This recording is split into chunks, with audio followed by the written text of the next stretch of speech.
ಶ್ರೀಪದೈ ನಮಃ.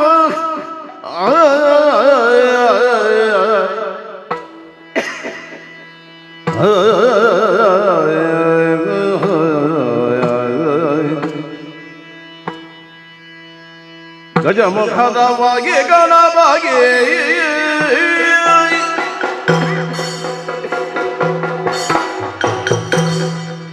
ಚಲ್ವತಿ ಜಗವಂದಿತ ನಿಗರತಿ ಎತ್ತಿರೆ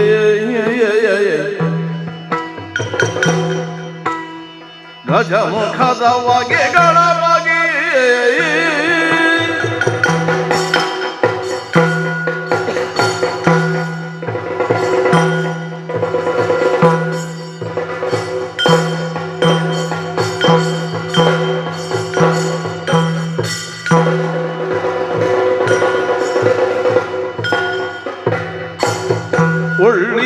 ಒಳ್ಳಿತಾದವಲು ತೆಂಗಿನಕಾಯಿ ಕಡಲೆಯೋ ಎಳ್ಳುಂಡೋಲಿಗೆ ಕಪ್ಪ ಮೇಲಾಗಿ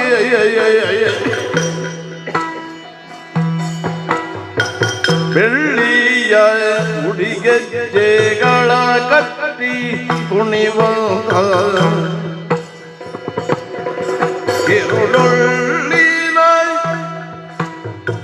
ಗಣಪಗಾರತಿ ಎತ್ತಿರೆ ಆರತಿ ಬೆಳಗಿರೆ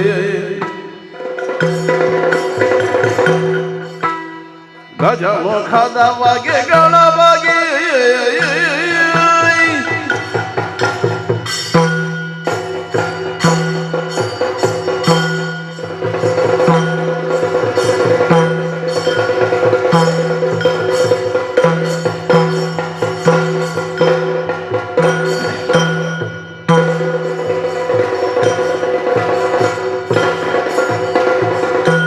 ದೇವತೆಗಳ ಕೈಯ ಕಪ್ಪವ ಕುಂಬಗಿಯ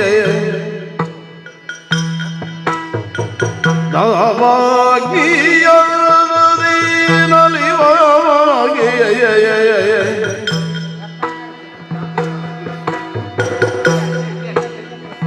ಆವಾಗ ಮನದಲ್ಲಿ ನೆನೆದರಿಷ್ಟ ಅರ್ಥವ ಈವಗಲೇ ಜಾಗರತಿ ಎತ್ತಿರೆ ಆರತಿ ಬೆಳಗಿಲೆ ಗಜಮುಖದವಾಗಿ ಗಣವಾಗಿ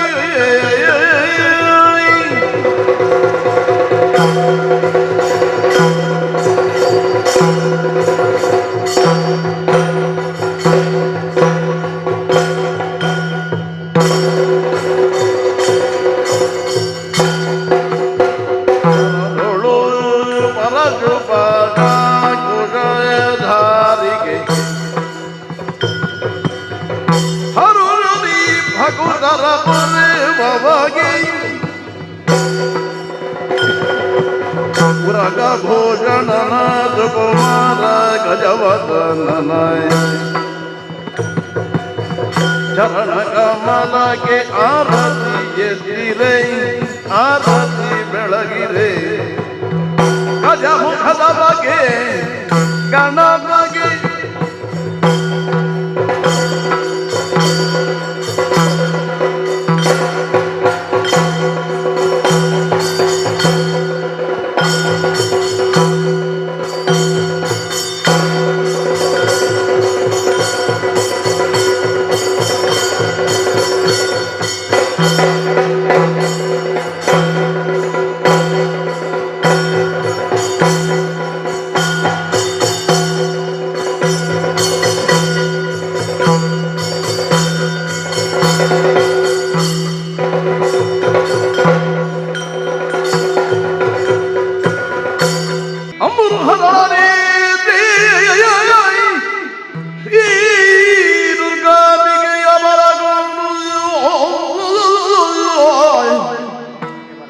ಅಂಬಿಕಾ ಅಸುದಾಯ ವಿಘ್ನರಾಜನ ಪಿರಿದು ಸಂಸುದಿ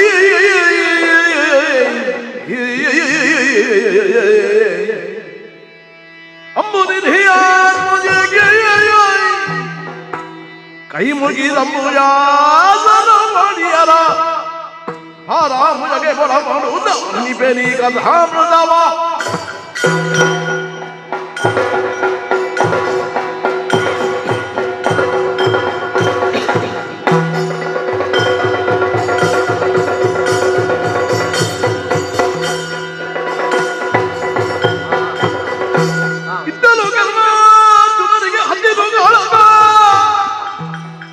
ಬಾಯಿ ಬಿಡಲಿ ಮತ್ತೆ ವಿಭಾಡಿಸುತ್ತಿದೆ ಗಜರುತ್ತರೆ ಮೂದಲಿರುತ್ತ ಮಾತಾಡಿದ ರಾಗ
ಯಾಕೆ ನಿನ್ನ ಜಾತಿಯನ್ನು ಹಿಡಿದು ನಾನು ಹೇಳಿದ್ದಲ್ಲ, ನಿನ್ನ ಸೂತ ಸಂಸ್ಕೃತಿಯನ್ನು ಹಿಡಿದು ಹೇಳಿದ್ದು.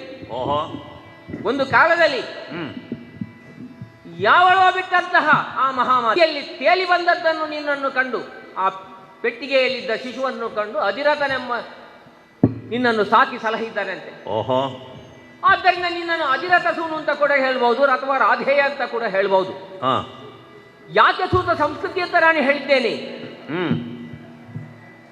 ಸೂತಕೇರಿಯಲ್ಲಿ ಬೆಳೆದಂತಹ ನೀನು ಸೂತರು ಮಾಡಬೇಕಾದಂತಹ ಅನಿವಾರ್ಯ ಕರ್ಮಗಳನ್ನೆಲ್ಲ ಮಾಡುವುದನ್ನು ಬಿಟ್ಟು ಕೇವಲ ಮಹತ್ವಾಕಾಂಕ್ಷೆಯನ್ನು ಹೊಂದಿ ನಾನು ಕೂಡ ಇತರ ರಾಜಕುಮಾರರಂತೆ ವಿಜೃಂಭಿಸಬೇಕು ಎಂಬ ಹಂಬಲವನ್ನು ಹೊತ್ತು ಕೆಲ ಕಾಲ ನಮ್ಮ ಹಸ್ತಿನಾವತಿಯ ರಾಜಕುಮಾರರ ಜೊತೆಯಲ್ಲಿ ವಿದ್ಯಾಭ್ಯಾಸವನ್ನು ದ್ರೋಣರ ಗರಡಿಯಲ್ಲಿ ಮಾಡಿದ್ದುಂಟು ನೀನು.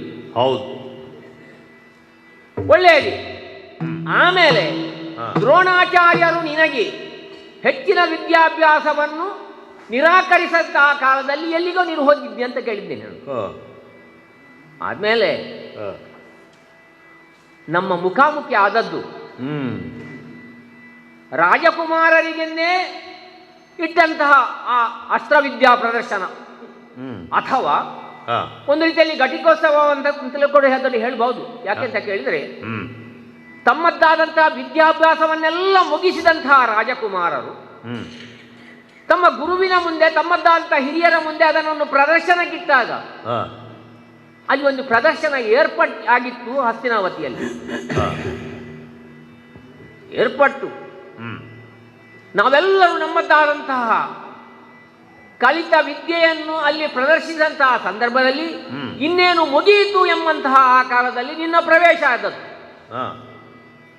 ಪ್ರವೇಶ ಆದದ್ದು ಮಾತ್ರ ಅಲ್ಲ, ನೇರವಾಗಿ ನೀನು ಬಂದು ನಾನು ಮಾಡಿದಂತಹ ಯಾವತ್ತೂ ಪ್ರದರ್ಶನವನ್ನು ನೀನೂ ಕೂಡ ಮಾಡಿದ್ದು ಮಾತ್ರವಲ್ಲ, ಅಲ್ಲಿ ಅದು ನಿಲ್ಲುತ್ತಿತ್ತು.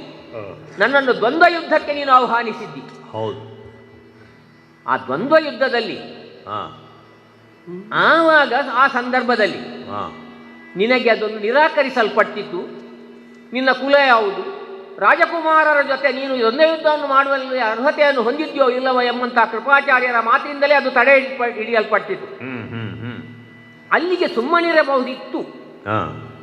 ಆ ಮಾತು ಅಲ್ಲಿಗೆ ನಿಲ್ಲಿಸಬಹುದಿತ್ತು. ಆದರೆ ಇದನ್ನೆಲ್ಲವನ್ನು ಕಂಡಂತಹ ಧೂರ್ತನಾದಂತಹ ಕೌರವೇಶ್ವರ ಅರ್ಜುನನಿಗೆ ಪ್ರತಿಸ್ಪರ್ಧಿಯೊಬ್ಬನು ಉದಯೋನ್ಮುಖನಾಗಿ ಬೆರೆಯುತ್ತಿದ್ದಾನೆ, ಬೆರೆಯಬಲ್ಲ ಎಂಬಂತಹ ದೂರಾಲೋಚನೆಯನ್ನು ಹೊಂದಿದಾಗ ಆ ಸಂದರ್ಭದಲ್ಲಿ ನಿನ್ನನ್ನು ಆಲಿಂಗಿಸಿಕೊಂಡ ಮಾತ್ರವಲ್ಲ, ಒಂದು ರೀತಿಯಲ್ಲಿ ರಾಜತ್ವ ಇಲ್ಲ ಅಂತ ಒಂದು ಆಕ್ಷೇಪವೇ ಕೇಳಿ ಬಂದಂತಹ ಸಂದರ್ಭದಲ್ಲಿ ನಿನಗೆ ಅಂಗರಾಜ್ಯದ ಪಟ್ಟಾಭಿಷೇಕವನ್ನೇ ಮಾಡಿದ್ದಿ. ಆವಾಗ ನೀನು ಕೇಳಿದ್ದಿ, ಒಂದು ಮಾತು ಅವನಲ್ಲಿ ಹೇಳಿದ್ದಿ, ಅರ್ಜುನನೊಡನೆ ಒಂದು ದ್ವಂದ್ವ, ನಿನ್ನ ನಿರಂತರವಾದಂತಹ ಸ್ನೇಹ, ಅದು ದ್ವಂದ್ವ ಯಾಕೆ ನನಗೆ ಅರ್ಥ ಆಗಲಿಲ್ಲ. ಇಲ್ಲದ್ರೆ ಸ್ಪರ್ಧೆ ಅದೊಂದು ಸಾಮಾನ್ಯವಾದದ್ದು, ಲೋಕದಲ್ಲಿ ಇರಬೇಕು. ಅದು ಒಂದು ಆರೋಗ್ಯಕರವಾದಂತಹ ಸ್ಪರ್ಧೆ ಇದ್ರೆ ಇಬ್ಬರ ಬೆಳವಣಿಗೆಗೂ ಕೂಡ ಅದು ಉತ್ತಮವೇ. ಆದರೆ ನೀನು ಹಾಗಲ್ಲ, ಕಲಹ ಪ್ರಿಯನಾಗಿದ್ದಿ. ಯಾಕೆ? ಕೇವಲ ಕೌರವರನ್ನು ತೋಷಗೊಳಿಸುವಂತಹ ಏಕಮೇವ ಉದ್ದೇಶವನ್ನು ಇಟ್ಟುಕೊಂಡಂತಹ ನೀನು ಅನೇಕ ಸಂದರ್ಭಗಳಲ್ಲಿ ನಮ್ಮಲ್ಲಿ ದ್ವೇಷವನ್ನು ಕಟ್ಟಿಕೊಂಡದ್ದುಂಟು. ಆಮೇಲೆ ನಿನ್ನದ್ದಾದಂತಹ ಈ ಸಾಮರ್ಥ್ಯ ನಾನು ಆಮೇಲೆ ಎಷ್ಟು ಬೆಳೆದೆ ಎಂಬುದನ್ನು ನೀನು ಕೂಡ ಕೇಳಿ ತಿಳಿದುಕೊಳ್ಳಿರಬಹುದು.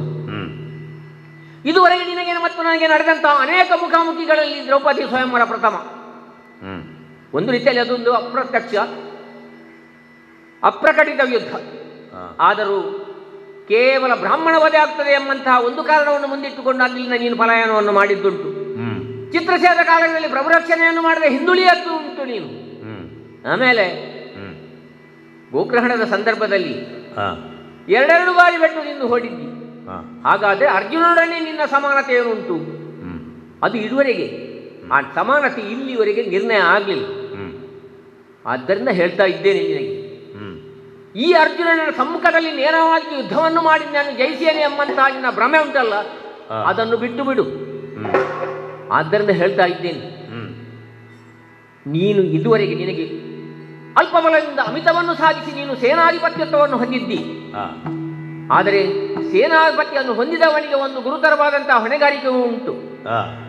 ತನ್ನನ್ನು, ತನ್ನ ಸೇನಾ ಸಂದೋಹವನ್ನು, ಎಲ್ಲರನ್ನೂ ರಕ್ಷಿಸುವಂತಹ ಹೊಣೆಗಾರಿಕೆ ನಿನ್ನುಂಟು. ಅವರ ತಲೆ ಕಾಯಲಿಕ್ಕೆ ಬಂದಂತಹ ನಿನ್ನ ತಲೆ ಉಳಿದೀತೋ? ಈ ಬಗ್ಗೆ ಒಂದು ಪ್ರಶ್ನೆ ಉಂಟು. ಆದ್ದರಿಂದ ನಡೆ, ನೀನು ನಡೆ ನಡೆ ನಡೆ. ಬೇಡ ಬೇಡ,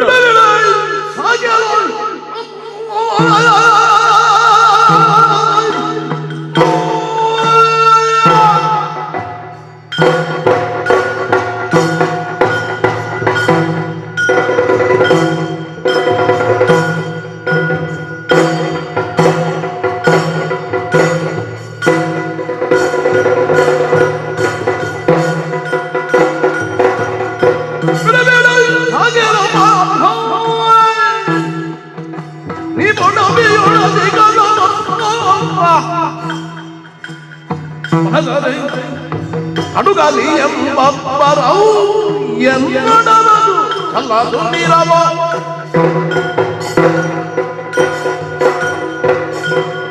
ಪಾರ್ಥ, ಕರ್ಣ, ಪಾಂಡು ಚಕ್ರವರ್ತಿಗೆ ಮಕ್ಕಳಾಗಿ ಹುಟ್ಟಿದ ಐವರು ನೀವು.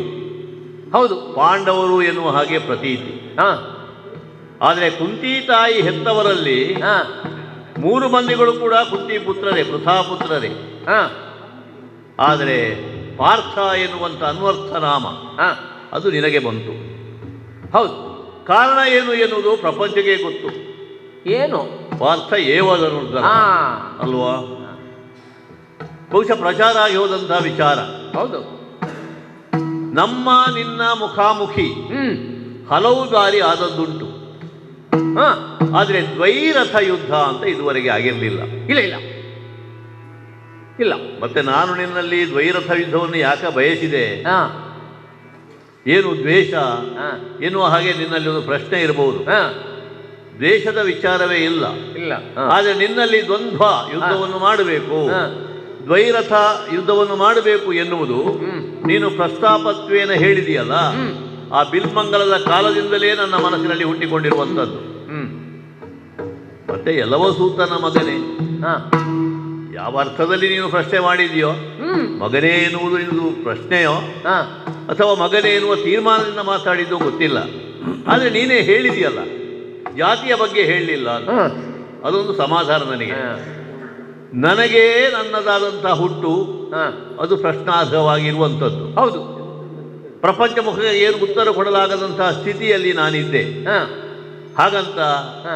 ನಾನು ಸೂತನ ಮಗನೇ ಎಂದು ಸ್ಥಾಪಿತನಾದವನಲ್ಲ. ಇಲ್ಲ ಇಲ್ಲ, ನಿನ್ನ ಹಾಗೆ ಎಲ್ರು ಮಗನೇ ಪಾಲಿತ ಪುತ್ರ ಬೇಕಾದ್ರೆ ಇಟ್ಕೊಳ್ಳೋಣ ಅಲ್ವಾ. ಹ.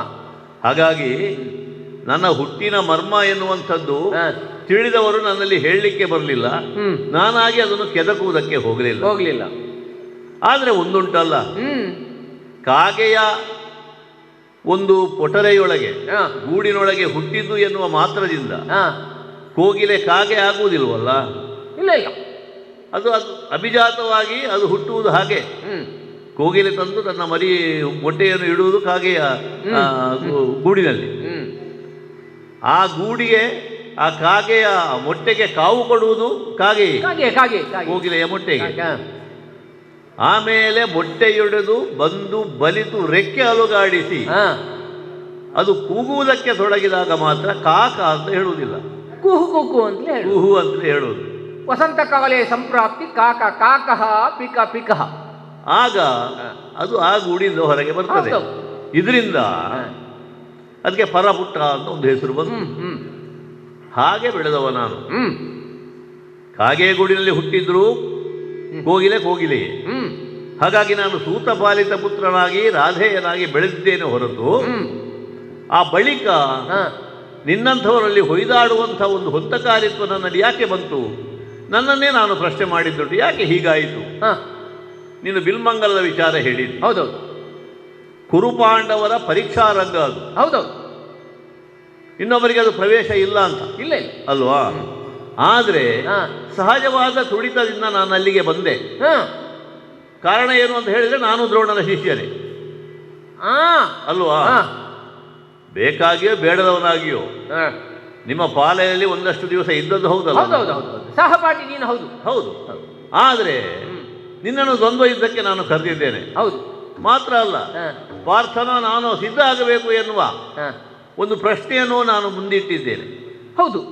ಆಗ ಆಚಾರ್ಯ ಕೃಪರು ಹೇಳಿದ್ರು, ಆಕ್ಷೇಪ ಅಂತಲ್ಲ, ಅವರು ಹೇಳಿದ್ರಲ್ಲಿಯೂ ನನಗೆ ಆಕ್ಷೇಪ ಇಲ್ಲ. ಯಾವ ಊರಿನವ ನೀನು? ತಂದೆ ತಾಯಿ ಯಾರು? ಕ್ಷತ್ರಿಯನು. ಕುಲ ಯಾವುದು? ಕ್ಷತ್ರಿಯರಿಗೆ ಮಾತ್ರ ಇದ್ದಂತಹ ಬಿಲ್ಮಂಗಲದ ಆ ಒಂದು ಸ್ಪರ್ಧೆ. ನಾನು ನತಮಸ್ತಕನಾದೆ. ಯಾಕಂದ್ರೆ ಏನು ಎತ್ತ ಅಂತ ಉತ್ತರಿಸೋಕೆ ನನಗೆ ಸಾಧ್ಯ ಆಗಲಿಲ್ಲ. ಆಗ ಅರಸನಿಗೆತ್ತಣ ಜಾತಿ ಅಲ್ವಾ. ಅದೇ ಕೌರವ ಬಂದು ಅಂಗಾಭಿಷೇಕವನ್ನು ಮಾಡಿದ್ದೇನೆ ಅಂತ ಹೇಳಿದ. ಆದ್ರೆ ಏನಾಯ್ತು? ಆ ದಿವಸ ಸ್ಪರ್ಧೆ ನಡೀಲಿಲ್ಲ, ತಡೆಹಿಡಿಯಲ್ಪಟ್ಟಿತ್ತು. ನಾನು ಅಂಗರಾಜ್ಯಾಭಿಷಿಕ್ತನಾದಂತಹ ಸಂದರ್ಭದಲ್ಲಿ ನನ್ನನ್ನು ಪಾಲಿಸಿದಂತಹ ಅಧಿರಥರು ಬಂದು ಕಣ್ಣೀರುಗರೆದು ನಿಂತಾಗ ಅವರ ಕಾಲಿಗೆ ನಾನು ನಮಸ್ಕಾರ ಮಾಡಿದೆ. ಹೌದಾ? ನಾನು ನೋಡಿದ್ದೇನಲ್ಲ ಆ ಸಂದರ್ಭದಲ್ಲಿ ಅವ ಅಂಗವಸ್ತ್ರವನ್ನು ತನ್ನ ಪಾದಕ್ಕೆ ಹಾಕಿದ್ದನ್ನು ನೋಡಿದ್ದೇನೆ. ಯಾಕೆ? ಖಚಿತವಾದಂತಹ ನಿನ್ನ ಮಕುಟ ಆತನ ಪಾದಕ್ಕೆ ಸ್ಪರ್ಶ ಆಗಬಾರದು ಎಂಬಂತ ಒಂದು ಕಾರಣಕ್ಕಾಗಿ. ಹೌದೌದು, ಅವನ ದೊಡ್ಡಸ್ತಿಗೆ. ಆದ್ರೆ ನಿನ್ನ ಅಣ್ಣ ಭೀಮಸೇನ ನಿರ್ಣಯ ಮಾಡಿಬಿಟ್ಟ ಸೂತನ ಮಗನೇ ಅಂತ. ಕಾರಣ ಆದದ್ದು ಏನು ಅಂತ ಹೇಳಿದ್ರೆ, ಆ ಹೊತ್ತಿಗೆ ಬಂದಂತ ಅಧಿರಥನಿಗೆ ನಾನು ನಮಸ್ಕಾರ ಮಾಡಿದ್ದೇನೆ ಎನ್ನುವುದರಿಂದ ಇವನು ಸೂತನ ಮಗ. ತಪ್ಪಲ್ಲ, ಅವನಿಗೆ ಕಂಡದ್ದು ಹಾಗೆ.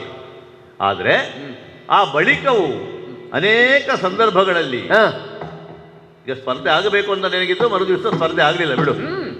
ಹಾಗಾಗಿ ಆ ಹೊತ್ತಿಗೆ ನಾನು ಉದ್ಘೋಷಣೆ ಮಾಡಿದ್ದು ಹೌದು. ಯಾವ ಕೌರವನಿಂದಾಗಿ ನನಗೆ ಹೊಸ ಬದುಕಿನ ಅನಾವರಣ ಆಯಿತು, ನಿನ್ನೊಂದಿಗೆ ದೀರ್ಘವಾದಂತಹ ಸ್ನೇಹ ನನಗೆ ಬೇಕು ಅಂತ ನಾನು ಹೇಳಿದೆ. ಹೌದು. ಅದೇ ಹೊತ್ತಿಗೆ ನಾನು ಇನ್ನೊಂದನ್ನು ಉದ್ಗರಿಸಿದ್ದೆ. ಏನು? ಪಾರ್ಥನೊಂದಿಗೆ ದ್ವಂದ್ವ ಯುದ್ಧ. ಅದು ನನ್ನ ಉದ್ದೇಶ. ಹೌದು. ಅದು ನಿನ್ನಲ್ಲಿ ಈರ್ಷೆ ಇದ್ದ ದ್ವೇಷದಿಂದ ಅಲ್ಲ, ನಿನ್ನ ಸಾಮರ್ಥ್ಯವನ್ನು ನೋಡಿಯೇ ಹೇಳಿದ್ದು. ಹೋರಾಡಬೇಕಾಗಿದೆ, ನಿನ್ನಂತಹ ಒಬ್ಬ ಯೋಧನೊಂದಿಗೆ ಹೋರಾಡಬೇಕು ಅಂತ. ಹೌದಪ್ಪ. ಎಲ್ಲರೂ ಹೇಳಿದ್ರಲ್ಲ, ಆವ ಪರಿಯಲ್ಲಿ ಪಾರ್ಥ ತೋರಿದನೋ ಆ ಪರಿಯಲ್ಲಿ ತೋರಿದ್ದಾನೆ ಅಶುಷೇಣ ಕೂಡ. ಅಂದ್ರೆ ನೀನು ಏನೇನು ಪ್ರಯೋಗೋಪಸಂಹಾರಗಳನ್ನು ಮಾಡಿದ್ದೀಯ ಅಷ್ಟನ್ನು ನಾನೊಬ್ಬ ಹೊರಗಿನವನಾಗಿ ಆ ಗುರುಕುಲದ ವಿದ್ಯಾರ್ಥಿ ಎಲ್ಲದೇ ಇದ್ರು ಮಾಡಿದೆ. ಹೌದಾ? ಹೌದು. ಆದ್ದರಿಂದ ಮರು ದಿವಸ ದ್ವಂದ್ವರಥ ಇದ್ದೀತು, ದ್ವಂದ್ವ ಯುದ್ಧ ಆದೀತು ಅಂತ ಹೇಳಿದ್ರೆ ಅದು ಆಗಲಿಲ್ಲ. ಆ ಕಾರಣದಿಂದ ಅದು ಉಳಿದು ಹೋಯಿತು. ದ್ವೈರಥ ಯುದ್ಧವನ್ನು ನಿನ್ನಲ್ಲಿ ಮಾಡಬೇಕು ಅಂತ ನಾನು ಹೇಗೆ ಅಪೇಕ್ಷೆ ಪಟ್ಟಿದ್ದೇನೋ, ಬೇರೆ ಬೇರೆ ಸಂದರ್ಭದಲ್ಲಿ ಮುಖಾಮುಖಿಯಾದಾಗ ಆ ಅವಕಾಶವೇ ನಮಗೆ ಬಂದದ್ದಿಲ್ಲ. ಈಗ ನಿನ್ನಲ್ಲಿ ಬೇರೆ ಯಾವುದೇ ದ್ವೇಷ ನನಗಿಲ್ಲ, ನನಗೂ ನಿನಗೂ ಯಾವುದೇ ರೀತಿಯಾದಂತಹ ಸ್ಪರ್ಧೆಗಳು ಆದದ್ದು ಇಲ್ಲ. ಆದರೆ ದ್ರೌಪದಿಯ ವಿವಾಹ ಮಂಟಪದಲ್ಲಿ ನೀನು ಬ್ರಾಹ್ಮಣ ವಟುವಾಗಿದ್ದಿ ಅಲ್ವಾ? ಹೌದು. ಆ ಮತ್ಸ್ಯಯಂತ್ರವನ್ನು ಭೇದಿಸಿದ ಬಳಿಕ ಕೌರವನಿಗಾಗಿ ನಾನು ಹೋರಾಟವನ್ನು ಮಾಡಬೇಕಾಯಿತು ನಿಮ್ಮಲ್ಲಿ.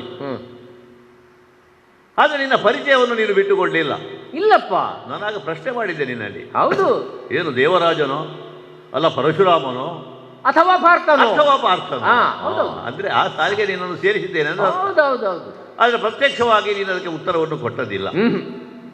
ಆ ಹೊತ್ತಿಗೆ ನೀನು ಅರ್ಥ ಮಾಡಿಕೊಳ್ಬೇಕಾಗಿತ್ತು ನಿನ್ನ ಬಗ್ಗೆ ಕರ್ಣನಿಗಿರುವಂತಹ ಭಾವನೆ ಏನು ಅಲ್ವಾ? ಅದೇ ಕಾರಣ ನಿನ್ನಲ್ಲಿ ಸ್ಪರ್ಧೆಗೆ. ಆಮೇಲೆ ಅಬ್ಬ ಚಿತ್ರರಥ ಗಂಧರ್ವ ಬಂದ, ಚಿತ್ರಸೇನ, ಆ ಘೋಷಯಾತ್ರೆಯ ನೆಪ. ಹಾಗೆ ಬಂದಾಗ ಹೋರಾಟ ಮಾಡುವಾಗ ಹೌದು ನಾನು ಹಿಂಜರಿದದ್ದು ಹೌದು. ಈಗ ಸೋತದನ್ನು ಸೋಲಿಲ್ಲ ಅಂತ ನಾನು ಯಾವತ್ತೂ ಸ್ಥಾಪಿಸಲ್ಲ. ಗೋಗ್ರಹಣದಲ್ಲಿ ಹೌದು, ಗೋಗ್ರಹಣದಲ್ಲಿಯೂ ನಾವು ಸೋತವರೇ. ಆದರೆ ಒಂದುಂಟು, ಪಾಂಡವ ಪಾಲ್ಯ ಗೆಲ್ಲಲಿಕ್ಕೆ ಏಕಮೇವಾದ್ವಿತೀಯನಾದಂತಹ ನೀನು ಕಾರಣನಾದರೆ ಇಡೀ ಕೌರವ ಪಾಲ್ಯ ಸೋಲಿಕ್ಕೆ ಕಾರಣ ಏನು ಅಂತ ಹೇಳಿದ್ರೆ ಕೊನೆಗೆ ನೀನು ಪ್ರಯೋಗ ಮಾಡಿದಂತಹ ಸಂಮೋಹನಾಸ್ತ್ರ. ಹೌದು, ನೀನು ಸಂಮೋಹನಾಸ್ತ್ರವನ್ನು ಪ್ರಯೋಗ ಮಾಡಿದ್ರಿಂದ ಸಂಮೋಹಿತರಾದಂತಹ ಯಾರು ಕೂಡ ಕೈದುವನ್ನು ಎತ್ತುವುದಕ್ಕೆ ಸಾಧ್ಯ ಆಗಲಿಲ್ಲ ಇಲ್ಲ ಅಲ್ವಾ? ಹಾಗಾಗಿ ನೀನು ಅದಕ್ಕೆ ಮೊದಲು ಪೌರುಷವನ್ನು ಪ್ರಕಟ ಮಾಡಿದ್ದಿ ಬಿಡು. ಆದರೆ ಮರಳಿ ನಿನ್ನನ್ನು ಎದುರಿಸುವುದಕ್ಕೆ ನಮಗೆ ಸಾಧ್ಯ ಆಗದೆ ಹೋದದ್ದು ಏನು? ಅದರಿಂದ ಸಂಮೋಹಿತರಾಗಿ ನೀವು ನೆಲದಲ್ಲಿ ಬಿದ್ದದ್ದರಿಂದ. ಇದು ಬಿಟ್ಟರೆ ನಿನ್ನಲ್ಲಿ ಆಮೇಲೆ ನನಗೆ ಮುಖಾಮುಖಿ ಆದದ್ದಿಲ್ಲ. ಇಲ್ಲ ಇಲ್ಲ. ಆದರೆ ಯಾವಾಗ ಕುರುಕ್ಷೇತ್ರದ ಯುದ್ಧ ಆರಂಭವಾಯಿತು ಅಂದಿನಿಂದ ಇಲ್ಲಿಯವರೆಗೂ ಕೂಡ ಕೆಲವು ಸಲ ಅಸ್ಪಷ್ಟವಾಗಿ ನಾವು ಮುಖಾಮುಖಿ ಆದದ್ದುಂಟು. ಅಲ್ಲ, 10 ದಿನ ನೀನು ಇರಲೇ ಇಲ್ಲ. ಅಲ್ಲ, ಇರಲಿಲ್ಲ ಅಂತ ಹೇಳಿದ್ರೆ ಇದರಿಂದ ಹಿಂಜರಿದಿದೆ ಅಂತಲ್ಲ, ಹೋರಾಟ ಮಾಡಿ ಭೀಷ್ಮಸೇನಾಧಿಪತ್ಯದಲ್ಲಿ ನಿನ್ನ ಅನುಪಸ್ಥಿತಿಯು ಕಾಣುತ್ತಿತ್ತು. ಹೋರಾಟ ಮಾಡಲಿಲ್ಲ ಅಂತ ಅಷ್ಟೇ. ಅದು ನಮ್ಮೊಳಗಿನ ವಿಚಾರ. ಯಾಕಂದ್ರೆ ಕೌರವನಿಗಾಗಿ ಹೋರಾಟ ಮಾಡುವಂತ ತುಡಿತ ನನ್ನಲ್ಲಿತ್ತು. ನಮ್ಮನ್ನೆಲ್ಲ ಬಿಟ್ಟು ಕದನ ಕಲೆಗಳನ್ನೇ ಭೀಷ್ಮಾಚಾರ್ಯಗೆ ಪಟ್ಟ ಕಟ್ಟಿದ ಎನ್ನುವ ಕಾರಣದಿಂದ ನಾನು ಹಾಗೆ ಮಾಡಿದ್ದು ಹೌದು. ಆದರೆ ಯಾವ ದ್ರೋಣಾಚಾರ್ಯರು ಕೂಡ ನನ್ನನ್ನು ಒಂದು ರೀತಿಯಲ್ಲಿ ಉಪೇಕ್ಷಾ ಭಾವದಿಂದ ನೋಡ್ತಾ ಇದ್ರು, ಅಂಥ ದ್ರೋಣಾಚಾರ್ಯರ ಮಗನೇ ಅಶ್ವತ್ಥಾಮಾಚಾರ್ಯ ದ್ರೋಣಾಚಾರ್ಯರ ನಂತರ ಯಾರಿಗೆ ಪಟ್ಟ ಅಂತ ನನಗೆ ಕೊಡಿ ಅಂತ ಹೇಳಲಿಲ್ಲ, ಕರ್ಣನಿಗೆ ಕಟ್ಟಿ ಅಂತ ಹೇಳಿದ್ರು ಅಲ್ವಾ? ಹಾಗಿದ್ರೆ ನಮ್ಮಲ್ಲಿಯೂ ಕೂಡ ಗುಣಕ್ಕೆ ಮತ್ಸರ ಇಲ್ಲವೆನ್ನುವಂಥ ಭಾವ ಇದ್ದಂತಹ ಯೋಧರು ಇದ್ದಾರೆ ಅಂತ ಅರ್ಥ. ಅದು ನಿನ್ನ ಮೂಗಿನ ನೇರ ಮಾತು, ಅದಕ್ಕೆ ಬೇರೆ ಕೂಡ ವ್ಯಾಖ್ಯಾನ ಮಾಡಬಹುದು. ಇರಲಿ ಇರಲಿ, ಅದನ್ನು ಲೋಕ ತಿಳ್ಕೊಂಡಂತಹ ಸತ್ಯವನ್ನು ನಾನು ಹೇಳಿದೆ. ಹಾಗೆ ಈ ಎತ್ತರಕ್ಕೆ ನಾನು ಏರಬೇಕು ಅಂತ ಇದ್ರೆ ಸಾಮಾನ್ಯ ಒಬ್ಬ ಸೂತನಿಗಾಗುವಂತಹ ಯೋಗ್ಯತೆ ಇದಲ್ಲ ಎನ್ನುವುದನ್ನು ನೀನು ಗುರುತಿಸಬೇಕು. ಮತ್ತೆ ನೀನು ಕದನದಲ್ಲಿ ಸಮರ್ಥನೆ ಹೌದು. ಯಾಕೆ? ಬಂಗಾರದ ಸೌಟನ್ನು ಬಾಯಿಯಲ್ಲಿ ಕಚ್ಚಿಕೊಂಡು ಹುಟ್ಟಿದಂತಹ ಮಕ್ಕಳಿಗೆ ಯಾವಾಗಲೂ ಸುಖೋಪಭೋಗಗಳು ದೊರಕಿದ ದೊಡ್ಡದಲ್ಲ. ಆದರೆ ಸ್ವಸಾಮರ್ಥ್ಯದಿಂದ ಯಾವುದನ್ನು ಒಬ್ಬ ಸಾಧನೆಯಾಗಿ ಪ್ರಾಪ್ತಿಸಿಕೊಳ್ಳುತ್ತಾನೋ ಅವನ ವಿಚಾರ, ಅವನ ಸಾಧನೆ ಅದು ಇನ್ನೊಬ್ಬರಿಗೆ ಮಾದರಿಯಾಗಿ ಇರುವಂಥದ್ದು. ನಾವು ಆ ರೀತಿಯಲ್ಲಿ ಬೆಳೆದು ಬಂದವರು. ಮತ್ತೆ ಕಡುಗಲಿತನ ಉಂಟಲ್ಲ, ಕದನ ಕ್ಷೇತ್ರದಲ್ಲಿ ಯಾರೆಲ್ಲ ಹೋರಾಟವನ್ನು ಮಾಡ್ತಾರೋ ಒಂದರ್ಥದಲ್ಲಿ ಕಡುಗಲಿತನವನ್ನು ತೋರಿಸುವುದಕ್ಕೆ ಬಂದವರು. ಎದುರಿನವ ಏನು ಎಷ್ಟು ಎನ್ನುವುದನ್ನು ಕುಳಿತಿದ್ದೇ ಬಂದದ್ದು. ಹಾಗಾಗಿ ನೀನು ಎಷ್ಟು ಎತ್ತರಕ್ಕೆ ಹೇರಿದ್ದಿ ಮತ್ತೆ ಎಷ್ಟು ಆ ಪಾತಾಳಕ್ಕೆ ಇಳಿದಿದ್ದಿ ಎನ್ನುವುದನ್ನು ಕಣ್ಣಾರೆ ನಮ್ಮ ಆಯುರ್ಮಾನದಲ್ಲಿ ನಾವು ಕಂಡವರು. ಹಾಗಾಗಿ ಅಹಂಕಾರದಿಂದ ನೀನು ನಿನ್ನದಾದಂತಹ ಬಡಿವಾರದ ಮಾತುಗಳನ್ನು ಆಡುವುದು ಬೇಡ. ಕದನ ಕಣದಲ್ಲಿ ಪಾರ್ಥನಿಗೆ ಎದುರಾಗಿ ಹೋರಾಟ ಮಾಡುವುದಕ್ಕೆ ಸಾಧ್ಯ ಅಂದ್ರೆ ನೋಡೋಣ ನಿನ್ನ ಭವಿಷ್ಯವನ್ನು. ಕರ್ಣ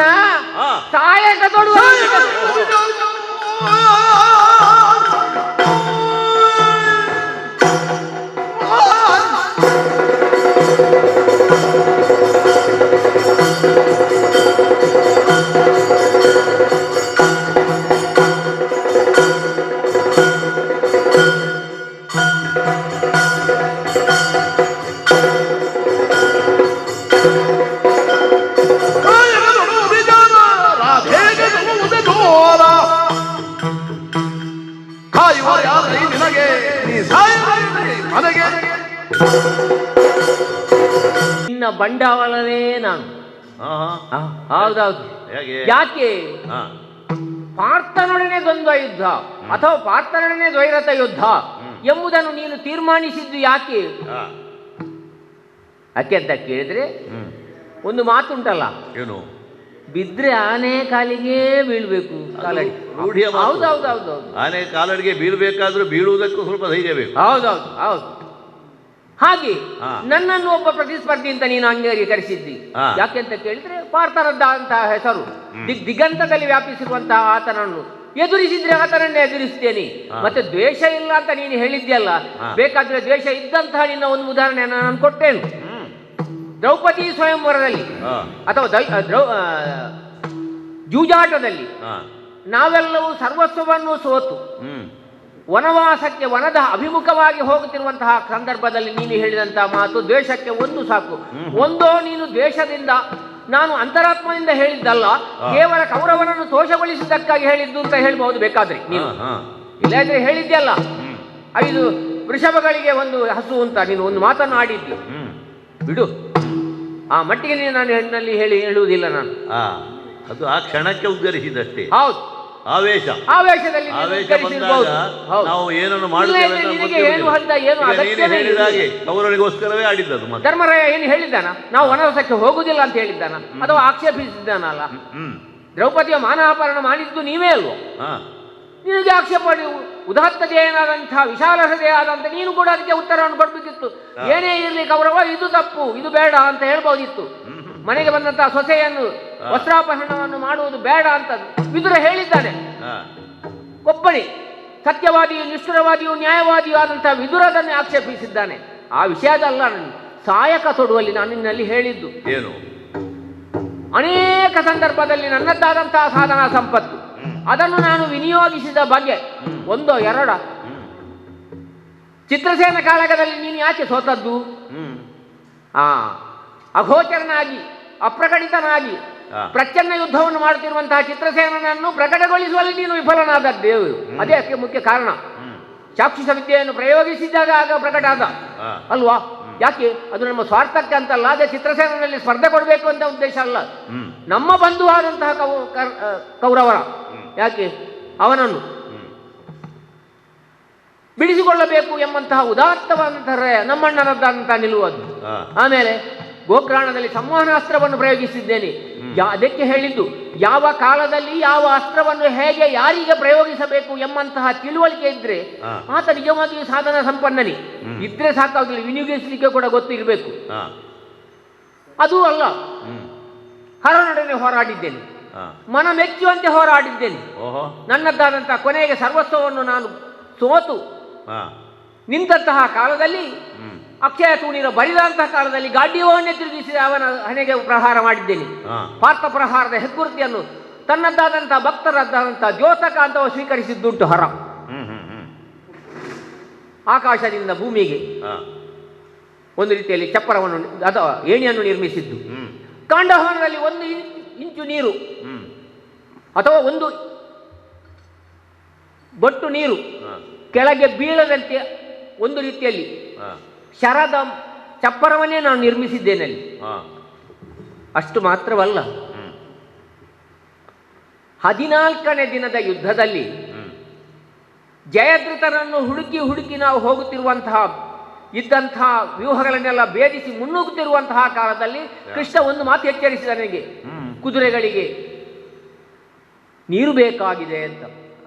ಆ ಸಂದರ್ಭದಲ್ಲಿ ವರುಣಾಸ್ತ್ರವನ್ನು ಯುದ್ಧರಂಗದಲ್ಲಿಯೇ ಪ್ರಯೋಗಿಸಿ ಒಂದು ರೀತಿಯಲ್ಲಿ ಸರೋವರದ ನಿರ್ಮಾಣ ಮಾಡಿ ಅದಕ್ಕೆ ನೀರು ಕುಡಿಸಿದವ ನಾನು. ಶರಪಂಡಿತರಿಗೆ ಸಾಧ್ಯ? ಹೌದು. ಅಷ್ಟಂತಹ ಇಂತಹ ಮತ್ತೇನು ಧನುರ್ವೇದದ ದಶಾಂಗ ಅದನ್ನು ಎಲ್ಲವನ್ನೂ ಅಭ್ಯಾಸ ಮಾಡಿದ್ದೇನೆ ನಾನು, ಇಲ್ಲ ಅಂತ ಇಲ್ಲ. ಯಾಕೆ? ಅದು ಬೇಕಾಗ್ತದೆ, ವೀರನಾದವನಿಗೆ ಅದೆಲ್ಲ ಬೇಕು ಎಂಬಂತಹ ಕಾರಣಕ್ಕೆ. ಅದು ಮೋಕ್ಷನವೋ ವಿನಿಕೇತನವೋ ಅಥವಾ ವಿನಿವರ್ತನವೋ ಅಥವಾ ಮುಷ್ಟಿಯೋ ಸ್ಥಾನವೋ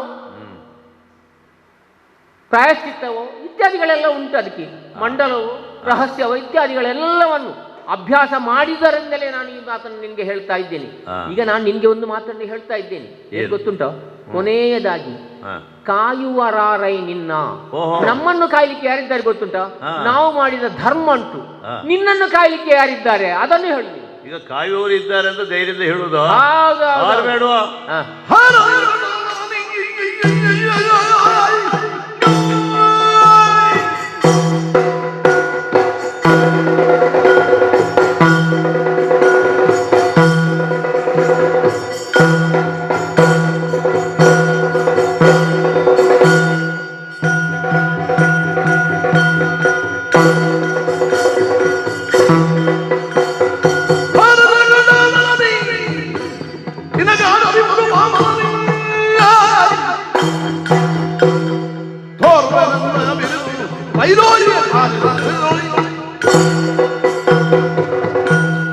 ಕೊಲ್ಲುವ ಅಥವಾ ಕಾಯುವ ವಿಚಾರ ಉಂಟಲ್ಲ, ಅದು ದ್ವೈವಾಯತ ಆದದ್ದು, ದೈವಕ್ಕೆ ಸಂಬಂಧಪಟ್ಟದ್ದು. ಹೌದೌದು.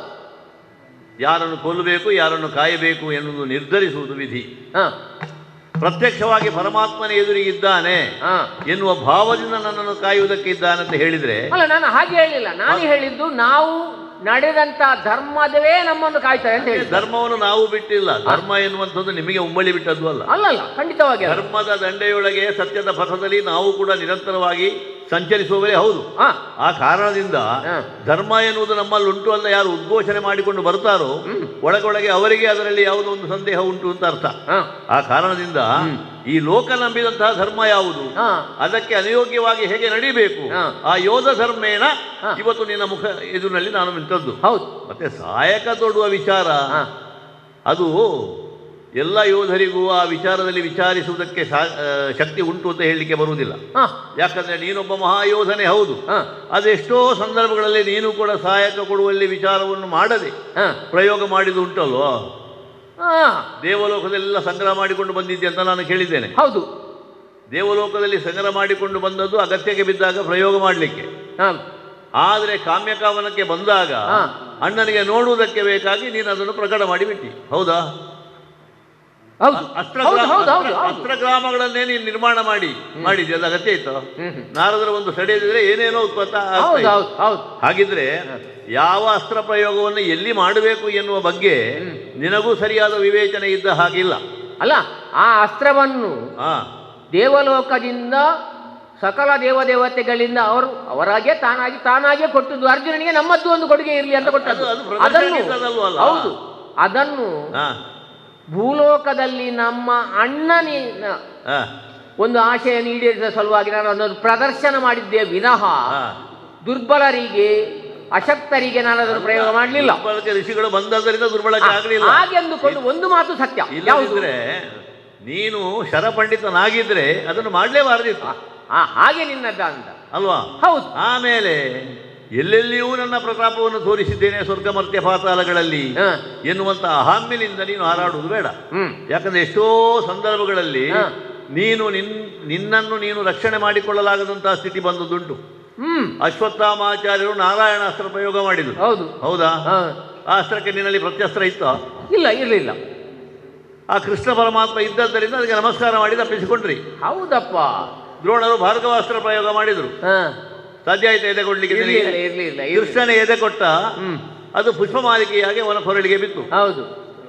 ಆ ಸಂದರ್ಭದಲ್ಲಿ ಯೋಚನೆ ಮಾಡು. ಮತ್ತೆ ಗಜನೋಹಿ ಮಾಡಿದ್ದೇನೆ ಅಂತ ನೀನು ಹೇಳಿದ್ದಿ.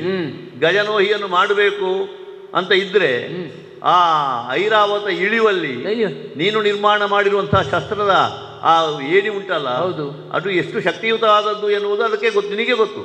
ಆದರೆ ಅದಕ್ಕೆ ಶಕ್ತಿ ಭರಿಸಿದ್ದು ಯಾರು? ಕೃಷ್ಣ ಸ್ವಾಮಿ ಬಂದು ಅದನ್ನು ಸ್ಪರ್ಶ ಮಾಡಿದ್ರಿಂದ ದೈವ ಬಲ ಅಂತ ಹೇಳೋಣ ಅಲ್ಲೇ. ಅದೇ ಆಮೇಲೆ ಅಸಿರತ್ನ ಶರವನ್ನು ಪ್ರಯೋಗ ಮಾಡಿದರು. ಯಾರು? ಭೀಷ್ಮಾಚಾರ್ಯರು. ಅದಕ್ಕೆ ಹಣೆ ಕೊಟ್ಟು ನಿನ್ನನ್ನು ಕಾಪಾಡಿದವ. ಹಾಗಾಗಿ ಶ್ರುತಾಯುಧನು ಬಳಸಿದಂತ ಗದೆಯನ್ನು ಕೂಡ ಬಹುಶಃ ಆ ಧೈರ್ಯದಿಂದ ಹೇಳುವುದು ನೀನು ಕಾಯುವರಾರಿ ನಿನ್ನನ್ನು, ಅಲ್ವಾ? ಈಗ ನೀನು ಕಾಯುವುದಕ್ಕೆ ಅವ ಇದ್ದ ಅಂತ ಅರ್ಥ. ಆದ್ರೆ ನಮಗೂ ಹಾಗೆ ಕಾಯುವರು ಯಾರು ಎನ್ನುವುದು ಗೊತ್ತಾಗಬೇಕು. ಯಾವ ಪರಾತ್ಪರ ವಸ್ತು ಈ ಪ್ರಪಂಚವನ್ನು ಕಾಯುತ್ತದೋ ಅದು ಎಷ್ಟರ ಮಟ್ಟಿಗೆ ಕರ್ಣನ ಪರವಾಗಿದೆ, ಕರ್ಣನಿಗೆ ಎಷ್ಟು ಪ್ರತಿಕೂಲವಾಗಿದೆ ಎನ್ನುವುದನ್ನು ತಿಳಿಬೇಕು ಅಂತಲೂ ನನಗುಂಟು. ಹಾಗಾಗಿ ಯುದ್ಧ ಕ್ಷೇತ್ರದಲ್ಲಿ ಈ ಒಂದು ದ್ವೈರತ ಯುದ್ಧಕ್ಕೆ ನಾವು ಮುಖಾಮುಖಿ ಆಗಿದ್ದೇವೆ ಎನ್ನುವುದರಿಂದ ನಿನ್ನ ಎತ್ತರಕ್ಕೆ ನಾನು ಏರಿದ್ದೇನೆ ಎನ್ನುವುದು ಸ್ಪಷ್ಟ ಅಲ್ವಾ? ಹೌದು. ಇಲ್ಲದೇ ಇದ್ರೆ ಭೀಷ್ಮ ದ್ರೋಣರು ಅಲಂಕರಿಸಿದಂತಹ ಒಂದು ಸ್ಥಾನಕ್ಕೆ ಇವತ್ತು ನಾನು ಸೇನಾಧಿಪತಿಯಾಗಿ ಬರಬೇಕು ಅಂತ ಇದ್ರೆ ಕೇವಲ ಕೌರವನಲ್ಲಿಟ್ಟಂತಹ ವಿಶ್ವಾಸ ಮಾತ್ರ ಅಲ್ಲ, ಆ ಸ್ಥಾನಕ್ಕೆ ಅರ್ಹತೆಯನ್ನು ನಾನು ಪಡೆದಿದ್ದೇನೆ ಎನ್ನುವುದೇ ಅರ್ಥ. ಹಾಗಾಗಿ ಸಹಾಯಕ ತೊಡುವ ವಿಚಾರ ಚೆನ್ನಾಗಿ ತಿಳಿದೇ ಇಲ್ಲಿಗೆ ಬಂದದ್ದು. ನಿನ್ನ ಪರಾಕ್ರಮ ಏನಿದ್ರು ಕೂಡ 4 ಅಸ್ತ್ರಗಳನ್ನು ಪ್ರಯೋಗ ಮಾಡುವುದರ ಮೂಲಕ ನೋಡು. ಆದೀತು, ಹಾಗಾದ್ರೆ ನೋಡೋಣ.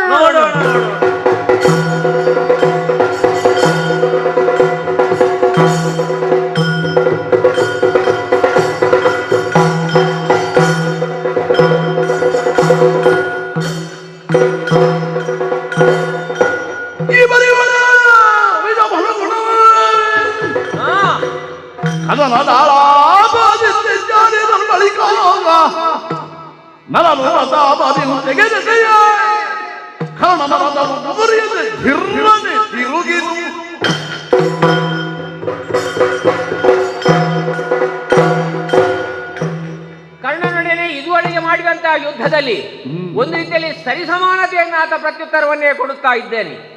ಕೃಷ್ಣನು ಆಗಾಗ ನನ್ನನ್ನು ಪ್ರಚೋದಿಸ್ತಾ ಇದ್ದಾನೆ. ಸಂಯೋಧನಕ್ಕಿಂತ ತೊಡಗಿ ಕ್ರೋಧಭಕ್ತವಾದಂತಹ ಮುಖಾಮುಖಿಯನ್ನೇ ನೀನು ಮಾಡುವಂತ ನನಗೆ ಪ್ರೇರೇಪಿಸ್ತಾ ಇದ್ದಾನೆ. ಹಾಗೆಂದುಕೊಂಡು ಇವನದ್ದಾದಂತಹ ಜಂಗಾಫಲವನ್ನೇ ಉಡುಗಿಸಬೇಕು. ಅದಕ್ಕಾಗಿ ಏನು ಮಾಡುತ್ತೇನೆ, ಒಂದು ತೀಕ್ಷ್ಣವಾದಂತಹ ಶರವನ್ನು ಬಿಲ್ಲಿಗೆ ಜೋಡಿಸಿ ಈತನ ರಥಕ್ಕೆ, ಈತನ ಸಾರಥಿಗೆ, ಈತನಿಗೆ ಎಲ್ಲಕ್ಕೆ ಸೇರಿಸಿ ಹೊಡಿತೇನೆ ನೋಡ.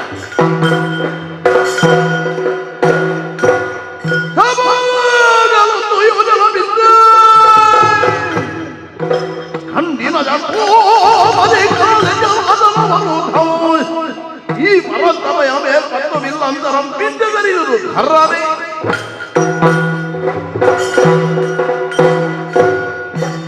ಕರ್ಣಾರ್ಜುನರ ಕಾಳಗ ಎನ್ನುವಂಥದ್ದು ಎಷ್ಟು ಮಂದಿಯ ನಿರೀಕ್ಷೆ ಆಗಿತ್ತು ಎನ್ನುವುದಕ್ಕೆ, ನಡೆಯುವಂತಹ ಯುದ್ಧವನ್ನು ನೋಡುವುದಕ್ಕೆ ದೇವತೆಗಳೇ ಬಂದು ನೆರೆದಿದ್ದಾರೆ ಏನೋ ಎನ್ನುವ ಹಾಗೆ ಭಾಸವಾದದ್ದು. ಹಾಗೆ ಉಭಯ ಸೇನೆಗಳು ಕೂಡ ತತ್ತರಗುಟ್ಟುವ ಹಾಗೆ ಮೊದಲು ವಾಗ್ಯುದ್ಧ, ಆಮೇಲೆ ಶಸ್ತ್ರಾಸ್ತ್ರಗಳ ಯುದ್ಧ. ಈ ಎರಡರಲ್ಲಿಯೂ ಕೂಡ ಕರ್ಣಾರ್ಜುನರು ಎಷ್ಟು ಪ್ರಬುದ್ಧರು ಎನ್ನುವುದು ಪ್ರಪಂಚಮುಖಿಗೆ ಅರ್ಥವಾಗುವಂತಹ ಸನ್ನಿವೇಶ ಇದು. ಆದರೆ ಇದ್ದಕ್ಕಿದ್ದ ಹಾಗೆ ನಾನು ನಿರೀಕ್ಷೆ ಮಾಡದ ರೀತಿಯಲ್ಲಿ ನನ್ನ ರಥವನ್ನು ಹಾರಿಸಿಬಿಟ್ನಲ್ಲ ತನ್ನ ಎಸುಗೆಯಿಂದ ಪಾರ್ಥ. ಆದರೆ ಅವ ಹಾರಿಸಿದ್ದಾನೆ ಎನ್ನುವುದು ಮುಖ್ಯ ಅಲ್ಲ, ಸಾವರಿಸಿಕೊಂಡು ಮತ್ತೆ ನಾವು ಹೇಗೆ ಬಂದು ಸ್ವಸ್ಥಾನದಲ್ಲಿ ನೆಲೆಯಾಗಿದ್ದೇವೆ ಎನ್ನುವುದು ಮುಖ್ಯ. ದ್ವಂದ್ವ ಯುದ್ಧ ಅಂದರೆ ಹಾಗೆ, ದ್ವೈರಥ ಯುದ್ಧ ಅಂದರೆ ಹಾಗೆ. ತಾನು, ತನ್ನ ಸಾರಥಿ, ತನ್ನ ರಥ ಅದು ಯಾವತ್ತೂ ಕೂಡ ಅವಲಂಬನೆಯನ್ನು ತಪ್ಪದ ಹಾಗೆ ಯಥಾಸ್ಥಿತಿಯನ್ನು ಕಾಯ್ದುಕೊಳ್ಳುವಂಥವನೇ ನಿಜವಾದಂತಹ ರಥಿಕನಾಗ್ತಾನೆ. ಆ ದೆಸೆಯಿಂದ ಸಾಮಾನ್ಯವಾಗಿ ಹೋಗಿ ತತ್ತರಗುಟ್ಟಿ ಹುಡಿಯಾಗಬೇಕಾಗಿದ್ದಂತಹ ರಥವನ್ನು ಮತ್ತೆ ತಂದಿಲ್ಲಿ ಸ್ಥಾಪಿಸಿದ್ದೇನೆ ಎನ್ನುವುದರಿಂದ ನನ್ನ ಸಾರಥಿ ಸ್ಥಾನದಲ್ಲಿದ್ದಂತಹ ಶಲ್ಯ ಮಹಾರಾಜರಿಗೂ ನಾನು ಉಪಕೃತನಾಗಬೇಕು. ಮಾತ್ರ ಅಲ್ಲ, ಯೋಧನಾಗಿ ಕೂಡ ಒಂದು ಸಾರ್ಥಕ್ಯದ ಕ್ಷಣ ನನಗೆ ಬಂದಿದೆ ಎನ್ನುವುದರ್ಥ. ಆದರೆ ಯಾವ ಎಸುಗೆಯಿಂದ ಪಾರ್ಥ ತನ್ನದಾದಂತಹ ಪರಾಕ್ರಮವನ್ನು ಪ್ರದರ್ಶಿಸಿದನು, ಅವನ ಎದುರಿಗೆ ಪ್ರತಿಸ್ಪರ್ಧಿಯಾಗಿ ನಿಂತಹ ನನಗೂ ಅಷ್ಟೇ ಸಾಮರ್ಥ್ಯ ಇದೆ ಎನ್ನುವುದನ್ನು ತೋರಿಸುವುದಕ್ಕೆ ಇದೊಂದು ಅವಕಾಶ. ದೇವರು ಕುಳಿತಂತಹ ರಥ, ಯೋಧನಾಗಿರುವವನು ಪಾರ್ಥ, ಅವರ ಎದುರಲ್ಲಿ ಪ್ರತಾಪವನ್ನು ತೋರಿಸುವಂತಹ ಒಂದು ಸನ್ನಿವೇಶದಲ್ಲಿ ಹಿಂದುಳಿಯುವುದಕ್ಕೆ ಸಾಧ್ಯ ಇಲ್ಲ. ಕರ್ಣ ಏನು ಎತ್ತ ಅಂತ ತಿಳಿದ ದೈವ ನನ್ನ ಕಣ್ಣ ಮುಂಭಾಗದಲ್ಲಿದ್ದಾಗ ಪ್ರಪಂಚ ಮೆಚ್ಚುವ ಹಾಗೆ ಅಲ್ಲ ಹೋರಾಡಬೇಕಾದದ್ದು, ದೈವ ಮೆಚ್ಚುವ ಹಾಗೆ ಹೋರಾಟವನ್ನು ಮಾಡಬೇಕು. ಅದಕ್ಕಾಗಿ ಮೂಡಿಗೆಯಿಂದ ಮಹಾಮಾರ್ಗಣವನ್ನು ತೆಗೆದಿದ್ದೇನೆ, ಪ್ರಯೋಗಿಸಿದ್ದೇನೆ, ಬಿಡ್ತೇನೆ ನೋಡಿ.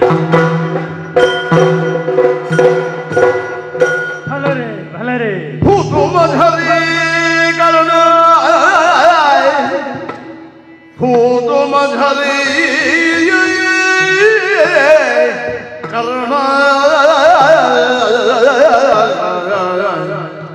ಜಗವಿಖ್ಯಾತ ಧನು ಧನು ಸಮರದೊಳು ಸತ್ವಾದಿ ಗಿರುರೇ ಮಜ ಬಿಲ್ಲಾಳು ನೀನೇನು ಹೋದ ಮಝರೇ ಕರ್ಣ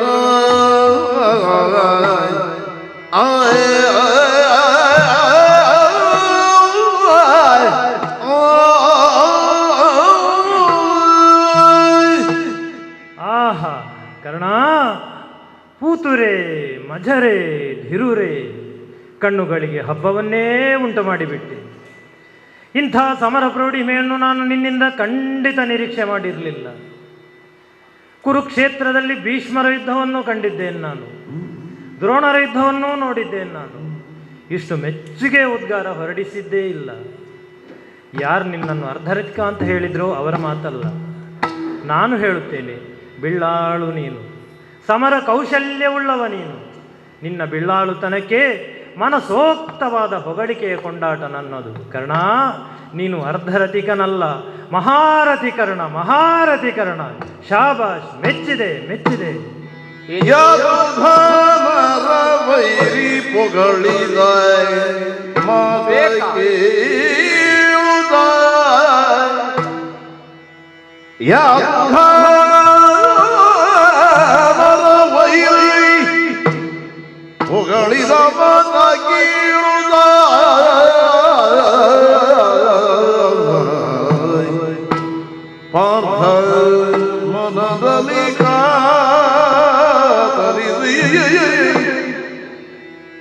ಪಾರ್ಥ ಮನದಲ್ಲಿ ಮನದಲ್ಲಿ ಇಳುಹಿದ್ದೇನೆ. ದೂಬೋಡೋಳಿರು ಹರಿದುಳಿದ ಯಾದೋಧನರ ವೈರಿ ಪೊಗಳಿದ ಮಾತ ಕೇಳುದ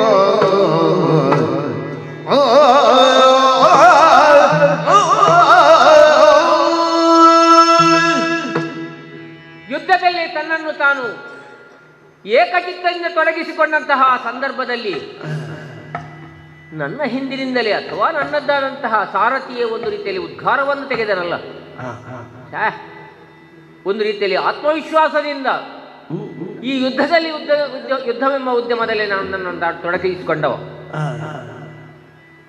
ನೇರವಾಗಿ ಯುದ್ಧ ಧರ್ಮದಲ್ಲಿ ಸಾರಥಿಯಾದವನು ಆಗಾಗ ರಥಿಕ ತುಂಬಿಸಿ ಆತನನ್ನು ಮತ್ತಷ್ಟು ತೀಕ್ಷ್ಣವಾದಂತಹ ಯುದ್ಧಕ್ಕೆ ಪ್ರೇರೇಪಣೆ ಮಾಡಬೇಕಿತ್ತು.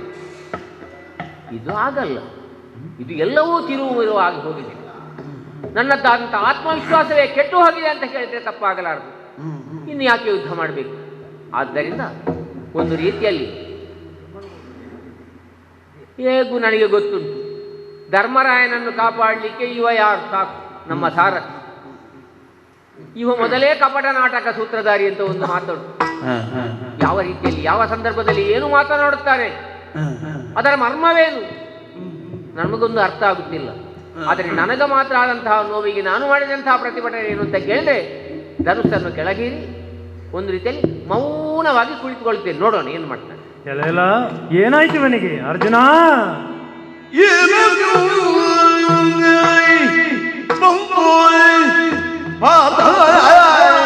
ಏನು ಚಿಂತೆ ಬಂತು?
ಮಧುರ ನಿಂತಿರ್ಬಾರದು ಬುದ್ಧಿ ಧುವನು ಕೊಂಡೆ ಮೊದಲಿನೆಯೋ ಏನೇ ಬಂದು ಎನ್ನೋಳೀಗ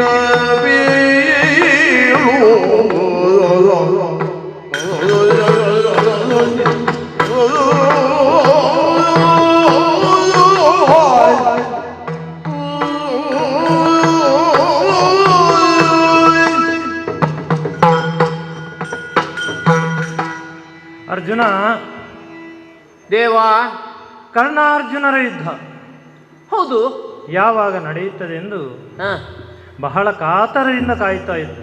ಪ್ರಪಂಚವೇ ಕಾಯ್ತಾ ಇತ್ತು. ಅದಕ್ಕೆ ನೀನು ಅವನನ್ನು ಹೊಗಳಿದ್ದ? ಹಾಗಲ್ಲ, ಆ ದಿನ ಇವತ್ತು ಒದಗಿ ಬಂದಿತ್ತು. ಈ ದಿನ ಯುದ್ಧ ಪ್ರಾರಂಭವಾದಾಗಿನಿಂದ ಮೊದಲಿಗೆ ನಡೆದದ್ದು ವಾಗ್ಯುದ್ಧ. ತೀಕ್ಷ್ಣವಾದ ವಾಗ್ಮಾನಗಳಿಂದ ನೀವಿರುವರು ಆಡಿಕೊಂಡದ್ದು ನಿಜ. ಆ ನಂತರ ಅಸ್ತ್ರ ಪ್ರಯೋಗಗಳು ನಡೆದವು. ಹೌದೌದು. ಎಲ್ಲರೂ ಮುಂದೇನು ಮುಂದೇನು ಮುಂದೇನು ಎಂದು ಕಾತರದಿಂದ ಕಾಯ್ತಾ ಇರಬೇಕಾದ್ರೆ ಒಮ್ಮೆಲೆ ಸ್ತಬ್ಧತೆ. ಏನಾಯ್ತು ಅಂತ ಆ ಕಡೆ ನೋಡಿದ್ರೆ ಕರ್ಣ ಧನುಸ್ಸನ್ನು ಹಿಡಿದು ನಿಂತುಕೊಂಡಿದ್ದಾನೆ. ಏನಿರಬಹುದೆಂದು ತಿರುಗಿ ನೋಡಿದರೆ ಧನುಸ್ಸನ್ನು ಕೆಳಗಿಳಿಸಿದ್ದಿ, ಮುಖದಲ್ಲಿ ಚಿಂತೆಯ ರೇಖೆಯನ್ನು ತಂದುಕೊಂಡಿದ್ದಿ. ಎಲ್ಲಿಂದ ಬಂತಿದ್ದು? ನಿಂಗೆ ಅಷ್ಟು ಕಾಣ್ತದಲ್ಲ. ಕುರುಕ್ಷೇತ್ರದ ಆರಂಭದಲ್ಲೊಮ್ಮೆ ಚಿಂತೆ ಕಂಡಿತ್ತು, ಅದನ್ನು ಪರಿಹಾರ ಮಾಡಿದ್ದೇನೆ. ಹೌದಪ್ಪ. ಶಿಬಿರದಲ್ಲೊಮ್ಮೆ ಚಿಂತೆ ಕಂಡಿತ್ತು, ಅದನ್ನೂ ಪರಿಹಾರ ಮಾಡಿ ನಿನ್ನನ್ನು ರಣರಂಗಕ್ಕೆ ಕರೆದುಕೊಂಡು ಬಂದಿದ್ದೇನೆ. ಈಗ ಚಿಂತೆ ಬಂದಿದೆ ಅಂದ್ರೆ ಇದು ಮಾನಭಂಗ ಉಂಟಾದಾಗ ಬರುವಂತಹ ಚಿಂತೆ ಅಂತ ಆಲೋಚಿಸಿದ್ರೆ, ಓಹೋ, ಈ ಯುದ್ಧ ಕ್ಷೇತ್ರದಲ್ಲಿ ನಿನ್ನ ಮಾನವನ್ನು ಯಾರು ಕಳೆದಾರು? ನಿನಗೆ ಅಷ್ಟು ಗೊತ್ತಾದದ್ದು ನನ್ನ ಪುಣ್ಯ. ಹೌದು, ಒಬ್ಬ ಪ್ರತಿಸ್ಪರ್ಧಿಯ ಮುಂಭಾಗದಲ್ಲಿ ನಿಂತು ಬಾಣಕ್ಕೆ ಬಾಣವನ್ನು ಹೂಡಬೇಕಾದಂತಹ ಯೋಗ್ಯತಾವಂತನಾದ ಯೋಧ ನೀನು ಸುಮ್ಮನಿರುವುದನ್ನು ಕಂಡು ಅವನು ನಸುನಗುತ್ತಾ ಇದ್ದಾನೆ ನೋಡು. ಮುಂದೆ ನಿಂತಿರುವ ಯಾರು? ಯಾರು? ಕರ್ಣನೆಂಬ ಧೂರ್ತ. ಅವ ಸಾಮಾನ್ಯದವನಲ್ಲ. ಈಗ ನೀನು ಹೊಗಳಿದ್ದಲ್ಲ ಸ್ವಾಮಿ ಅವನನ್ನು. ಇರ್ಲಿ, ಅಂಥವನ ಮುಂದೆ ಬಾಣಕ್ಕೆ ಪ್ರತಿಯಾಗಿ ಬಾಣವನ್ನು ಹೂಡಬೇಕಾದಂತ ನೀನು ನತಮಸ್ತಕನಾಗಿ ಕುಳಿತುಕೊಂಡಿದ್ದೀಯಲ್ಲ. ಈ ರೀತಿ ಕುಳಿತುಕೊಳ್ಳುವುದಕ್ಕೆ ಕಾರಣ ಏನು? ಅವನು ಆ ರೀತಿ ಮಾಡುವುದನ್ನು ನೋಡುವಾಗ ನನಗೇ ಉತ್ಸಾಹ ಬರ್ತಾ ಉಂಟು. ಈಗ ಯುದ್ಧ ಮಾಡಬೇಕಂತ ಉತ್ಸಾಹ ಬರ್ತಾ ಉಂಟು. ಆದರೆ ಏನು ಮಾಡೋಣ ಹೇಳು? ಅಸ್ತ್ರ ಹಿಡಿಯುವುದಿಲ್ಲ ಅಂತಾರೆ ಕುರುಕ್ಷೇತ್ರಕ್ಕೆ ಬಂದವ ನಾನು. ಆದ್ದರಿಂದ ನಿನ್ನ ಈ ದುಃಖಕ್ಕೆ ಕಾರಣ ಏನು? ಏನಾಯ್ತು ನಿನಗೆ ಅರ್ಜುನ? ದೇವ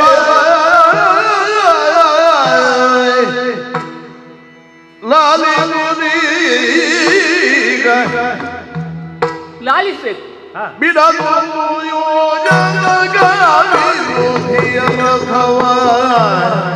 ಏನಾಯ್ತು? ಬಿಡದೊಂದು ಯೋಜನಗೆ ಅವಿರೋಧಿಯ ರಥವ. ಒಂದು ಯೋಜನ.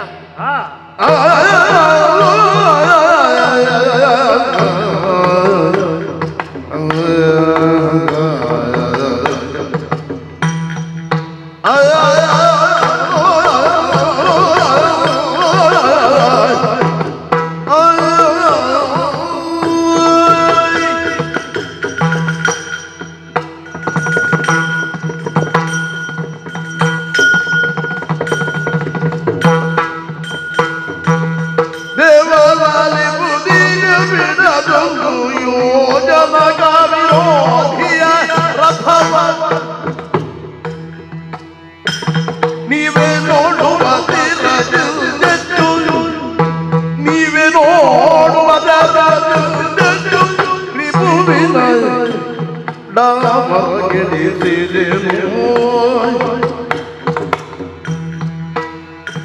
ನೀವೇ ನೋಡುವ ರಿಪುವಿನ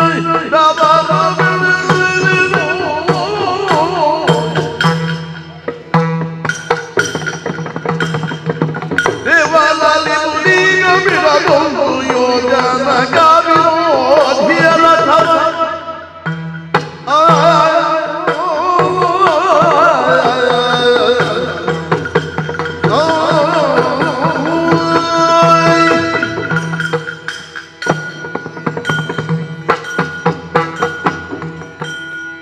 ದೇವಾ ಅರ್ಜುನ, ನೀನು ಯಾವ ಸಂದರ್ಭದಲ್ಲಿ ಏನನ್ನು ಆಡುತ್ತಿ ಎಂಬುದು ನನ್ನ ತಲೆಗೆ ಹೊಳೆಯುವುದೇ ಇಲ್ಲ.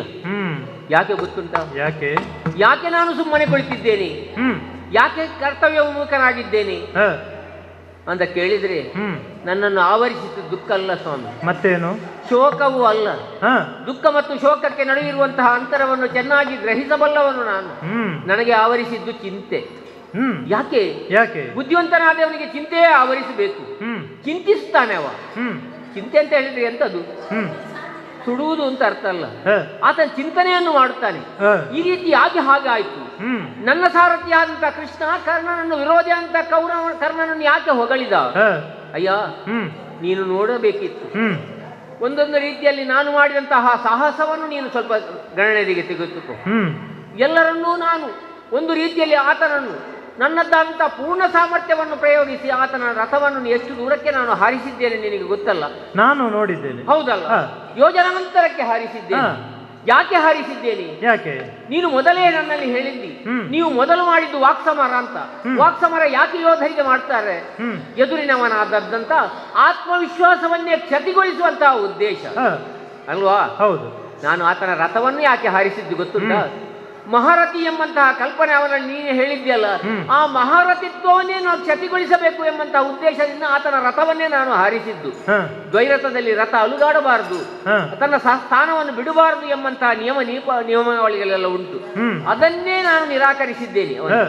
ಹಾಗಿರುವಾಗ ನೀನು ಒಮ್ಮಿಂದೊಮ್ಮೆಲೆ ಎಲ್ಲಿಂದ ನಿನಗೆ ಉತ್ಸಾಹ ಬಂತು ನನಗೊಂದು ಅರ್ಥವಾಗುತ್ತಾ ಇಲ್ಲ. ಕೇವಲ ಕರ್ಣನನ್ನು ಲಕ್ಷಿಸಿ ನೀನು ಅರತಿಯಾಗಿ ಶಬ್ದ ಭಂಡಾರವೇ ಶಬ್ದ ಕೋಶವೇ ಬರಿದಾಗುವಂತೆ ನೀನು ಅವನನ್ನು ಹೊಗಳಿದ್ಯಲ್ಲ. ಹೌದು ಅಯ್ಯ, ಇಷ್ಟೆಲ್ಲ ಮಾಡಿದ್ದಾನೆ. ಅವನೆಂತ ಮಾಡಿದ್ದಾನೆ ಅಂತ ನೀನು ಮಾಡಿದ್ದಲ್ಲ, ನೀನು ಹೊಗಳಿದ್ದು. ಅವ ಏನಾಗಿದ್ದಾನೆ ಗೊತ್ತುಂಟಾ? ಇಷ್ಟು ಮಾಡ್ಲಿಕ್ಕೆ ಜೀವದಾಸೆಯನ್ನು ಬಿಟ್ಟಿದ್ದಾನೆ.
ಅರ್ಜುನ, ನಾನು ಕರ್ಣನ ರಥವನ್ನು ಹಾರಿಸಿದ್ದು ಯೋಜನಾಂತರಕ್ಕೆ, ಅವನು ಹಾರಿಸಿದ್ದು 10 ಬಿಲ್ಲಂತರಕ್ಕೆ.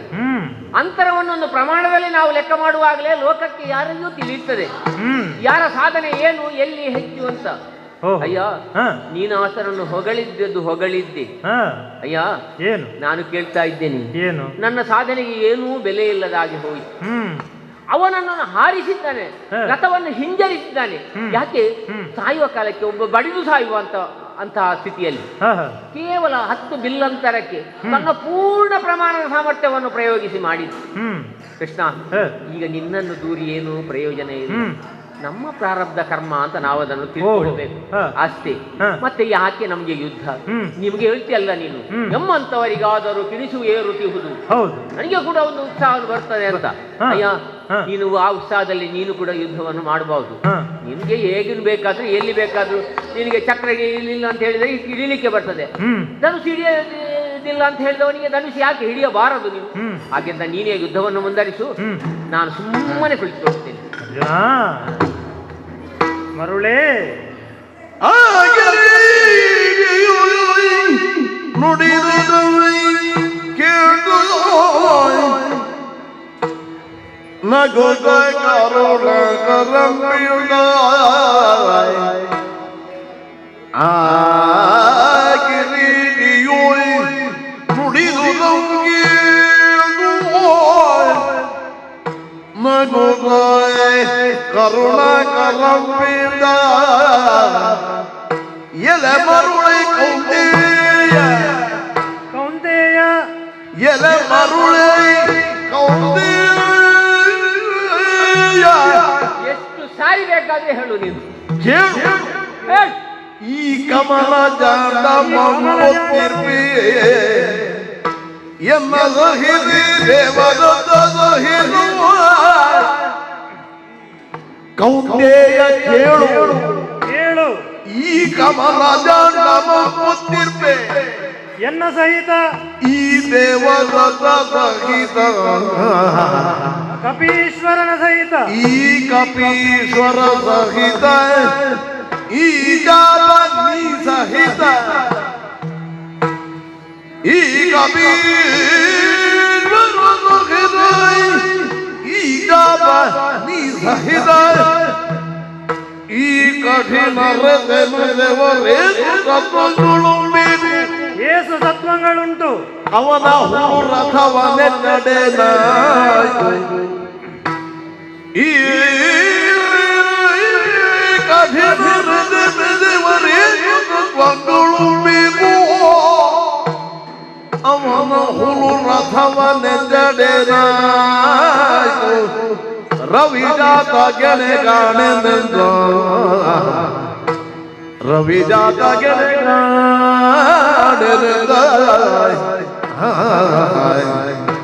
ಆ ಕಿರೀಟಿಯು ನುಡಿದುದೌ ನಗುದ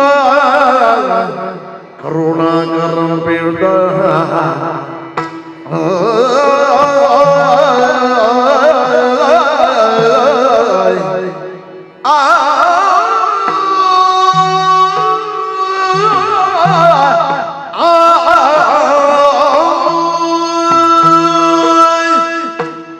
ಅರ್ಜುನ, ಸ್ವಾಮಿ, ಸ್ವರ್ಗಲೋಕಕ್ಕೆ ಹೋದಾಗ ದೇವೇಂದ್ರ ನಿನ್ನ ತಲೆಗೆ ಕಿರೀಟ ಇಟ್ಟು ಕಿರೀಟಿ ಎಂದು ಕರೆದ. ಸನ್ಮಾನ ಮಾಡಿದ್ದಾನೆ ಒಮ್ಮೆ. ಹೌದು. ಕಿರೀಟ ಹೊತ್ತಂತ ತಲೆಯಲ್ಲಿ ಬುದ್ಧಿಯ ಹರಿತ ಇರಬೇಕು. ಹಾ, ಅದು ಹೌದು. ಕಿರೀಟ ಕೇವಲ ಭೂಷಣಕ್ಕೆ, ಹಾ, ಬುದ್ಧಿಯ ಹರಿತ ಚಿಂತಿಸಲಿಕ್ಕೆ. ಅದು ಈಗ ನಿನ್ನಲ್ಲಿ ಇಲ್ಲದೇ ಆಗಿದೆ. ಹೌದೇ? ಯಾವುದನ್ನು ನೀನು ಮೇಲಿಂದ ಮೇಲೆ ತಿಳಿದು ಸತ್ಯ ಅಂತ ತಿಳ್ಕೊಂಡಿದ್ದೀಯ ಅದು ಸತ್ಯವೇನೋ? ವಾಸ್ತವಿಕ ಬೇರೆ ಉಂಟಾ? ಹೌದು. ಏನು ನಿನ್ನ ನಾನು ಅವನನ್ನು ಹೊಗಳಿದ್ದು ಹೌದು. ಹೊಗಳಿ ನಿನ್ನ ರಥವನ್ನು ಬಿಟ್ಟು ಅವನ ರಥದಲ್ಲಿ ಹೋಗಿ ಕುಳಿತುಕೊಳ್ಳಿಲ್ವಲ್ಲ. ರಥದಲ್ಲಿಯೂ ಹೋಗುವಲ್ಲಿಗೆ ನಿನಗೆ ಮನಸ್ಸಿತ್ತ? ಇಲ್ಲ. ಆ ಹೊಗಳಿಕೆ ಉದ್ಗಾರ ನನ್ನ ಬಾಯಿಂದ ಬರುವುದಕ್ಕೆ ಕಾರಣ ಏನೆಂಬುದು ಮುಖ್ಯ. ಹೊಗಳಿಕೆಯುವುದು ತಪ್ಪಲ್ಲ. ನಿಜಾರ್ಥದಲ್ಲಿ ಆತ ಅರ್ಹತೆಯನ್ನು ಹೊಂದಿದೆ ಯಾವನೇ ಆತನ್ನು ಹೊಗಳಬಹುದು. ಆದರೆ ಇದು ಯುದ್ಧ ಕ್ಷೇತ್ರ, ಅದರಲ್ಲಿ ರಣಕ್ಷೇತ್ರ. ನನ್ನದ್ದು ಮತ್ತು ಕರ್ಣನದ್ದಾದಂತಹ ಪ್ರತಿಸ್ಪರ್ಧಿತನ ಅಥವಾ ದ್ವೈರಥ ಯುದ್ಧದಲ್ಲಿ ಉಂಟಲ್ಲ, ಇಲ್ಲಿ ನಿನ್ನ ಕಾರ್ಯವಾದ ನಾನು ತಿಳ್ಕೊಂಡದ್ದು ಏನು ಗೊತ್ತುಂಟ? ಅಡಿಗಡಿಗೆ ತನ್ನ ರಥಿಗರನ್ನು ಹುರಿದುಂಬಿಸುವಂತಹದ್ದು. ನೀನು ಅವನನ್ನು ಹುರಿದುಂಬಿಸ್ತಾ ಇದ್ದ ಮಹಾರಥಿ ಅಂತ ಹೇಳಿದ ಮೇಲೆ ಮತ್ತೆ ಅವನ ಸ್ಥಿತಿ ಏನಾಗಬೇಡ, ಎಷ್ಟು ಎತ್ತರಕ್ಕೆ ಇರ್ಬೇಡ. ಈಗ ಅವನ ಹೌದು ಅಂತಾದ್ರೆ ನಿನ್ನನ್ನು ನೀನು ಅಲ್ಲ ಅಂತ ಯಾಕೆ ತಿಳ್ಕೊಳ್ತಿ? ಅದು ಹಾಗೆ ಅಲ್ವಾ? ಯಾಕೆ ಅಂತ ಕೇಳಿದ್ರೆ, ಒಬ್ಬರನ್ನು ಉದ್ದದ ವ್ಯಕ್ತಿ ಅಂತ ಕೇಳಿದ್ರೆ ಮತ್ತೊಬ್ಬ ಗಿಡ್ಡವ ಅಂತಲೇ ಹೇಳುದಲ್ಲ. ನೀನು ಅದಕ್ಕಿಂತಲೂ ಎತ್ತರದಲ್ಲಿ ಇರಬಹುದಲ್ಲ. ಹೌದು, ಅದು ನಿನ್ನ ಸಂಕುಚಿತ ಮನೋಭಾವನೆ ಅಷ್ಟೇ. ಈಗ ನೀನು ಹೊಗಳಿದ್ದರಲ್ಲಿ ಅಲ್ಲ, ವಿರೋಧಿ ಎದುರಿನಲ್ಲಿ ಹೊಗಳಿದ್ರೆ ಏನಾಗ್ತದೆ? ಅಲ್ಲ, ವಿರೋಧಿ ಆದ್ರೂ ಅವನ ಒಳ್ಳೆಯ ಗುಣ ಇದ್ರೆ ಹೊಗಳ್ಬೇಕಲ್ಲ. ನಮ್ಮಲ್ಲಿ ಒಂದು ಮಾತುಂಟು, ಏನದು? ನಗುವವರ ಮುಂದೆ ಎಡವು ಬೀಳುವುದು ಅಂತ. ಈಗ ಹಾಗೆ ಆಯ್ತಲ್ಲ. ಈಗ ನಾನು ಎಡವುತ್ತೇನೆ ಹೌದಪ್ಪ, ಅದು ಅವನ ಮುಂದೆ ನೀನು ಎಡವಿಸಿದ್ದಲ್ಲ. ಇದು ನನಗೆ ಬೇಸರ ಆದದ್ದು. ಅದಕ್ಕಾಗಿ ನಾನು ನಿನ್ನಲ್ಲಿ ಕೇಳ್ತಾ ಇದ್ದದ್ದು. ಈಗ ನೀನು ಅದಕ್ಕೆ ನನ್ನಿಂದ ಅವ ಮಾಡಿದ ಹೆಚ್ಚುಗಾರಿಕೆಯನ್ನು ಅದನ್ನೇ ಹೇಳಿ. ನೀನವನ ರಥವನ್ನು ಯೋಜನಾಂತರಕ್ಕೆ ಹಾರಿಸಿದ್ದಿ. ಹೌದು, ಇಲ್ಲ ಅಂತ ನಾನು ಹೇಳುತ್ತಿದ್ದೇನೆ. ಹೌದು. ಆದರೆ ಅದು ಅನುಮೋದನೆಗೋ ಶ್ಲಾಘನೆಗೋ ಅಥವಾ ವಿಮರ್ಶೆಗೋ ವಿಷಯವೇ ಅಲ್ಲ. ಯಾಕಲ್ಲ? ಈಗ ಪ್ರಮಾಣ ಅಂತ ಒಂದು ಉಂಟಾ ಇಲ್ವಾ? ಈಗ 1ರಿಂದ 2 ದೊಡ್ಡದು ಹೌದಲ್ಲ, ಸಾಮಾನ್ಯ. ಈಗ ನಾನು ಹಾರಿಸಿದಂತ ಇದು ಅದು 2ಕ್ಕೆ ಸಮಾನ ಅಂತ ಇದ್ರೆ ಅವ ಇಲ್ಲಿ ಅಲ್ಲ, ಹಾರಿಸಿದವರ ಯೋಗ್ಯತೆಯನ್ನು ನೋಡ್ಬೇಕಲ್ಲ. ನಿನ್ನ ಯೋಗ್ಯತೆಗೆ 3 ಲೋಕದ ಗಂಡುವಾಗಿ ಶ್ರೇಷ್ಠ ಧನುರ್ಧರನಾಗಿ ಮಹಾರಥಿಂತ ನೀನೇ ಅಲ್ಲ, ನೀನಷ್ಟು ಮಾಡಬೇಕು, ಮಾಡತಕ್ಕದ್ದು. ಏನು ಮಾಡ್ಬೇಕು ನಾನು? ಯಾರಿಗೆ ಸಹಾಯಕ ತೊಡುವಲ್ಲಿ ವಿಚಾರ ಇಲ್ಲ ಅಂತ ಭೀಷ್ಮಾಚಾರ್ಯರು ಹೇಳಿದ್ರು, ಯಾರು ಸೂತಪುತ್ರ ಅಂತ ಅವಗಣಿಸಲ್ಪಟ್ಟಿದ್ದಾನೋ ಅಂತವ ಏನು ಮಾಡಿದ, ಅದು ಪ್ರಶ್ನೆ ಅಲ್ವಾ? ಅವ ಏನು ಮಾಡಿದಂತ ನೀನು ಏನು ಮಾಡ್ಬೇಕಿತ್ತು ನಿನ್ನ ಲೆಕ್ಕದಲ್ಲಿ? ನೀನು ಹೇಳ್ತಿ 10 ಬಿಲ್ ಅಂತಾರೆ ಏನು ಮಹಾ ಅಂತ. ಹೌದು, ನಾನು ಹೇಳ್ತೇನೆ ಅದು ಮಹಾ ಅಂತ. ಹೇಗೆ? ನಿನ್ನದ್ದಾದಂತ ಅವನದ್ದಾದಂತಹ ಸಾಮಾನ್ಯನಾದ ಒಬ್ಬ ನಾಡ ಬಡೆಗೆ ಮಾಡಿದ ರಥವನ್ನು ಹರಿಸುವುದಲ್ಲ ದೊಡ್ಡ ವಿಷಯ. ಓಹೋ, ವರ್ತಮಾನದಲ್ಲಿರುವಂತ ಯೋಧರಿಗಿರುವಂತ ಪರಿಕರಗಳು. ಪರಿಕರಗಳು. ನಿನ್ನ ರಥವೇನು ಸಾಮಾನ್ಯವಾದ ರಥವೇ? ಈಗ ರಥದಿಂದ ತೊಡಗೋಣ. ಏನು ಅವನ ಈಗ 2 ಚೆಂಡು ಇರ್ತದೆ, ಒಂದರಲ್ಲಿ ಗಾಳಿ ತುಂಬಿಸಿದ್ದು, ಇನ್ನೊಂದರಲ್ಲಿ ನೀರು ತುಂಬಿಸಿದ್ದು. ಗಾಳಿ ತುಂಬಿದ ಚೆಂಡನ್ನು ಹೋದ್ರೆ ಅದು ಆಕಾಶದಲ್ಲಿ ಹಾರ್ತದೆ. ನೀರು ತುಂಬಿದ ಚೆಂಡನ್ನು ಹೋದ್ರೆ ಕೇವಲ ನೆಲದಲ್ಲಿ ಸರಿಯುತ್ತದೆ. ಅಂತ ವ್ಯತ್ಯಾಸ ಉಂಟು ನಿಮ್ಮಿರುವರ ರಥಕ್ಕೆ. ನಿನ್ನ ರಥವೇನು ಸಾಮಾನ್ಯವಾದದ್ದೇ? ಸಾಕ್ಷಾತ್ ಅಗ್ನಿರಥವಾದಂತಹ ರಥ. ಅಗ್ನಿಯೇ ಕೊಟ್ಟದ್ದು ನಮ್ಗೆ. ಹೌದು, ಒಲಿದು ಕೊಟ್ಟ ಅಗ್ನಿ ಸ್ವರೂಪವಾದಂತಹ ನಿನ್ನೆ ಕುದುರೆಗಳು. ನಾನು ಕೇಳಿದ್ದೇನೆ ಒಂದು ಮಾತು. ಈ ರಥ ಒಂದು ಕಾಲದಲ್ಲಿ ವರುಣ ಮತ್ತು ಚಂದ್ರರು ರಾಜಸೂಯಾಧ್ವರವನ್ನು ವಿರಚಿಸುವಾಗ ವಿಶ್ವಕರ್ಮನೆಯಿಂದಲೇ ನಿರ್ಮಾಣವಾದಂತಹ ರಥ ಅಂತ ಕೇಳಿದ್ದೇನೆ. ಅದು ರಥದಲ್ಲಿ ಏನು ತೊಂದರೆ ಇಲ್ಲ. ನಮ್ಮ ರಥವನ್ನು ಹೊಡೆಯುವುದು ಬಿಡು, ನಮ್ಮ ರಥದ ಅದರ ಬೆಳಕಿನಲ್ಲಿ ಕಣ್ಣು ಕೋರೈಸ್ತದೆ. ಸಾಧ್ಯ ಇಲ್ಲ. ಈಗ ನೋಡು, ಅಗ್ನಿದತ್ತವಾದ ರಥ, ಅಗ್ನಿ ಸ್ವರೂಪವಾದಂತಹ ಕುದುರೆಗಳು. ಅಷ್ಟೇ ಏಕೆ, ಬ್ರಹ್ಮಾಂಡ ಭರಿತ ಉದರನಾದಂಥ ನನ್ನನ್ನು ನೀವೆಲ್ಲ ಅಖಿಲಾಂಡ ಕೋಟಿ ಬ್ರಹ್ಮಾಂಡ ನಾಯಕ ಅಂತಲೇ ಕರೆಯುವುದು. ಹೌದದು, ನಾವೆಲ್ಲ ತಿಕ್ಕಂಡದ್ದು 1 ಕೋಟಿ ಅಲ್ಲ, ಅಖಿಲಾಂಡ ಅಂತ ನಾನೇ ನಿನ್ನ ರಥದಲ್ಲಿ ಸಾರಥಿಯಾಗಿ ಸ್ಥಿತನಾಗಿದ್ದೇನೆ. ಮತ್ತೆ ನನ್ನದಾದಂತಹ ಪಾಂಚಜನ್ಯ, ನಿನ್ನದಾದಂತಹ ಗಾಂಡೀವ ದೇವದತ್ತ. ಹೌದು, ಅಷ್ಟೇ ಏಕೆ, ಸಾಕ್ಷಾತ್ ಕಪೀಶ್ವರನಾದಂತಹ ಆಂಜನೇಯನೇ ನಿನ್ನ ರಥದ ಧ್ವಜದಲ್ಲಿ ಬಂದು ಮೂರ್ತಿ ರೂಪದಲ್ಲಿ ವಿರಾಜಮಾನನಾಗಿದ್ದಾನೆ. ನಮ್ಮನ್ನು ಸದಾ ಕೃಪಾಶೀರ್ವಾದವನ್ನು ಕೊಡ್ತಾ ಇದ್ದಾನೆ. ಒಟ್ಟಾರೆಯಾಗಿ ಹೇಳಬೇಕಾದ್ರೆ ಇದೊಂದು ಭೂಭಾರದ ರಥ ಅಂತ ಹೇಳಬಹುದು. ಭೂಮಿ ತೂಕದ ರಥ ಅಂತ ಹೇಳ್ತಾರೆ ಅಷ್ಟೇ, ಅದು ಮಹತ್ವಕ್ಕೆ ಉಳ್ಳ ರಥ. ಹೌದು, ಇಂತಹ ಅಪೂರ್ವ ವಸ್ತು ವಿಶೇಷಗಳಿಂದ ಕೂಡಿದಂತಹ ದಿವ್ಯವಾದ ರಥವನ್ನ ಇದ್ದಲ್ಲಿಂದ 1 ಅಂಗುಲ ಕದಲಿಸುವುದಕ್ಕೆ ಒಬ್ಬ ಯೋಧನಿಗೆ ಸಾಧ್ಯವೇ? ಇದು ಪ್ರಶ್ನೆ ಇರುವುದು. ಇದಕ್ಕೆ ನೀನು ಹೇಳುವುದು ಈ ವಿಷಯದಲ್ಲಿ ಅವನ ಸಾಮರ್ಥ್ಯ ದೊಡ್ಡದು ಅಂತ. ಆದ್ದರಿಂದ ನೀನು ಹೇಳಿದ್ದು ರವಿಯಾತಗೇಣೆ ಕಾಣೆಂದ ಅಲ್ವಾ? ಅಂತಹದ್ದನ್ನು ನಾವು ಮಾಡಿದ ಅಂತ ಆದ್ರೆ ಒಂದು ಸಣ್ಣ ಹೊಗಳಿಕೆ ಉದ್ಗಾರ ಕೊಟ್ರೆ ಅದು ನಿನ್ನನ್ನು ಸಣ್ಣದು ಮಾಡಿದ ಹಾಗು ಅಲ್ಲ. ಇದು ಅವನಿಗೆ ಕೊನೆಯ ಪ್ರಶಸ್ತಿ ಅಂತ ನಿನ್ನ ಲೆಕ್ಕದಲ್ಲಿ. ಹೀಗೆ ವಿಷಯ ಏನು ಗೊತ್ತುಂಟ, ಅವ ಈಗ ಕೌರವನ ಹರಕೆಯ ಕುರಿ. ಈಗ ಹೊಗಳಿಕೆ ಎಂಬ ಹಾರವನ್ನು ಹಾಕಿ ನಾನು ಉತ್ತೇಜಿಸಿದಷ್ಟೇ. ನೀನೇ ಶ್ರೇಷ್ಠ, ಅದರಲ್ಲಿ 2 ಮಾತಿಲ್ಲ. ಆದ್ದರಿಂದ ನಾನು ಇನ್ನೂ ವಸ್ತಿನ ಪ್ರದರ್ಶನವನ್ನು ಕೊಡಬೇಕು. ಉತ್ಸಾಹ ಇನ್ನೂ ಹೆಚ್ಚಾಗಬೇಕು. ಆದಿತ್ತು ಸ್ವಾಮಿ, ನಿನ್ನ ಮಾತಿನ ಮರ್ಮ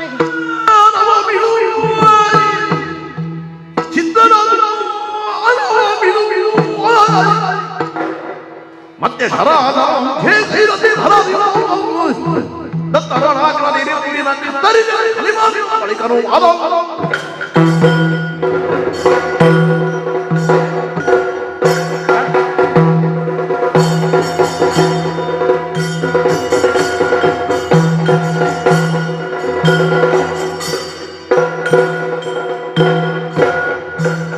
ಅರ್ಜುನ, ಕೃಷ್ಣ, ಮನದಲ್ಲಿರುವ ವ್ಯಾಕುಲತೆಯನ್ನು ದೂರ ಮಾಡಿದ್ದೇನೆ. ಧನುಷ್ಠೇಂಕಾರವನ್ನು ಮಾಡಿ ಯುದ್ಧಕ್ಕೆ ಸನ್ನದ್ಧನಾಗು.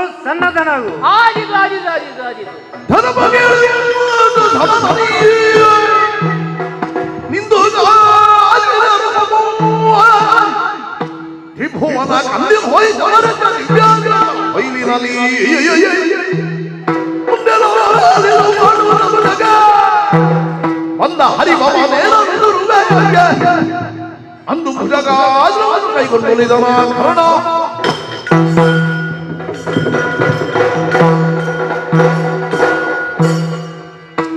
ಕೃಷ್ಣಾರ್ಜುನರು ರಥದೊಳಗೆ ಏನು ಮಾತಾಡಿಕೊಂಡಿದ್ದಾರೆ ಎನ್ನುವುದು ಗೊತ್ತಿಲ್ಲ ನನಗೆ. ಹಾಗಂತ ಉತ್ಸಾಹ ತಗ್ಗಿ ಹೋದಂತಹ ಪಾರ್ಥ ಮತ್ತೆ ಮೊದಲಿನ ವೀರಾವೇಶವನ್ನು ಪ್ರದರ್ಶಿಸಬೇಕು ಅಂತ ಇದ್ದರೆ ಆ ಕ್ಲೈಬ್ಯ ನಿವಾರಣೆಯಲ್ಲಿ ಕೈವಾಡ ಕೃಷ್ಣನದ್ದು ಎನ್ನುವುದು ಸ್ಪಷ್ಟವಾಯಿತು. ಏನೇ ಇರಲಿ, ಆ ಬಳಿಕದ ಯುದ್ಧದಲ್ಲಿಯೂ ಕೂಡ ಅವನದ್ದಾದಂತಹ ಎಸುಗೆಯ ಗಟ್ಟಿತನ ಎಷ್ಟು ಎನ್ನುವುದನ್ನು ನಾನು ಅನುಭವಿಸಿದೆ. ಪರಸ್ಪರ ಹೋರಾಟ ಮತ್ತೆ ಕೂಡ ಕಳೆಗಟ್ಟಿದ್ದೇ ಹೌದು. ಆದರೆ ಈಗ ಹಾಗಲ್ಲ, ನಿರ್ಣಾಯಕವಾದಂಥ ಯುದ್ಧ ಇದು. ಉದಿಸುವ ಸೂರ್ಯನಾರಾಯಣ ಕಂತಬೇಕಾದ್ರೆ ಈ ಪ್ರಪಂಚದಲ್ಲಿ ಒಂದೋ ಪಾರ್ಥ ಇಲ್ಲ ಕರ್ಣ, ಇಬ್ಬರು ಪ್ರತಿಜ್ಞಾಬದ್ಧರಾಗಿಯೇ ಬಂದವರು. ಪಾರ್ಥರನ್ನು ಕೊಲ್ಲಬೇಕಾದ್ರೆ ಎರಡೆರಡು ಸಲ ಪ್ರತಿಜ್ಞೆಯನ್ನು ಮಾಡಬೇಕಾದಂತಹ ಸಂದರ್ಭ ನನಗೆ ಬಂತು. ಈ ದಿವಸ ಮಧ್ಯಾಹ್ನದ ಹೊತ್ತಿಗೆ ಶಿಬಿರದಲ್ಲಿ ಅವರು ಕೂಡ ಪ್ರತಿಜ್ಞೆ ಮಾಡಿಕೊಂಡೇ ಬಂದವನು ಎನ್ನುವುದು ನನಗೆ ಗೊತ್ತಾಗಿದೆ. ಆ ಕಾರಣದಿಂದ ಯುದ್ಧದ ಭೀಕರತೆ ಇನ್ನೂ ಹೆಚ್ಚಾಗಬೇಕು ಅಂತ ಇದ್ರೆ ಸರಿಯಾದಂತಹ ಆಯುಧದ ಪ್ರಯೋಗವೇ ಆಗಬೇಕು ಎನ್ನುವ ಕಾರಣಕ್ಕಾಗಿ ನಾನೊಮ್ಮೆ ಬತ್ತಳಿಕೆಯನ್ನು ತಡಕಾಡಿ ನೋಡಿದೆ. ಏನಿದು ಏನಿದು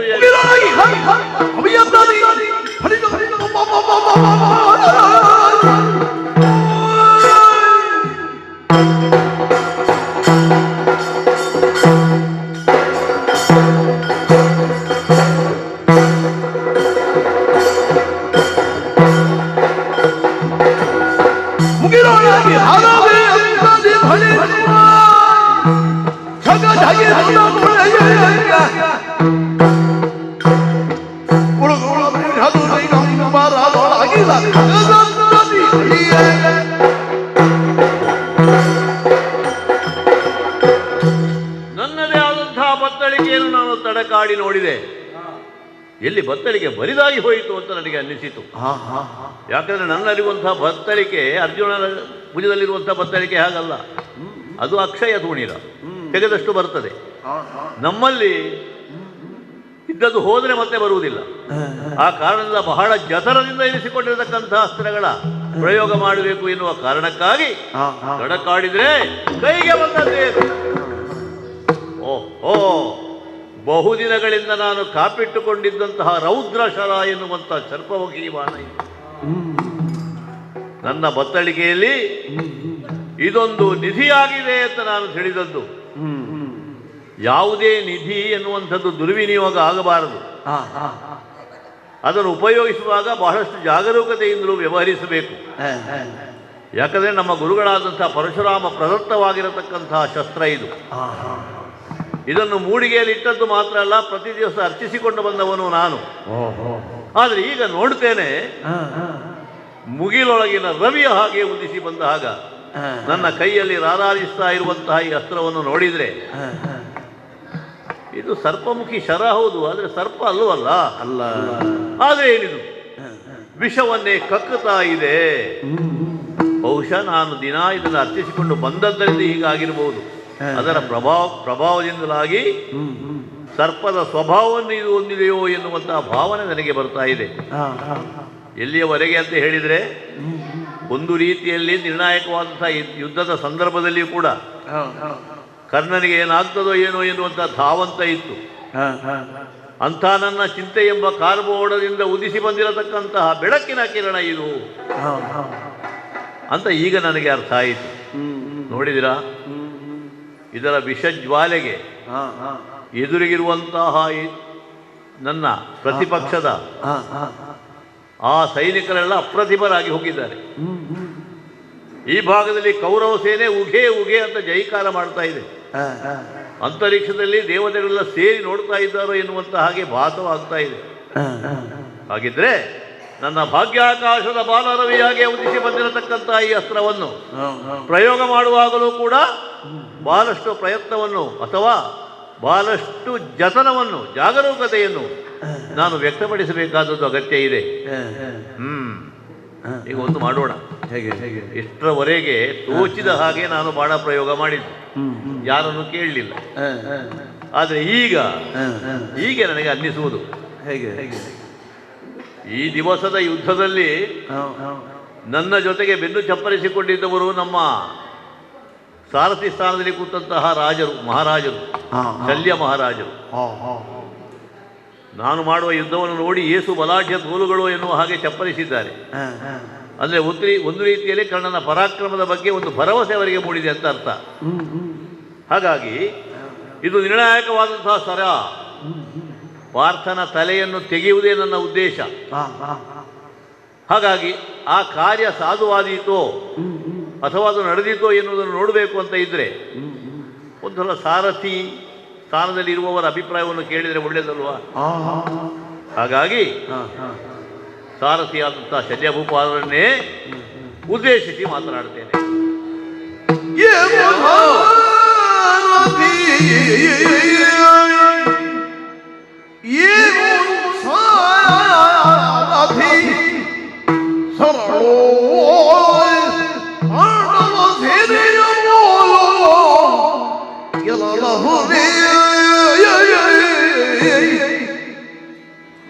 ಈ ಸರ ಪಾಂಡವ ಸೇನೆಯನ್ನು ಗೆಲ್ಲುವುದೇ ಹೇಗೆ ಹೇಗೆ ಪಾರ್ಥನ ಮಾಲಿನಿಗೆ ವಿಧಿಯ ಕೊಡಬಹುದೇ ಪಾರ್ಥನ ಮಾಲಿನಿಗೆ ವಿಧಿಯ ಕೊಡಬಹುದೇ ಅನಲಮ್ಮುವರುಡೆ ನಿನಗಿದು ಸಾನುರಾಗವೇ ಅನಲಮ್ಮುವರುಡೆ ನಿನಗಿದು ಸಾನುರಾಗವೇ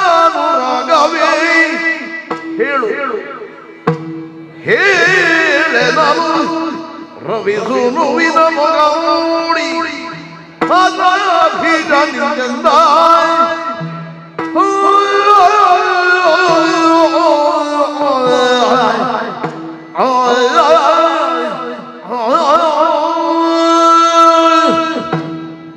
ಶಲ್ಯ ಮಹಾರಾಜರೇ, ಕರ್ಣ, ನನ್ನ ರಥದ ಮುಂಭಾಗದಲ್ಲಿ ನೀವು ಕುಳಿತಿದ್ದರಿಂದ ನನ್ನ ಉತ್ಸಾಹ ಇವತ್ತು ಇಮ್ಮಡಿಯಾಗುತ್ತಾ ಇದೆ. ನೆನ್ನೆಯ ದಿವಸ ಸಾರಥಿಯೊಬ್ಬರನ್ನು ಕಳೆದುಕೊಂಡು ಚಿಂತಾಕ್ರಾಂತನಾಗಿದ್ದಂತಹ ನನಗೆ ಧೈರ್ಯವನ್ನು ಹೇಳಿದಂತಹ ಕೌರವ ಭೂಪ ನಿಮ್ಮನ್ನು ಒಲಿಸಿ ನನಗೆ ಸಾರಥಿಯ ಆಗುವ ಹಾಗೆ ಒಂದು ಅನುಗ್ರಹಿಸಿದ್ದಾನೆ. ನೀವು ಸಾರಥಿ ಸ್ಥಾನದಲ್ಲಿ ಕೂತಿರುವುದೇ ನನಗೊಂದು ಹೆಮ್ಮೆ. ನಿಮ್ಮ ಸಾರಥ್ಯದಲ್ಲಿ ಇವತ್ತು ಮಾಡಿದಂತಹ ಯುದ್ಧ ಅದು ಪರ್ಯಾಪ್ತವಾಗುವಂತಹ ಈ ಸನ್ನಿವೇಶದಲ್ಲಿ ನಿಮ್ಮನ್ನು ಸ್ವಲ್ಪ ಮಾತನಾಡಿಸಬೇಕು ಅಂತ ನನಗೆ ಅನಿಸಿದ್ದು ಸ್ವಾಮಿ. ಬೇರೆಯವೂ ಅಲ್ಲ, ಈ ಮೊದಲು ಪಾರ್ಥನಿಗೂ ನನಗೂ ನಡೆದಂತಹ ವಾಗ್ಯುದ್ಧ ಇರಬಹುದು, ಶಸ್ತ್ರಾಸ್ತ್ರಗಳ ಯುದ್ಧ ಇರಬಹುದು, ಇದಕ್ಕೆ ನೀವು ಸಾಕ್ಷೀಭೂತರಾಗಿದ್ದೀರಿ. ಮೂಕ ಪ್ರೇಕ್ಷಕನಾಗಿ ಕಂಡವ ನಾನು. ಹೌದು, ಅಷ್ಟೇ ಅಲ್ಲ, ಒಂದು ಹಂತದಲ್ಲಿ ಅರ್ಜುನ ಬಾಣ ಪ್ರಯೋಗ ಮಾಡುವುದರ ಮುಖಾಂತರವಾಗಿ ನಮ್ಮ ರಥ ಇಲ್ಲೋ ಬುಗರಿ ಹಾಗೆ ಸುತ್ತಿ ಹುಡಿ ಹುಡಿಯಾಗಿ ಹೋಗಬೇಕಾದಂತಹ ಸಂದರ್ಭದಲ್ಲಿ ಸಾವರಿಸಿಕೊಂಡು ರಥದ ವಾಘೆಯನ್ನು ಹಿಡ್ಕೊಂಡು ಅದನ್ನು ಯಥಾಸ್ಥಿತಿಗೆ ತಂದು ನಿಲ್ಲಿಸುವಲ್ಲಿ ಯೋಧನಾಗಿ ನನ್ನ ಸಾಮರ್ಥ್ಯ ಎಷ್ಟೋ, ಸಾರಥಿಯಾಗಿ ನಿಮ್ಮ ಬಲ್ಮೆಯೂ ಅಷ್ಟೇ. ಸಾರಥ್ಯ ಚಾಕಚಕ್ಯತೆಯಿಂದಲೇ ಅದು ಮತ್ತೆ ಯಥಾಸ್ಥಾನಕ್ಕೆ ಬಂತು. ಹೌದು, ಆದ್ದರಿಂದ ನಿಮ್ಮ ಸಾಮರ್ಥ್ಯ ಎಷ್ಟು ಎನ್ನುವುದನ್ನು ಪ್ರತ್ಯಕ್ಷವಾಗಿ ಕಂಡಂತಹ ನಾನು ಈ ಹೊತ್ತಲ್ಲಿ ನಿರ್ಣಾಯಕವಾದಂತಹ ಯುದ್ಧದ ಈ ಹಂತದಲ್ಲಿ ಒಂದು ಅಭಿಪ್ರಾಯವನ್ನು ಕೇಳಬೇಕು ಅಂತ ಆಸೆ ಆಗಿದೆ ಸ್ವಾಮಿ. ಏನು ಅಭಿಪ್ರಾಯ? ನನ್ನ ಕೈಯಲ್ಲಿ ನೋಡಿದ್ರು ಝಳಪಿಸ್ತಾ ಇರತಕ್ಕಂತಹ ಒಂದು ಅಸ್ತ್ರ, ವಿಷ ಕಾರುತ್ತಾ ಇದೆ. ಹೌದು, ಸಜೀವವಾದಂತಹ ಶರವೋ ಎನ್ನುವ ರೀತಿಯಲ್ಲಿ ಅಗ್ನಿ ಜ್ವಾಲೆ ಬಗಬಗಿಸ್ತಾ ಇದೆ, ವಿಷವನ್ನೇ ಕಕ್ಕುತ್ತಾ ಇದೆ. ಆ ಭಾಗದಲ್ಲಿ ಕುಳಿತಂತಹ ಅರ್ಜುನ ಅವ ಬಿಳಿ ಅಲ್ವಾ, ಈ ಸರ್ಪ ಜ್ವಾಲೆಗೆ ಅವ ಕಪ್ಪಾಗಿ ಹೋಗಿದ್ದಾನೆ. ಕಪ್ಪಾಗಿರತಕ್ಕಂಥ ಕೃಷ್ಣ ಅವ ಬಿಳುಚಿಕೊಂಡಿದ್ದಾನೆ. ಒಂದು ರೀತಿಯಲ್ಲಿ ವೈಪರೀತ್ಯದ ಒಂದು ವಾತಾವರಣವನ್ನು ನಾವು ಕಾಣ್ತಾ ಇದ್ದೇವೆ. ಸರಿಯೇ, ಇದು ಫೂತ್ಕರಿಸ್ತಾ ಇರತಕ್ಕಂಥ ವಿಷಜ್ವಾಲೆಯ ಪರಿಣಾಮ ಎನ್ನುವುದು ಸ್ಪಷ್ಟ.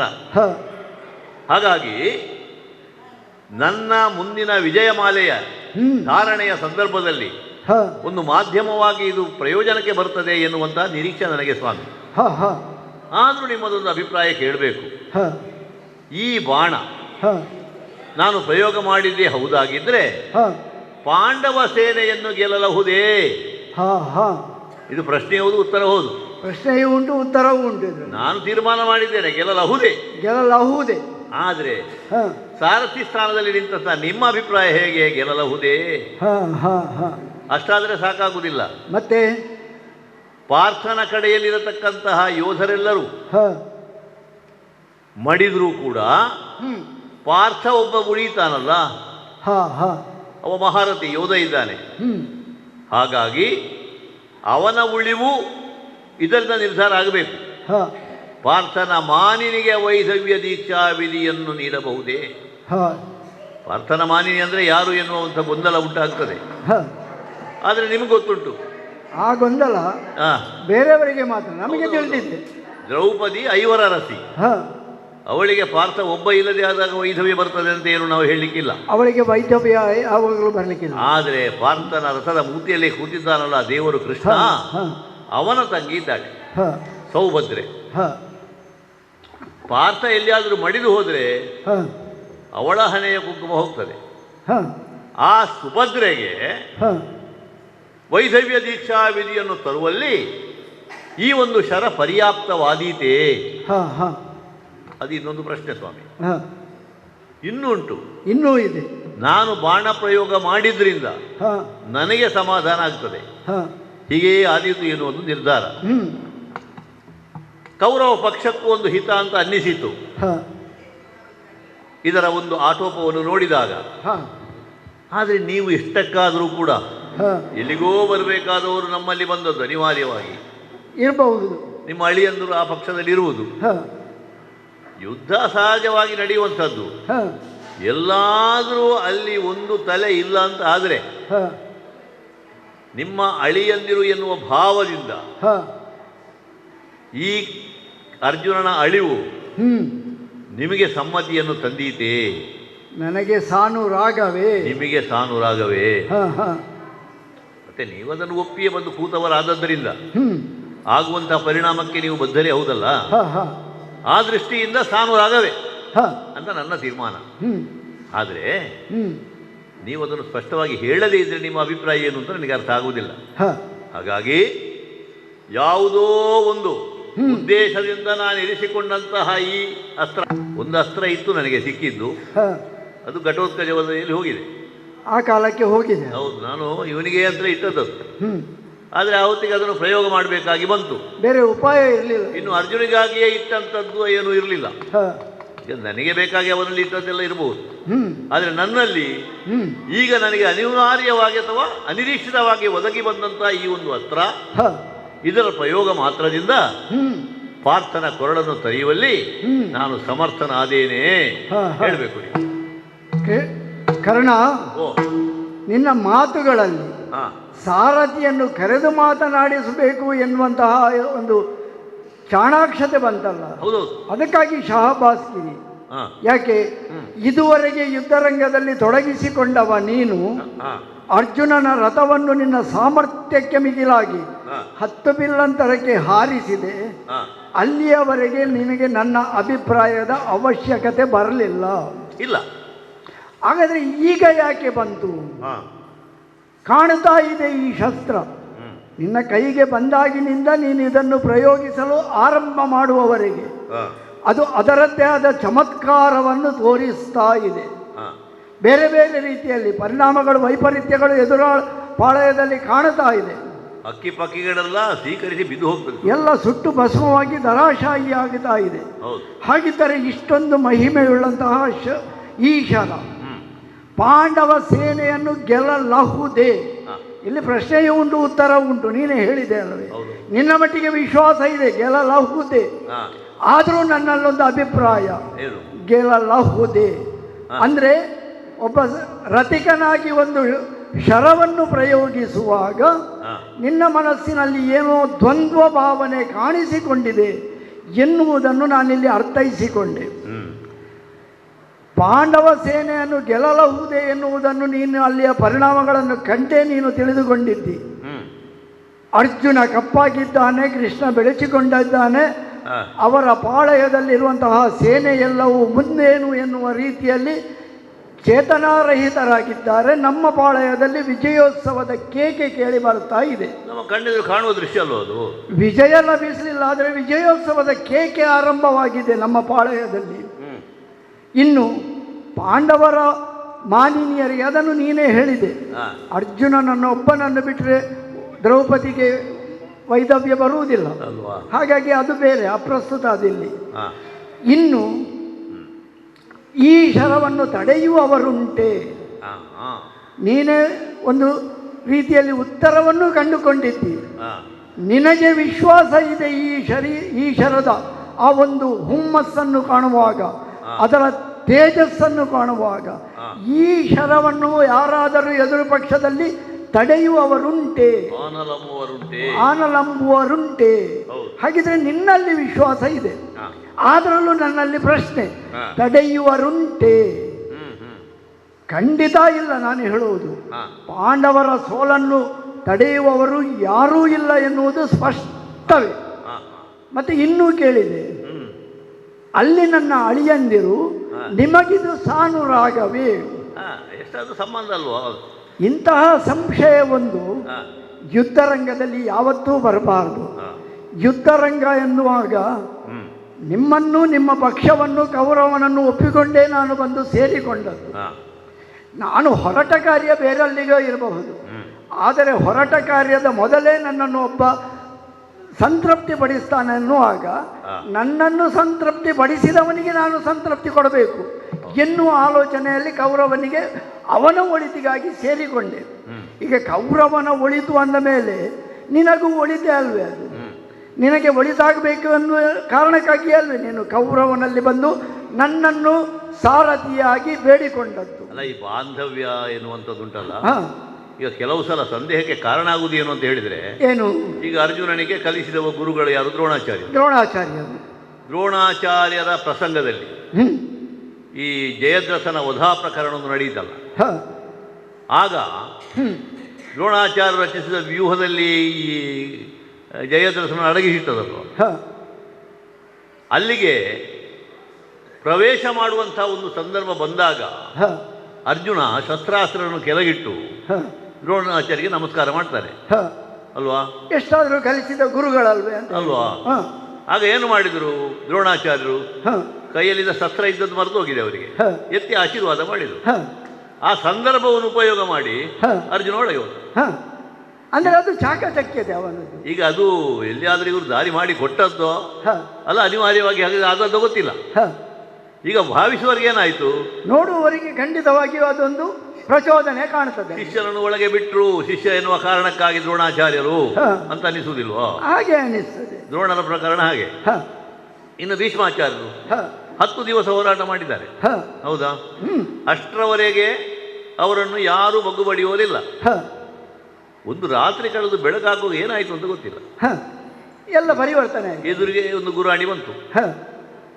ನಮ್ಮ ವರ್ತಮಾನದಲ್ಲಿ ಆಚಾರ್ಯರು ಹೇಳಿದ್ದಾರೆ ಅಂತ ಲೆಕ್ಕ, ಶಿಖಂಡಿ ಬರಲಿ ಅಂತ. ಶಿಖಂಡಿ ಬಂದ್ರೆ ನಾನು ಶಸ್ತ್ರ ಎತ್ತುವುದಿಲ್ಲ ಅಲ್ಲ, ಅದು ಗೊತ್ತಾದದ್ದು ಹೇಗೆ? ಅವರು ಹೇಳಿದ್ರಿಂದಲ್ವಾ? ಹಾಗಿದ್ರೆ ಅಜ್ಜಯ್ಯನಿಗೂ ಒಂದು ಬಂಧುತ್ವದ ಒಂದು ಭಾವ ಅಲ್ಲಿ ಬಂದದ್ದರಿಂದ ಕೌರವನಿಗೆ ಅದರಿಂದ ಪ್ರತಿಕೂಲ ಆಗಲಿಲ್ವಾ? ಅದೇ ಕಾರಣ. ನಿಮಗೂ ಒಂದು ಹಾಗೆ ಉಂಟು ಅಲ್ಲ, ನೀನು ಹೇಳಿದ ಕಾರಣ ಸರಿಯೇ ಇರಬಹುದು. ಆದ್ರೆ ಅಲ್ಲಿ ಇದ್ದದ್ದು ಯಾರು ಎದುರಾಳಿಗಳಾಗಿ? ಒಬ್ರು ಭೀಷ್ಮಾಚಾರ್ಯರು, ಸೇನಾಧಿಪತ್ಯವನ್ನು ವಹಿಸಿದವರು. ಸೇನಾಧಿಪತ್ಯ ಅಂದ್ರೆ ಏನು? ವಿಜಯವನ್ನು ತಂದು ಕೊಡುವಂತಹ ಹೊಣೆಗಾರಿಕೆಯುಳ್ಳವರು. ಎರಡನೆಯವರು ಅದೇ ಹೊಣೆಗಾರಿಕೆ ಇದ್ದಂತಹ ದ್ರೋಣಾಚಾರ್ಯರು. ಯುದ್ಧರಂಗದಲ್ಲಿ ನಿಂತ ಮೇಲೆ ಎಲ್ಲವೂ ಸರಿಸಮಾಂತರ ಅನಿಸಿದಾಗ ಅವರಿಬ್ಬರು ಅದಕ್ಕೆ ತದ್ವಿರುದ್ಧವಾಗಿ ವರ್ತಿಸಿದರು ಅಂತ ಕಾಣುವವರಿಗೆ ಖಂಡಿತವಾಗಿಯೂ ಕಾಣುತ್ತದೆ. ಯೋಚನೆ ಮಾಡಲಿಕ್ಕೆ ಆಗ್ತದೆ. ಇಲ್ಲಿ ಸೇನಾಧಿಪತಿ ನೀನು, ನಿನಗೆ ಪೂರಕವಾಗಿ ಸಾರಥಿಯಾಗಿ ಬಂದವ ನಾನು. ಹಾಗಾಗಿ ಯುದ್ಧದ ವಿಜಯದ ಹೊಣೆಗಾರಿಕೆ ಇರುವುದು ನಿನ್ನ ಮೇಲೆ. ನನಗೆ ಆ ಹೊಣೆಗಾರಿಕೆ ಇಲ್ಲ. ನಿನಗೆ ಪೂರಕವಾಗಿ ನಾನು ವರ್ತಿಸಬೇಕು, ಇರಬೇಕೆನ್ನುವುದಷ್ಟೇ ನನ್ನ ಉದ್ದೇಶ, ಕೌರವನ ಅಪೇಕ್ಷೆ. ಹಾಗಾಗಿ ನಾನು ಬಂದಿದ್ದೇನೆ.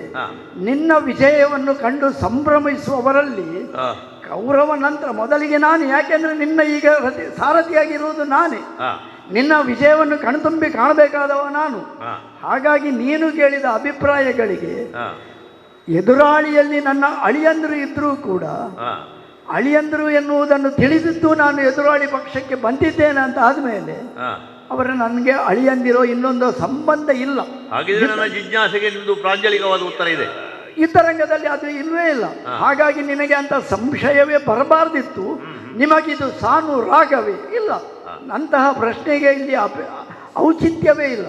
ಹಾಗಾಗಿ ನೀನು ಕೇಳಿದ ಪ್ರಶ್ನೆಗಳೆಲ್ಲವೂ ಸರಿಯಾದರೂ ಕೂಡ ನೀನು ಕೇಳಿದೆ ಅಲ್ಲವೇ ಈಶ್ವರ, ಅದಕ್ಕೆ ನನ್ನ ಅಭಿಪ್ರಾಯ ಇದೆ. ಈ ಸರಳು ಏನು? ಎಲೆ ಭಾನುಜಾತಕಿ ಅಸ್ತ್ರದ ಮಹಿಮೆಯ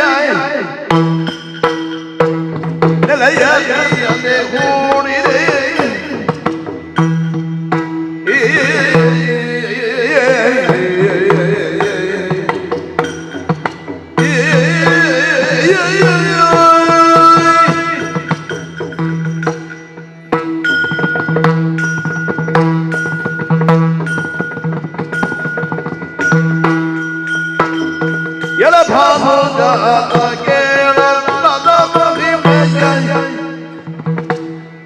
ನೆಲೆಯರಿಯದೆ ಹೂಡಿದೆ ನೀ ನೆಲೆಯರಿಯದೆ ಹೂಡಿದೆ ನಳಿನ ಕನತನ ರಥದೊಳಗಿರೆ ನಿನ್ನ ನಳಿನ ಕನತನ ರಥದೊಳಗಿರೆ ನಿನ್ನ ಗೆಲುವರೆ ಬಿಡುವ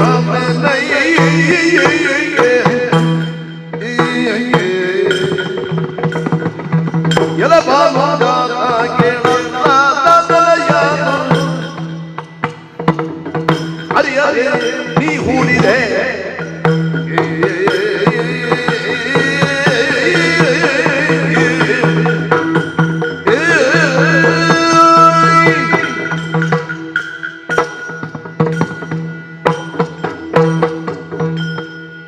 ಕರ್ಣ, ರಾಜ, ಯುದ್ಧದಲ್ಲಿ ವಿಜಯ ಲಭಿಸಬೇಕು ಎನ್ನುವುದು ನಿನ್ನ ಅಪೇಕ್ಷೆ ಎಷ್ಟು, ನನಗೂ ಅದೇ ಅಪೇಕ್ಷೆ. ಒಂದು ವೇಳೆ ಅಂತಹ ಅಪೇಕ್ಷೆ ಇಲ್ಲದಿದ್ದರೆ ಕರ್ಣನ ವಿಜಯಕ್ಕಾಗಿ ನೀವು ಸಾರಥಿ ಆಗ್ಬೇಕಂತ ಕೇಳಿಕೊಳ್ಳುವಾಗಲೇ ನಾನು ಹೇಗಾದರೂ ಯಾವುದಾದ್ರೂ ಒಂದು ನೆಪ ಹೇಳಿ ತಪ್ಪಿಸಿಕೊಳ್ತಿದ್ದೆ. ಹಾಗಿದ್ದರೆ ನಾನು ಕೌರವ ಕೇಳಿದ್ದಕ್ಕಾಗಿ ಸೇರಿಕೊಂಡೆ. ಯಾಕೆ ಸೇರಿಕೊಂಡೆ? ಕೌರವನಿಗೆ ವಿಜಯ ಬೇಕು. ಯಾರಿಂದ? ಕರ್ಣನಿಂದ. ಆ ಕರ್ಣನ ವಿಜಯಕ್ಕೆ ಸಾರಥಿಯಾಗಿ ನಾನು ಬರಬೇಕು ಅಂತ ತೀರ್ಮಾನಿಸಿದಾಗಲೇ ವಿಜಯ ನಮ್ಮ ಪಾಳಯಕ್ಕೆ ಬರಬೇಕು. ಅದು ಕೇವಲ ಕರ್ಣನ ವಿಜಯವಲ್ಲ, ಶಲ್ಯನ ವಿಜಯವಲ್ಲ. ಶಲ್ಯನ ಸಾರಥ್ಯದಲ್ಲಿ ಕರ್ಣ ವಿಜೃಂಭಿಸಿದ ಎನ್ನುವ ಕಾರಣಕ್ಕಾಗಿ ನಾನಿದ್ದೇನೆ. ಹಾಗಾಗಿ ನಿನ್ನ ವಿಜೃಂಭಣೆಯಿಂದ ತುಂಬ ಕಾಣಿಸಿಕೊಳ್ಳಿಕ್ಕೆ ನನಗೂ ತವಕ ಇದೆ. ಇವತ್ತು ಬೆಳಿಗ್ಗೆ ನಾನು ಭೀಮನನ್ನು ಬಿಲ್ಲಿನ ಕೊಪ್ಪಿನಲ್ಲಿ ಆಚೆ ಈಚೆ ಮಾಡುವಾಗ ಸುಬಲಾಢ್ಯ ತೋಳುಗಳು ನೀವೆಲ್ಲ ನಾನೇ ನಿನ್ನನ್ನು ಹೊಗಳಿದ್ದು. ಹಾಗಿದ್ರೆ ಭೀಮನನ್ನೇ ನೀನು ಆಚೆ ಈಚೆ ಮಾಡುವಂತಹ ಸಾಮರ್ಥ್ಯವುಳ್ಳವ ಅಂತ ಆದ ಮೇಲೆ ಅವನನ್ನು ಸಹಸ್ರ ಗಜತ್ರಾಣಿ ಅಂತ ಹೇಳ್ತಾರೆ. ಹಾಗಿದ್ರೆ ನಿನ್ನ ತೋಳುಗಳ ಬಲ ಎಷ್ಟು? ಯಾರು ಲೆಕ್ಕ ಹಾಕಿದವರಿಲ್ಲ ನೋಡಿ ಇದುವರೆಗೆ. ಕರ್ಣ ಹಾಗೆ ಹೀಗೆ, ಅರ್ಜುನನಿಗೆ ಸಮದಂಡಿ ಎಲ್ಲ ಹೇಳ್ತಾರೆ. ಆದರೆ ತೋಳು ಬಲವನ್ನು ಲೆಕ್ಕ ಹಾಕಿದವರು ಯಾರೂ ಇಲ್ಲ. ಹೊಡೆಯುವಾಗಲೂ ನೀವು ಅಡ್ಡ ಬರಲಿಲ್ಲ. ಯಾಕೆ ಅಂತ ಹೇಳಿಕೊಂಡು ಅಡ್ಡ ಬರಲಿಲ್ಲ ಅಲ್ವಾ? ಮತ್ತೆ ಅವರು ರಸವನ್ನು ಆರಿಸಿಕೊಂಡು ಹೋದ್ರು. ಅವರ ಪಾಳಯಕ್ಕೆ ಬಿಟ್ಟು ಬಿಡು, ನಿನಗೆ ಅವರಲ್ಲ ಅಂತ ಹೇಳಿದ್ದು. ಯಾಕೆಂದ್ರೆ ನಿನ್ನ ಗುರಿ ಯಾರು? ಅರ್ಜುನ. ಈಗ ಅರ್ಜುನನಿಗೆ ಸಮದಂಡಿಯಾಗಿ ಹೋರಾಟ ಮಾಡುವಂತಹ ಸಂದರ್ಭದಲ್ಲಿ ನೀನೇ ಸರಿಯಾಗಿ ಆಲೋಚನೆ ಮಾಡು. ಅರ್ಜುನ ನಿನ್ನ ರಥವನ್ನು ಯೋಜನ ಪರ್ಯಂತ ಹಾರಿಸಿದ. ನೀನೇನೋ ನಿನ್ನ ಶಕ್ತಿ ಪ್ರದರ್ಶನದಲ್ಲಿ 10 ಬಿಲ್ಲಂತರಕ್ಕೆ ಹಾರಿಸಿದೆ. ಹಾಗಿದ್ದರೆ ಅರ್ಜುನನ ರಥಕ್ಕೂ ನಿನ್ನ ರಥಕ್ಕೂ ಇರುವ ವ್ಯತ್ಯಾಸ ಏನು ಎನ್ನುವುದನ್ನು ನೀನು ಗಮನಿಸಿದೆ, ನಾನು ಗಮನಿಸಿದೆ. ನಿನ್ನ ರಥ ನಾನು ಒಂದು ವೇಳೆ ಈ ಸಾರಥಿ ಸ್ಥಾನದಲ್ಲಿ ಇಲ್ಲದಿರ್ತಿದ್ರೆ ಇಲ್ಲಿ ಖಂಡಿತವಾಗಿಯೂ ಯುದ್ಧರಂಗದೊಳಗೆ ಇರ್ತಿರ್ಲಿಲ್ಲ, ಎಲ್ಲಿಯೋ ಹಾರಿ ಹೋಗ್ತಾ ಇತ್ತು.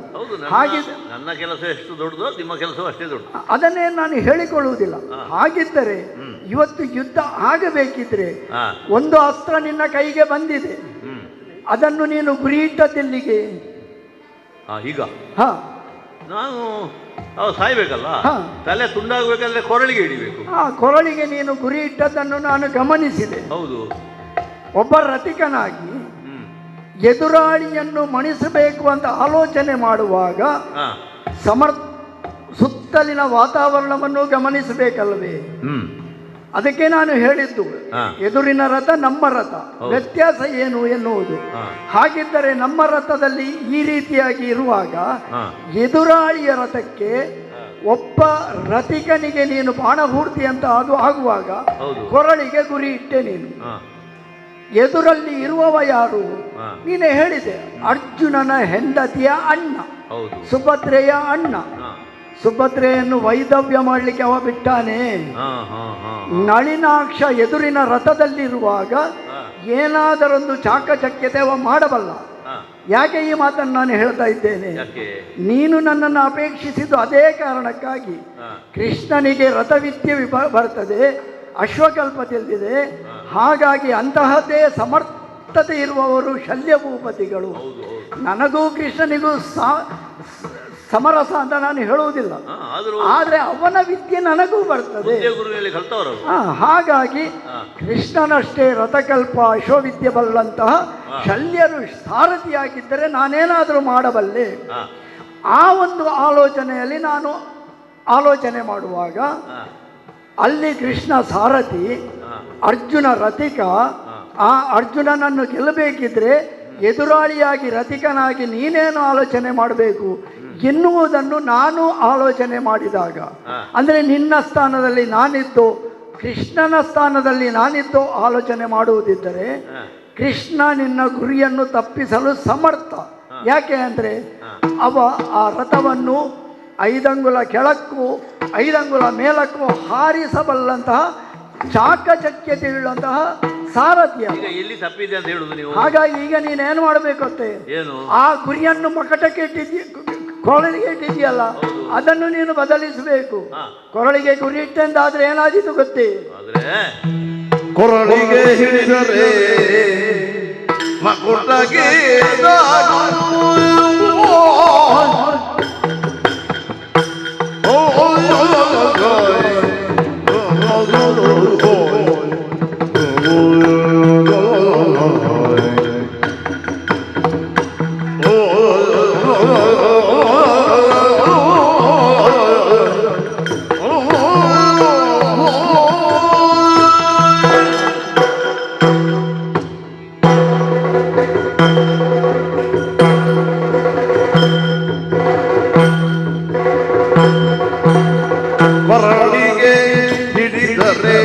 ಮಕುಟಗೆ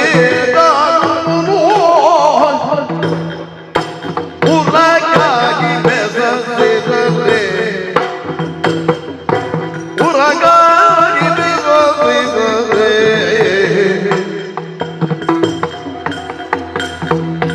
ಹೊರಳಿಗೆ ಹಿಡಿದರೆ ಮಕುಟಗೆ ಉರಗಾಗಿ ಬೆಸಸಿದರೆ ಹಿರವಾಯಿ ಕತ್ತರಿದು ಓದಿದುತ್ತಿದ್ದ ಬೇಗನೆ ಹಿರವಾಯಿ ಕತ್ತರಿದು ಓದಿದುತ್ತಿದ್ದ ಬೇಗನೆ ಹೊರಳಿನಿ ತೊಡು ಎಂದಮೋ ಹಿರವಾಗಲಿದು ಓದಿದುತ್ತಿದ್ದ ಬೇಗನೆ ಹೊರಳಿನಿ ತೊಡು ಎಂದಮೋ ಕೊರಳಿಗೆ ಹಿಡಿದರೆ ಮಕುಟಗೆ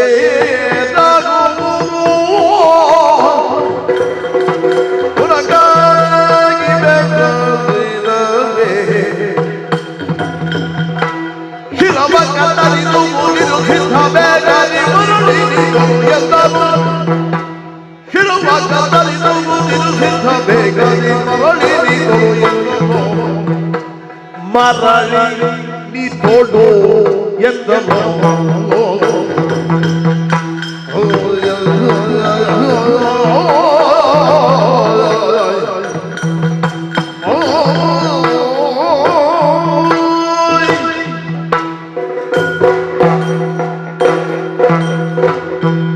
ಕರ್ಣ, ಮಹಾರಾಜರೇ, ನೀನು ಹಿಡಿದಂತಹ ಶರದ ಗುರಿ ಅವನ ಕೊರಳು ಅಂತಾದರೆ ನಿನ್ನ ಪ್ರಯೋಗವಾಗುವಾಗ ಎದುರಾಳಿಯಾಗಿರುವಂತಹ ಸಾರಥಿ ಕೃಷ್ಣ ಮೊದಲೇ ಅವನನ್ನು ಕಪಟ ನಾಟಕ ಅಂತ ಕರೀತಾರೆ.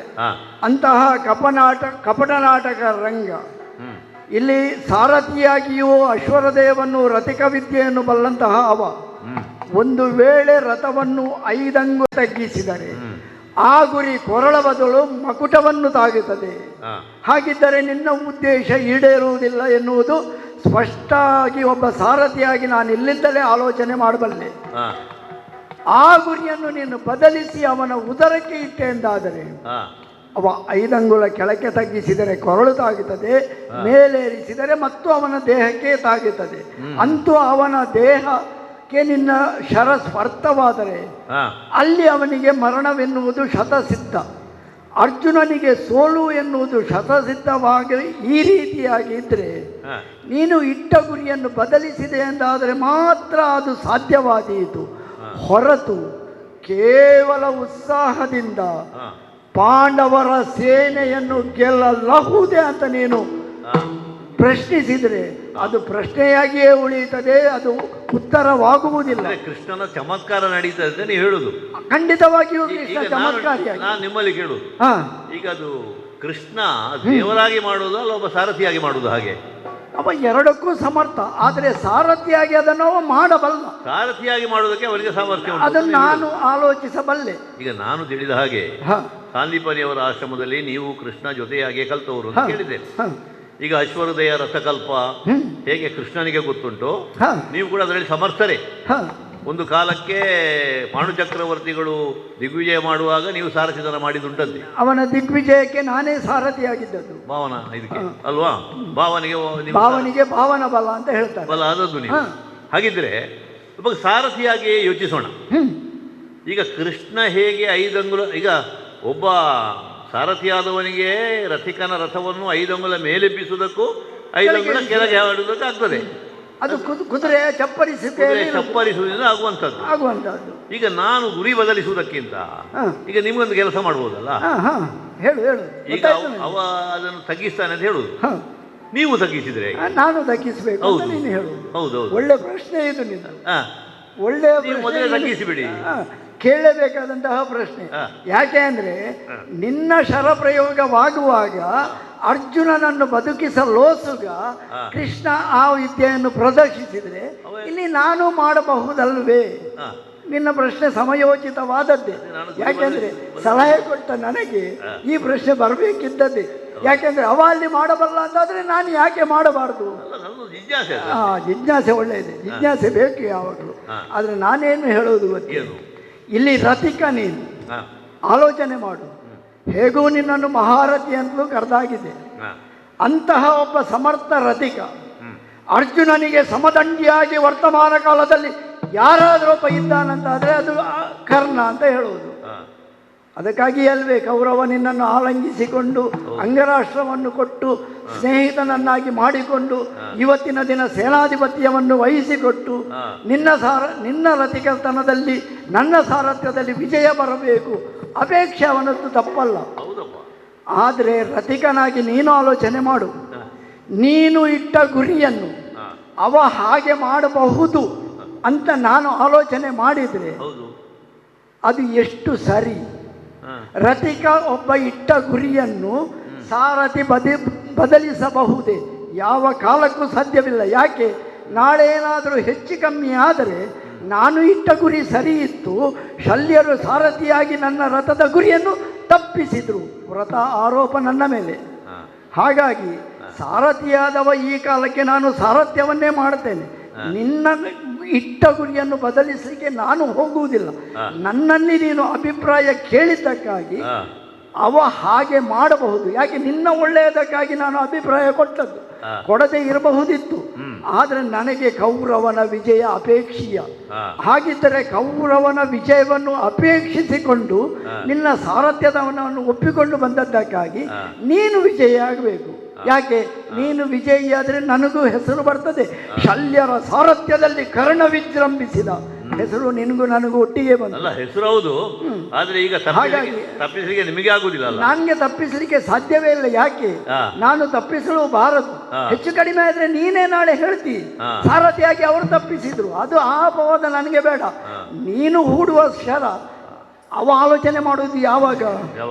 ನಿನ್ನ ಪ್ರಯೋಗವಾದ ನಂತರ ಈ ಶರದ ಗುರಿ ಯಾವುದು ಅವ ಅಲ್ಲಿ ಮತ್ತೆ ಆಲೋಚನೆ ಮಾಡುದು. ಅವನಿಗೆ ಸಮಯ ಇದೆ, ನನಗೆ ಇಲ್ಲಿ ಆ ಗುರಿಯನ್ನು ತಪ್ಪಿಸುವ ಸಮಯ ಇಲ್ಲ. ಯಾಕೆ? ನೀನು ಗುರಿ ಇಟ್ಟಾಗಿದೆ, ನಾನು ಅದನ್ನು ಈಗಲೇ ಮೇಲೆ ಕೆಳಗೆ ಮಾಡಿದರೆ ಅದು ಗುರಿ ತಪ್ಪಿ ಅವ ಅಲ್ಲಿ ಇನ್ನೂ ಚಕಚಕ್ಯ ತೋರಿಸಿದರೆ ಆರೋಪ ನನ್ನ ಮೇಲೆ.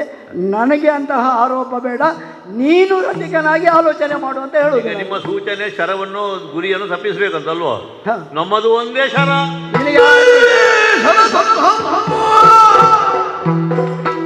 ಒಂದೇ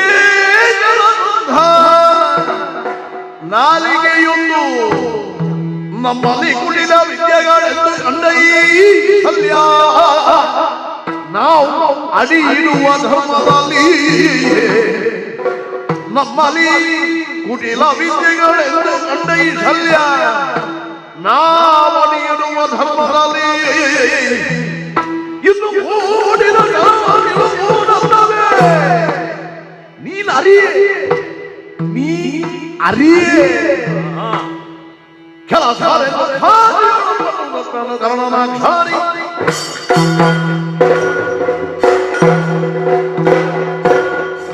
ಮಹಾರಾಜರೇ, ಕರ್ಣ, ನೀವು ಅರಿಯಿರಿ. ನೀನು ಅರಿ ಅಂತ ಹೇಳಿದ್ರೆ ನೀವು ನನ್ನ ಅರಿ ಅಂತ ಹೇಳಿದಲ್ಲ. ನಾನು ಏನನ್ನು ಅರಿಯದೆ ನಾನು ಹೋದೆ. ನಿಮಗೆ ಗೊತ್ತಿಲ್ಲ, ಯಾವ್ದು ಗೊತ್ತಿಲ್ಲ. ನಿಮಗೆ ತುಂಬಾ ಗೊತ್ತಿರಬಹುದು, ಆದ್ರೆ ಈ ಕರ್ಣನ ನಿಷ್ಠೆ ಏನು ಎನ್ನುವುದು ನಿಮಗೆ ಗೊತ್ತಿಲ್ಲ. ನಿನ್ನ ವೈಯಕ್ತಿಕವಾದ ನಿಷ್ಠೆ ನನಗೆ ಗೊತ್ತಿಲ್ಲ. ಗೊತ್ತಿರಲು ಸಾಧ್ಯವೇ ಇಲ್ಲ ಬಿಡು. ಆದ್ರೆ ನನಗೂ ಜೀವನದಲ್ಲಿ ಒಂದು ನಿಜವಾದ ಗುರಿ ಅಂತ ಉಂಟು. ಇರಬಹುದು. ನನ್ನ ಜೀವನದ ಗುರಿ ಬೇರೆ ಅಲ್ಲ, ನಾನು ಈಗ ಇಟ್ಟ ಗುರಿ ಬೇರೆ ಅಲ್ಲ. ನಾವು ಅಡಿ ಇಡುವಂತಹ ಧರ್ಮದಲ್ಲಿ ಯಾವತ್ತೂ ಚ್ಯುತಿ ಬರಬಾರದು ಅಂತ ನಾನು ಇಷ್ಟರವರೆಗೆ ಪ್ರವರ್ತಿಸಿಕೊಂಡು ಬಂದವ. ನಿನ್ನ ನಿಷ್ಠೆಯನ್ನು ಪಾಲಿಸಿಕೊಂಡು ಬಂದ. ಈಗಲೂ ನನಗೆ ಪಶ್ಚಾತ್ತಾಪ ಆಗ್ತದೆ, ಇನ್ನೊಬ್ಬರ ಹಂಗಿನಲ್ಲಿ ದುಡಿದ್ರೆ ಎಷ್ಟು ಕಷ್ಟ ಅಂತ. ದ್ರೋಣಾಚಾರ್ಯರ ಸೇನಾಧಿಪತ್ಯದಲ್ಲಿ ಆ ಹುಡುಗನ ಹಿಂದೆ ನಿಂತು ಬಿಲ್ಲನ್ನು ಕಡಿಬೇಕಾದಂತ ಒಂದು ಸಂದರ್ಭ ನನಗೆ ಬಂತು. ನಿಜವಾಗಿ ನನ್ನ ಅಂತರಾತ್ಮ ಒಪ್ಪಲಿಲ್ಲ. ನಾನು ಹೇಳಿದೆ ದ್ರೋಣಾಚಾರ್ಯರಿಗೆ, ಆದರೆ ನನ್ನನ್ನು ಸಮಾಧಾನ ಪಡಿಸಿ ಇದು ಮಾಡಲೇಬೇಕು ಅಂತ ಹೇಳಿದರು. ಆಗ ಅವರ ಅಧಿಕಾರದ ಅದನ್ನು ಮಾಡಿದೆ. ಈಗ ಸೇನಾಧಿಪತಿ ನಾನು, ಏನು ಮಾಡಿದ್ರು ನಿರ್ಧಾರ ಮಾಡುವುದು ನನಗಿದ್ದದ್ದು, ಅಧಿಕಾರ ನಿನ್ನದು. ಹೌದು, ನಿಮ್ಮಲ್ಲಿ ಅಭಿಪ್ರಾಯವನ್ನು ನಾನು ಕೇಳಿದ್ದು. ಸಮಯೋಚಿತವಾಗಿ ಒಬ್ಬ ಸಾರಥಿ ಹೇಳಬೇಕಾದದ್ದನ್ನೇ ನೀವು ಹೇಳಿದ್ದೀರಿ. ನೀನು ಕೇಳಿದ್ರಿಂದ ಹೇಳಿದ್ದು, ಇಲ್ಲದಂದ್ರೆ ಇದುವರೆಗೆ ನಾನು ಮಾತನಾಡದೆ ಕೂತಿದ್ದೆ. ಈಗ ಒಬ್ಬ ಕೃಷ್ಣ ದೇವರಾಗಿ ಅಲ್ಲ, ಒಬ್ಬ ಸಾರಥಿಯಾಗಿ ಎಷ್ಟು ಮಾಡಬಲ್ಲ ಅಂತ ನೀವು ಯೋಚನೆ ಮಾಡುವುದು. ಮಾಡದೇ ಇರ್ಲಿಕ್ಕೂ ಸಾಕು. ಅವನ ಸಾರಥ್ಯದನದ ನೈಪುಣ್ಯತೆಯನ್ನು ಅಷ್ಟೇ ಚೆನ್ನಾಗಿ ತಿಳಿದವನಾದದ್ರಿಂದ ಹೇಳಿ. ಈಗ ಅವನಷ್ಟೇ ನೈಪುಣ್ಯ ನಿಮ್ಮಲ್ಲಿ ಇದ್ದದರಿಂದ ನಿಮಗೆ ಗುರಿ ಬದಲಿಸಲಿಕ್ಕೆ ಆಗುವುದಿಲ್ಲ. ಈಗ ನಾನೇ ಗುರಿ ಬದಲಿಸಬೇಕು ಅಂತ ಹೇಳಿದ್ದೀನಿ. ಅದು ರಥಿಕನಾದವನು ಮಾಡಬೇಕಾದ ಕೆಲಸವೇ ಅದು. ಹಿಂದೆ ಶ್ರೀರಾಮಚಂದ್ರನಿಗೆ ಒಂದಿತ್ತಂತೆ ನಿಷ್ಠೆ, ಏಕಬಾಣ, ಏಕವಚನ, ಏಕಪತ್ನಿ. ಹೌದಾ? ನಾನು ರಾಮ ಅಲ್ಲದೆ ಇರಬಹುದು, ಆದ್ರೆ ಯೋಧರು ಇವತ್ತಿಗೂ ಕೂಡ ರಾಮನನ್ನೇ ನೆನೆಸಿ ಕಾರ್ಯಪ್ರವೃತ್ತರಾಗುವುದು ನಮ್ಮಂಥವರು. ಅವ ಆದರ್ಶಪ್ರಾಯ ಅಂತ ಹೇಳಿ. ಆ ಕಾರಣದಿಂದ ನಮಗೂ ಒಂದೇ ನಿಷ್ಠೆ. ಒಂದು ಸಲ ಗುರಿ ಇಟ್ಟ ಮೇಲೆ ಅದನ್ನು ಬದಲಿಸಬಾರದು ಎನ್ನುವ ಪ್ರಜ್ಞೆ ಸದಾ ನನಗುಂಟು. ಹಾಗಾಗಿ ಒಂದೇ ಶರಸಂಧಾನ, ಒಂದೇ ಮಾತು, ಅದು ಬಿಟ್ಟು ಬೇರೆ ಏನೂ ಇಲ್ಲ. ಬೇರೆ ಏನು ಹೇಳಿದ್ರು ನೀವು ಕೇಳ್ತೀನಿ, ಆದ್ರೆ ಈ ಬಾಣದ ಗುರಿಯನ್ನು ತಪ್ಪಿಸಬೇಕು ಅಂತ ನೀವು ಹೇಳುವುದು ಬೇಡ. ಅಲ್ಲ, ನಾನು ಹೇಳಿದ್ದು ಯಾಕೆ? ನಿನ್ನ ಒಳ್ಳೆಯದಕ್ಕೋ ಕೌರವನ ಒಳ್ಳೆಯದಕ್ಕೋ? ಯಾಕೆಂದ್ರೆ ನಾವಿಬ್ಬರೂ ಬಂದದ್ದು ಕೌರವನ ಕಡೆಯಿಂದ. ಕೌರವನ ಕಡೆಯಿಂದ ಬಂದವನಾಗಿ ಕೌರವನ ವಿಜಯವನ್ನೇ ನೀನು ಅಪೇಕ್ಷಿಸುತ್ತಿ, ಕೌರವನ ಪ್ರಾಣ ಸ್ನೇಹಿತ ಅಂತ ನೀನು ಹೇಳಿಕೊಳ್ಳುವಾಗ ಕೌರವನಿಗಾಗಿ ನಾನು ಏನೂ ಮಾಡಬಲ್ಲೆ ಎನ್ನುವುದನ್ನು ನೀನು ಇದುವರೆಗೆ ನಿರೂಪಿಸಿದ್ದಿ. ದ್ರೋಣಾಚಾರ್ಯರ ಚಕ್ರವ್ಯೂಹದಲ್ಲಿ ಅಭಿಮನ್ಯುನ ಕೈ ಕಡಿದಾಗಲೂ ನೀನು ಇದನ್ನೇ ಮಾಡಿದ್ದು. ದ್ರೋಣಾಚಾರ್ಯರಿಗಾಗಿ ಮಾಡಿದ್ದೆ ಅಂತ ಹೇಳಿದ್ದಿ. ನಿನ್ನ ನಿಷ್ಠೆ ಒಪ್ಪಲಿಲ್ಲ, ನೀನೇ ಒಪ್ಪಿಕೊಂಡೆ. ಆದರೂ ಮಾಡಿದೆ ಯಾಕೆ? ದ್ರೋಣಾಚಾರ್ಯರು ಹೇಳಿದ್ರಿಂದ ಅಂತ ಹೇಳಿಕೊಂಡು. ಈಗಲೂ ನಾನು ಹೇಳುವುದು ಯಾಕೆ? ನನಗಾಗಿ ಅಲ್ಲ, ನನಗಾಗಿ ನೀನು ವಿಜಯವನ್ನು ತಂದು ಕೊಡ್ಬೇಕಾಗಿ ಇಲ್ಲ. ನಿನ್ನ ವಿಜಯವನ್ನು ನಾನು ಕಂಡು ಸಂಭ್ರಮಿಸಬೇಕಾದುದೂ ಇಲ್ಲ. ಆದರೆ ನಮಗೊಬ್ಬ ಒಡೆಯ ಇದ್ದಾನೆ, ಅವ ವಿಜಯದ ಅಪೇಕ್ಷೆಯಲ್ಲಿ ಹಪಹಪಿಸ್ತಾ ಇದ್ದಾನೆ, ಅವ ಹಂಬಲಿಸಿದ್ದಾನೆ. ಇವತ್ತು ಶಲ್ಯರ ಸಾರಥ್ಯದಲ್ಲಿ ನನ್ನ ಪ್ರಾಣ ಸ್ನೇಹಿತ ಕರ್ಣನ ಆ ಒಂದು ರಥಿಕದನದಲ್ಲಿ, ಆ ಸೇನಾಧಿಪತ್ಯದಲ್ಲಿ ನನಗೆ ವಿಜಯ ಬಂದೇ ಬರುತ್ತದೆ ಎನ್ನುವಂತಹ ಅಪೇಕ್ಷೆಯುಳ್ಳಂತಹ ಕೌರವನಿಗಾಗಿ ಬದಲಿಸು ಅಂತ ಹೇಳಿದ್ರು. ಈಗ ಕೌರವನಿಗೋಸ್ಕರ ಬದಲಿಸಬೇಕು ಅಂತ ಹೇಳುದಲ್ವಾ? ನಿನ್ನ ನಿಷ್ಠೆ ನಿನಗೆ ಅಲ್ಲ, ಕೌರವನಿಗೋಸ್ಕರ ಇದೊಂದೇ ಅಸ್ತ್ರ ಅಲ್ಲ, ಈ ಕರ್ಣನೇ ಅಸ್ತ್ರ ಅವನಿಗೆ.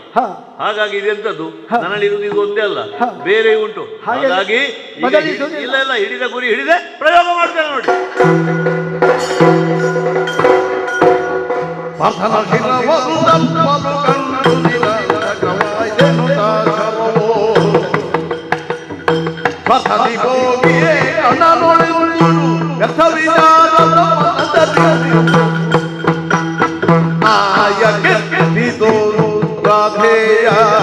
ಓ ಕೌಂತೆಯ ಕೌಂತೆಯ ತಪ್ಪಿದ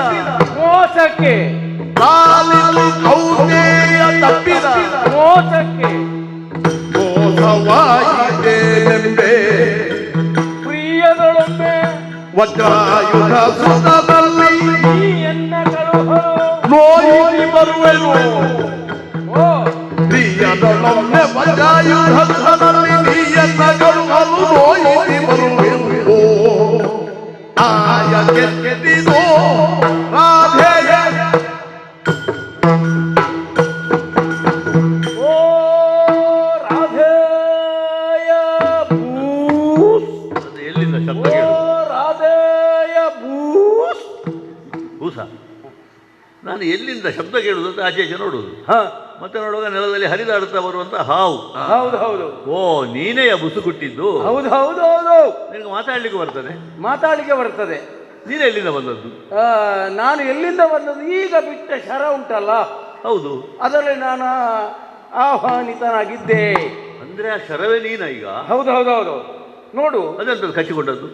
ಅದು ಕಿರೀಟ. ಓಹೋ, ನೀನು ಬಿಟ್ಟ ಗುರಿ ತಪ್ಪಿ ಆಯ ಕೆಟ್ಟುಂಟಲ್ಲ, ಹೌದು. ಆಯ ಕೆಟ್ಟು. ಯಾರ್ದು ಆಯ? ನಂದು ಕೆಟ್ಟದ ನಿಂದ? ಒಟ್ಟು ನಿಮ್ಮ ಇಬ್ಬರದ್ದು ಆಯ ಕೆಟ್ಟಿದೆ. ಹಾ. ಎಷ್ಟು ಹೊತ್ತಯ್ಯ ನಿಮ್ದು ಆಯ? ನನ್ನ ಆಯ ಕೆಟ್ಟದಕ್ಕೆ ನೀನು ಕಿರೀಟ ಕಚ್ಚಿಕೊಂಡು ಬಂದದಲ್ವ? ಹೌದು ಹೌದು. ಆಯ ಕೆಟ್ಟಿದ್ದು ರಾಧೇಯ. ಓ, ಈಗ ಅರ್ಜುನಲ್ಲಿ ಬಿಟ್ಟ ಮಂಡೆಯಲ್ಲಿದ್ದಾನೆ. ಹೌದು, ಆಚೆಗಳಲ್ಲಿ ಕೌಂತೆಯ. ತಪ್ಪಿದ, ಅವ ತಪ್ಪಿದ. ಅವ ತಪ್ಪಿದ. ಇದು ಮೋಸ ಆಯಿತು.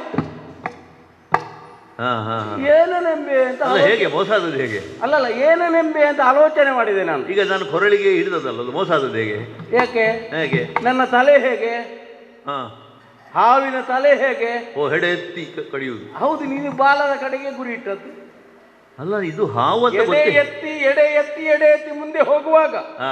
ಶಿರ ಹೋಗಿ ಕಿರೀಟ ಸಿಕ್ಕಿತು ನನಗೆ. ಈಗ ನನಗೆ ಆಶ್ಚರ್ಯ ಆಗುವುದು ಏನು ಗೊತ್ತುಂಟು? ಹೇಗೆ?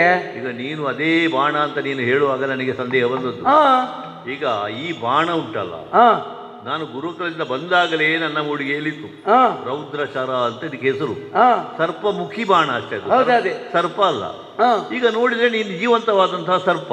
ಹೌದೌದು. ಈಗ ನೀನು ಇದರಲ್ಲಿ ಸೇರಿಕೊಂಡದ್ದು ಅಲ್ವಾ? ಶಾಸ್ತ್ರವೇ ನೀನಾದದ್ದು. ನೀನು ಯಾರು ಅಂತಲೇ ಗೊತ್ತಿಲ್ಲ. ಅಲ್ಲ, ನಾನು ಅದರ ಕೂಡ ಸೇರಿಕೊಂಡಾಗಿದ್ರು ಕೂಡ ಈ ಹೊತ್ತು ಪ್ರೀತಿಯಿಂದ ಹೇಳ್ತಾ ಇದ್ದೇನೆ. ಅಂದ್ರೆ ಹೊತ್ತು ತೆಗೆಯುವುದು ಬೇಡ, ಯುದ್ಧ ಮುಗಿಯಲಿ ಅಂತ ನನಗೆ ಕಾಣ್ತಾ ಇದೆ. ನನಗೂ ಹಾಗೆ. ಹೌದು. ಈಗ ನೀನು ಬಂದದ್ದು ಯಾಕೆ ಉದ್ದೇಶ? ಆದ ಕಾರಣ ಹೇಳ್ತಾ ಇದ್ದೇನೆ. ಅವ ಕೌಂತೆಯ. ಇನ್ನೊಂದು ಹೆಸರು ಉಂಟು, ವಜ್ರಾಯುಧ ಸುತ ಅಂತ. ಹೌದು. ದೊಡ್ಡವರ ಹೆಸರು ಹೇಳಿ ಬದುಕುತ್ತಾನೆ ಅಂತ ಸುದ್ದಿ, ಪಾಪದವರಿಗೆ ತೊಂದರೆ ಕೊಡ್ತಾನೆ ಅಂತ ಸುದ್ದಿ. ಸರಿಯಪ್ಪ. ವಜ್ರಾಯುಧನಿಗೆ ಮಗವ.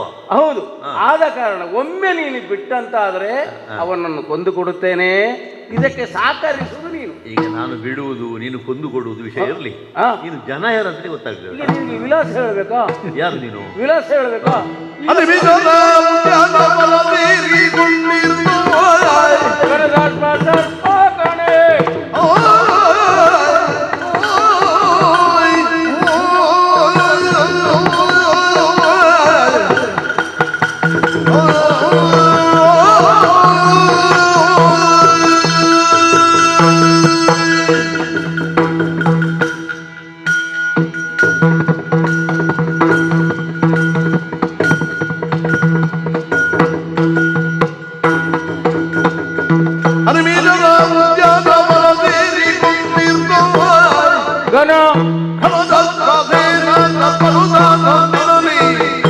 ಅಂದಿನಲ್ಲಿ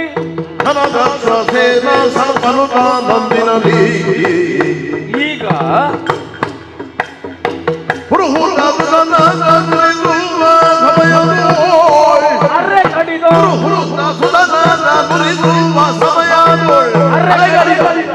ಅರೆ ಕಡಿದ ಅರೆ ಕಡಿದ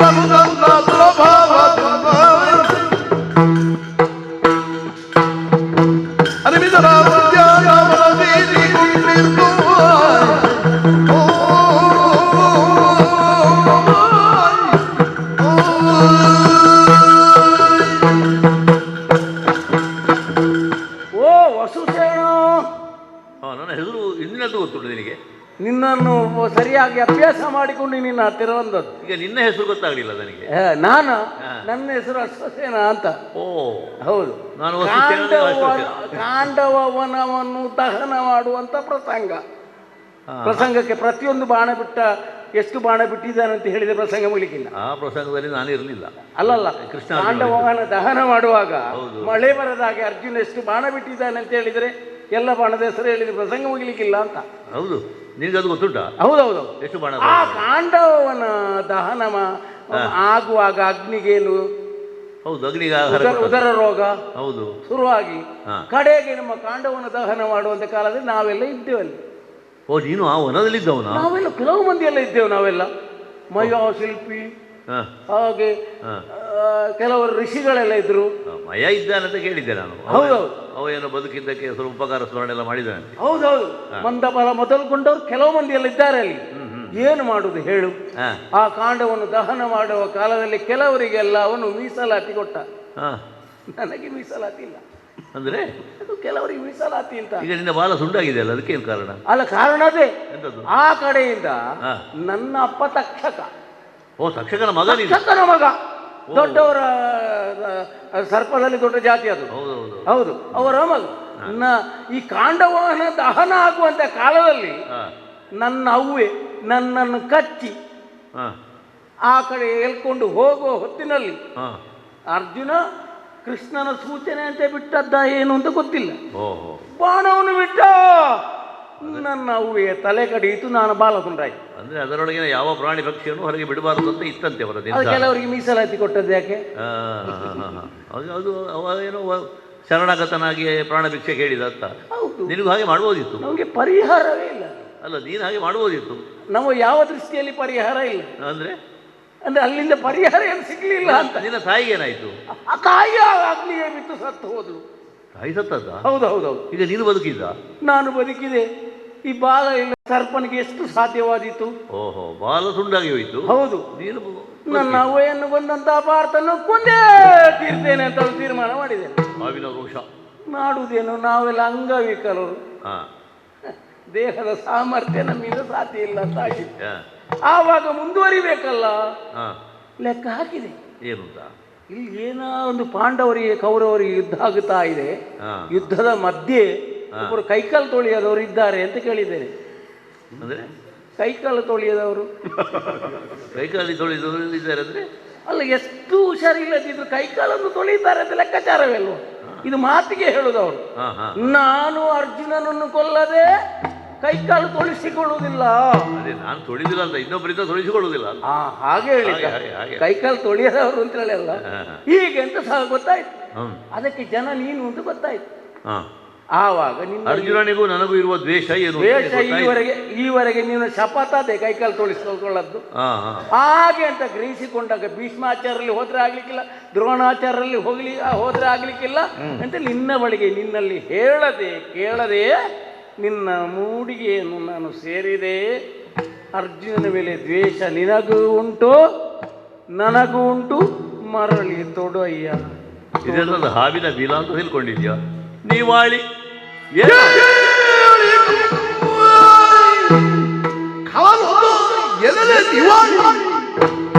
ನಿನ್ನಯ ಬಲುಹಿನಿಂದಲಿ ಅರಿವಲ್ಲ ಓ ಎನ್ನುತ್ತಾ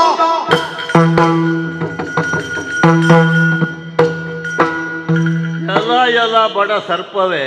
ಯಾಕೆ ತಕ್ಷಕನ ಮಗ ಅಂತ ಹೇಳ್ತಿ? ಹೌದು, ನನ್ನ ಬಡ ಸರ್ಪ. ಹೇಳದೆ ಕೇಳದೆ ನನ್ನ ಮೂಡಿಗೆಯಲ್ಲಿ ಬಂದು ಕೂತಿದ್ದಿ. ಹೌದು, ಅದು ಬಿಳದಾಗಿ ಖಂಡಿತ ಮೂಡಿಗೆ ಹಾಗೆ ಅಲ್ಲ. ನಾವು ಬಿಡಾರ ಮಾಡ್ಲಿಕ್ಕಿರುವಂತಹ ಬಿಲ ಅಲ್ಲ ಇದು. ಏನು, ಇನ್ನೊಬ್ಬರ ಸಹಾಯದಿಂದ ಯಾವುದೇ ವಿಜಯ ಸಂಪಾದನೆ ಮಾಡಬೇಕೆಂದು ಬಗೆದವನೇ ಕಾರಣ ಅಲ್ಲ. ಇನ್ನೊಬ್ಬರಿಗೆ ಬೇಕಿದ್ರೆ ಉಪಕಾರ ಮಾಡಿ ಎಂದು. ಇನ್ನೊಬ್ಬರ ಅವಲಂಬನದಿಂದ ಬದುಕುವವನು ನಾನಲ್ಲ. ಹಾವಿನ ರೋಷ 12 ವರ್ಷ ಅಂತ ನಾನು ಕೇಳಿದ್ದೇನೆ. ಎಷ್ಟು ವರ್ಷ ಆಯ್ತೋ ಏನೋ, ಹೌದೇನೋ? ಅಷ್ಟೂ ನಿನಗೆ ದ್ವೇಷ ಇರ್ತಿದ್ರೆ ಅರ್ಜುನನೊಂದಿಗೆ. ಹೇಗೂ ನೇರವಾಗಿ ಹೋಗಿ ಕೊಡ್ಲಿಕ್ಕೆ ಆಗುದಿಲ್ಲ ಅಂತ ಇದ್ರೆ ರಾತ್ರಿ ಮಲಗುವಾಗ ಹೋಗಿ ಚಾಪೆ ಅಡಿಗೆ ಹೋಗಿ ಕಚ್ಬೋದಿತ್ತಲ್ಲ. ನಿನ್ನ ಬತ್ತಲಿಗೆ ಒಳಗೆ ಬಂದದ್ದೇ ಕಷ್ಟದಲ್ಲಿ. ಈಗ ನನ್ನನ್ನು ಮಾಧ್ಯಮವಾಗಿ ಇರಿಸಿಕೊಂಡು ಅಲ್ಲ, ಅಲ್ಲಿ ಇಲ್ಲಿವರೆಗೆ ಬಂದದ್ದೇ ಕಷ್ಟದಲ್ಲಿ. ಅಲ್ಲ, ಕಷ್ಟದಲ್ಲಿ ಬಂದದ್ದು ನಿನಗೆ ಸಿಕ್ಕಿದ್ದು ನನ್ನ ಮುಡಿಗೆ. ಅರ್ಜುನನ ಕಡೆಗೆ ಕಟ್ಟಿ ಸಾಯಿಸುವ ಅಂತ ಹೇಳಿದ್ರೆ ನಮ್ಮ ಜಾತಿ ಹೆಣ್ಣನ್ನು ಮದುವೆ ಆಗಿದ್ದಾನೆ ಅವ. ಹೌದಾ? ಇಲ್ಲಿ ಅದರವರು ಬದುಕಿಸಿದ್ರೆ ಅಲ್ಲ, ಹಾಗೆ ಉಂಟು ದಾಕ್ಷಿಣ್ಯ ನಿನಗೆ. ಹೌದೌದು. ಈಗ ನನ್ನ ಮುಖಾಂತರ ಹೊಡೆದ್ರೆ ಅವ ಸಾಯುವುದಿಲ್ವ? ಆಗ ನಿನ್ನ ಸಂಬಂಧ ಎಲ್ಲಿ ಹೋಯ್ತು? ಆಗಲ್ಲ, ಆ ಕಾಲದಲ್ಲಿ ನಿನ್ನದಾದಂತ ಯಾವುದೇ ಮಂತ್ರಪೂರಿತವಾಗಿರುವಂತಹ ಬಾಣದ ಜೊತೆಯಲ್ಲಿ ಹೋದರೆ ನನ್ನ ಕೆಲಸ ಆಗಿತ್ತು ಅಂತ ಗ್ರಹಿಸಿ ಬಂದದ್ದು. ಈಗ ಕೆಲಸ ಆಗಬೇಕು ಅಂದ್ರೆ ಏನಾದ್ರೂ ಮಾಡುವುದಾ? ಈಗ ನನ್ನಲ್ಲಿ ಹಾ. ಹೇಳಿ ನೀನು ಬರ್ತಾ ಇದ್ರೆ ಹಾ. ನನ್ನ ಮೂಡಿಗೆ ಬಿಡು, ಹಾ. ನನ್ನ ಹತ್ತಿರ ಸುಳಿಲಿಕ್ಕೂ ನಿನ್ನನ್ನು ಬಿಡ್ತಿರ್ಲಿಲ್ಲ ನಾನು. ಹಾ, ಹಾ, ಮತ್ತೆ ನಿನಗೇನಾದ್ರೂ ಉಪಯೋಗ ಆಗುದಿದ್ರೆ ಹಾ. ದೂರದಲ್ಲಿ ನಿಂತು ನೋಡು, ಹಾ. ಅರ್ಜುನೊಡನೆ ನಾನು ಹೋರಾಟ ಮಾಡುವುದನ್ನು ಅಂತ ಹೇಳ್ತಿದ್ದೆ ನಿನಗೆ ಹೊರತು ಹಾ. ನಿನ್ನ ಸಹಾಯ ಕೊಡು ನನಗೆ ಅಂತ ನಾನು ಹೇಳ್ತಿರ್ಲಿಲ್ಲ. ಆದ ಕಾರಣ ಅಂಥದ್ರಲ್ಲಿ ಹಾ. ಹೇಳದೆ ಕೇಳದೆ ಬಂದು ನನ್ನ ಮೂಡಿಗೆಯನ್ನು ಸೇರಿದಂತಹ ನೀನು ಹಾ. ಈಗ ನಿನ್ನ ಮೂಲಕವಾಗಿ ಮತ್ತೆ ನಾನು ವಿಜಯವನ್ನು ಸಂಪಾದನೆ ಮಾಡಬೇಕು ಅಂತ ಹೇಳ್ತೀಯಲ್ಲ, ಹಾ. ಅಂದ್ರೆ ತೊಟ್ಟ ನಿನ್ನನ್ನು ಮತ್ತೊಮ್ಮೆ ತೊಡುತ್ತೇನೆ ಅಂತ ಹೇಳಿದ್ಯಲ್ಲ, ಹಾ. ನೀವಾಳಿ ನಡೆಯಲಿಲ್ಲ. ಯಾರು ನನ್ನ ಸಹಾಯಕ್ಕಿಲ್ಲವೇ?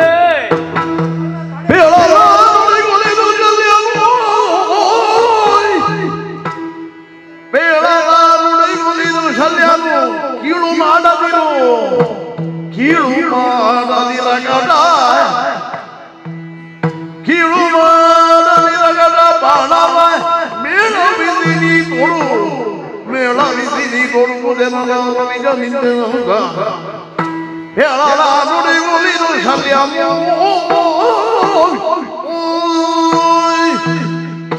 ಕರ್ಣ ತಡೆ, ಏನನ್ನು ತಡೆಯುವುದು?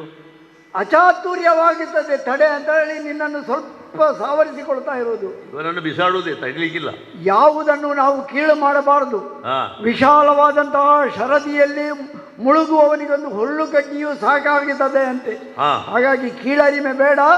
ಯಾವುದು ನಮ್ಮ ಪ್ರಯೋಜನಕ್ಕೆ ಬರುತ್ತದೆ ಅದನ್ನು ನಾವು ಉಪಯೋಗಿಸಿಕೊಳ್ಳುವುದರಲ್ಲಿ ನಮ್ಮ ಬುದ್ಧಿವಂತಿಕೆ ಇದೆ. ಉಪಯೋಗಿಸೋಣ. ಶಲ್ಯ ಮಹಾರಾಜ, ಮತ್ತೆ ಮತ್ತೆ ನೀನು ಹೇಳುವುದು ಬೇಡ.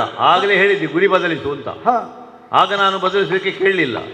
ಈಗ ಈ ಬಾಣವನ್ನು ಮತ್ತೆ ಪ್ರಯೋಗ ಮಾಡುವಂತ ಎರಡನೇ ಅವಕಾಶ ಅದು ಕೊಡ್ತಾ ಇದೆ. ಕರ್ಣನನ್ನು ಅರ್ಜುನನನ್ನು ಕೊಂದು ಕಳೆಯುತ್ತೇನೆ ಪ್ರಯೋಗಿಸುವಂತ ಹೇಳ್ತಾ ಇರುವಾಗ ಯಾಕೆ ನೀನು ಬಿಡುವುದಿಲ್ಲ? ಉಗುಳಿದ ಉಚ್ಚಿಷ್ಟವನ್ನು ಮತ್ತೆ ತಿನ್ನುವ ಕರ್ಣ ಅಂತ ನೀನು ತಿಳ್ಕೊಂಡಿದ್ಯೋ? ಇದು ಈ ಮಾತಿಗೆ ನಿನ್ನ ಅನುಮತಿ ಸಹಮತ ಇಲ್ಲ. ಹಾಗಾಗಿ ಯಾವ ಬಾಣ ಬಂದು ವಿಚಾರಿಸಿತ್ತು ನೋಡು.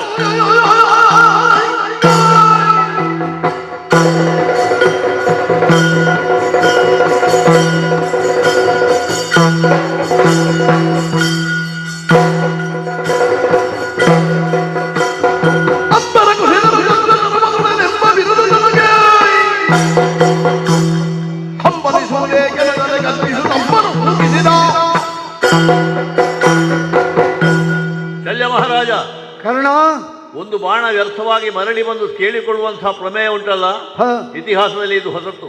ಬಂದ ಅವಕಾಶವನ್ನು ಉಪಯೋಗಿಸಿಕೊಳ್ಳುವುದು ಬುದ್ಧಿವಂತನ ಲಕ್ಷಣ. ಹಿಂದೆ ಶ್ರೀರಾಮಚಂದ್ರನ ಬಾಣ ಆದ್ರೆ ಲಕ್ಷ್ಯವನ್ನು ಭೇದಿಸಿ ಸಾಗರ ಸ್ನಾನ ಮಾಡಿ ಮತ್ತೆ ಬಂದು ಮೂಡಿಗೆಯನ್ನು ಸೇರಿಕೊಳ್ತಾ ಇತ್ತಂತೆ.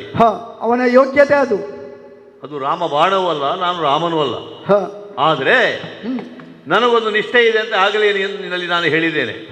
ಆ ನಿಷ್ಠೆಯನ್ನು ನೀತಿಯನ್ನು ಬದಲಿಸಿ ಯಾವುದೋ ಸ್ವಾರ್ಥಕ್ಕೋಸ್ಕರವಾಗಿ ನಾನು ಗೆಲ್ಲಬೇಕು ಎನ್ನುವ ಕಾರಣಕ್ಕಾಗಿ ಅನ್ಯ ಮಾರ್ಗವನ್ನು ಅವಲಂಬಿಸುವುದಕ್ಕೆ ನಾನು ಅಷ್ಟು ಹೆಡ್ಡನೂ ಅಲ್ಲ, ದಡ್ಡನೂ ಅಲ್ಲ. ವೀರ ಅಂತ ಹೆಸರನ್ನು ಪಡೆದಂತಹ ಕರ್ಣ ಅಂಬರ ಕುಸಿದ್ರು, ಈ ಭೂಮಿಯ ಇಬ್ಬಾಗವಾದರೂ ಕೂಡ ನನ್ನದಾದಂತಹ ನಿಷ್ಠೆಯನ್ನು ಬದಲಿಸುವುದಿಲ್ಲ. ಈ ಬಾಣವನ್ನು ತೆಗೆದು ಚೆಲ್ಲಿದ್ದೇನೆ.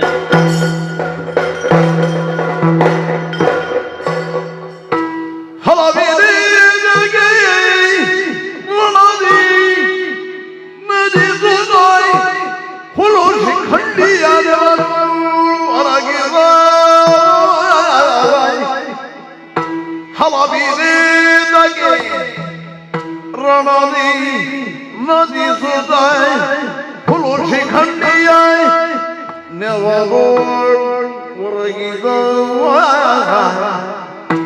ಕಲಶ ಸಂಭವ ತನುವ ನೀಗಿದ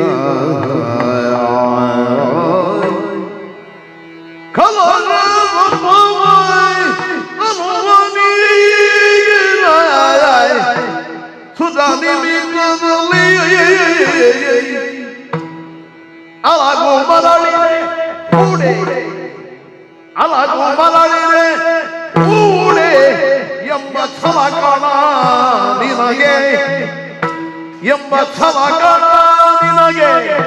ಇಂದು ಕೌರವ ತಿಲಕ ಮೂವರ ನಂಬಿ ಗೆದ್ದ, ಇಂದು ಕೌರವ ತಿಲಕ ಮೂವರ ನಂಬಿ ಗೆದ್ದ. ಏನು ಬೀಳಿದ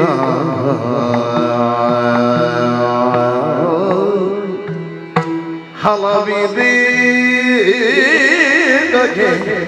ರಣವೇ ನದಿರುಡ ಹುರುಳಿ ಖಂಡಿಯ ನೆವದು ಮುರಗಿದು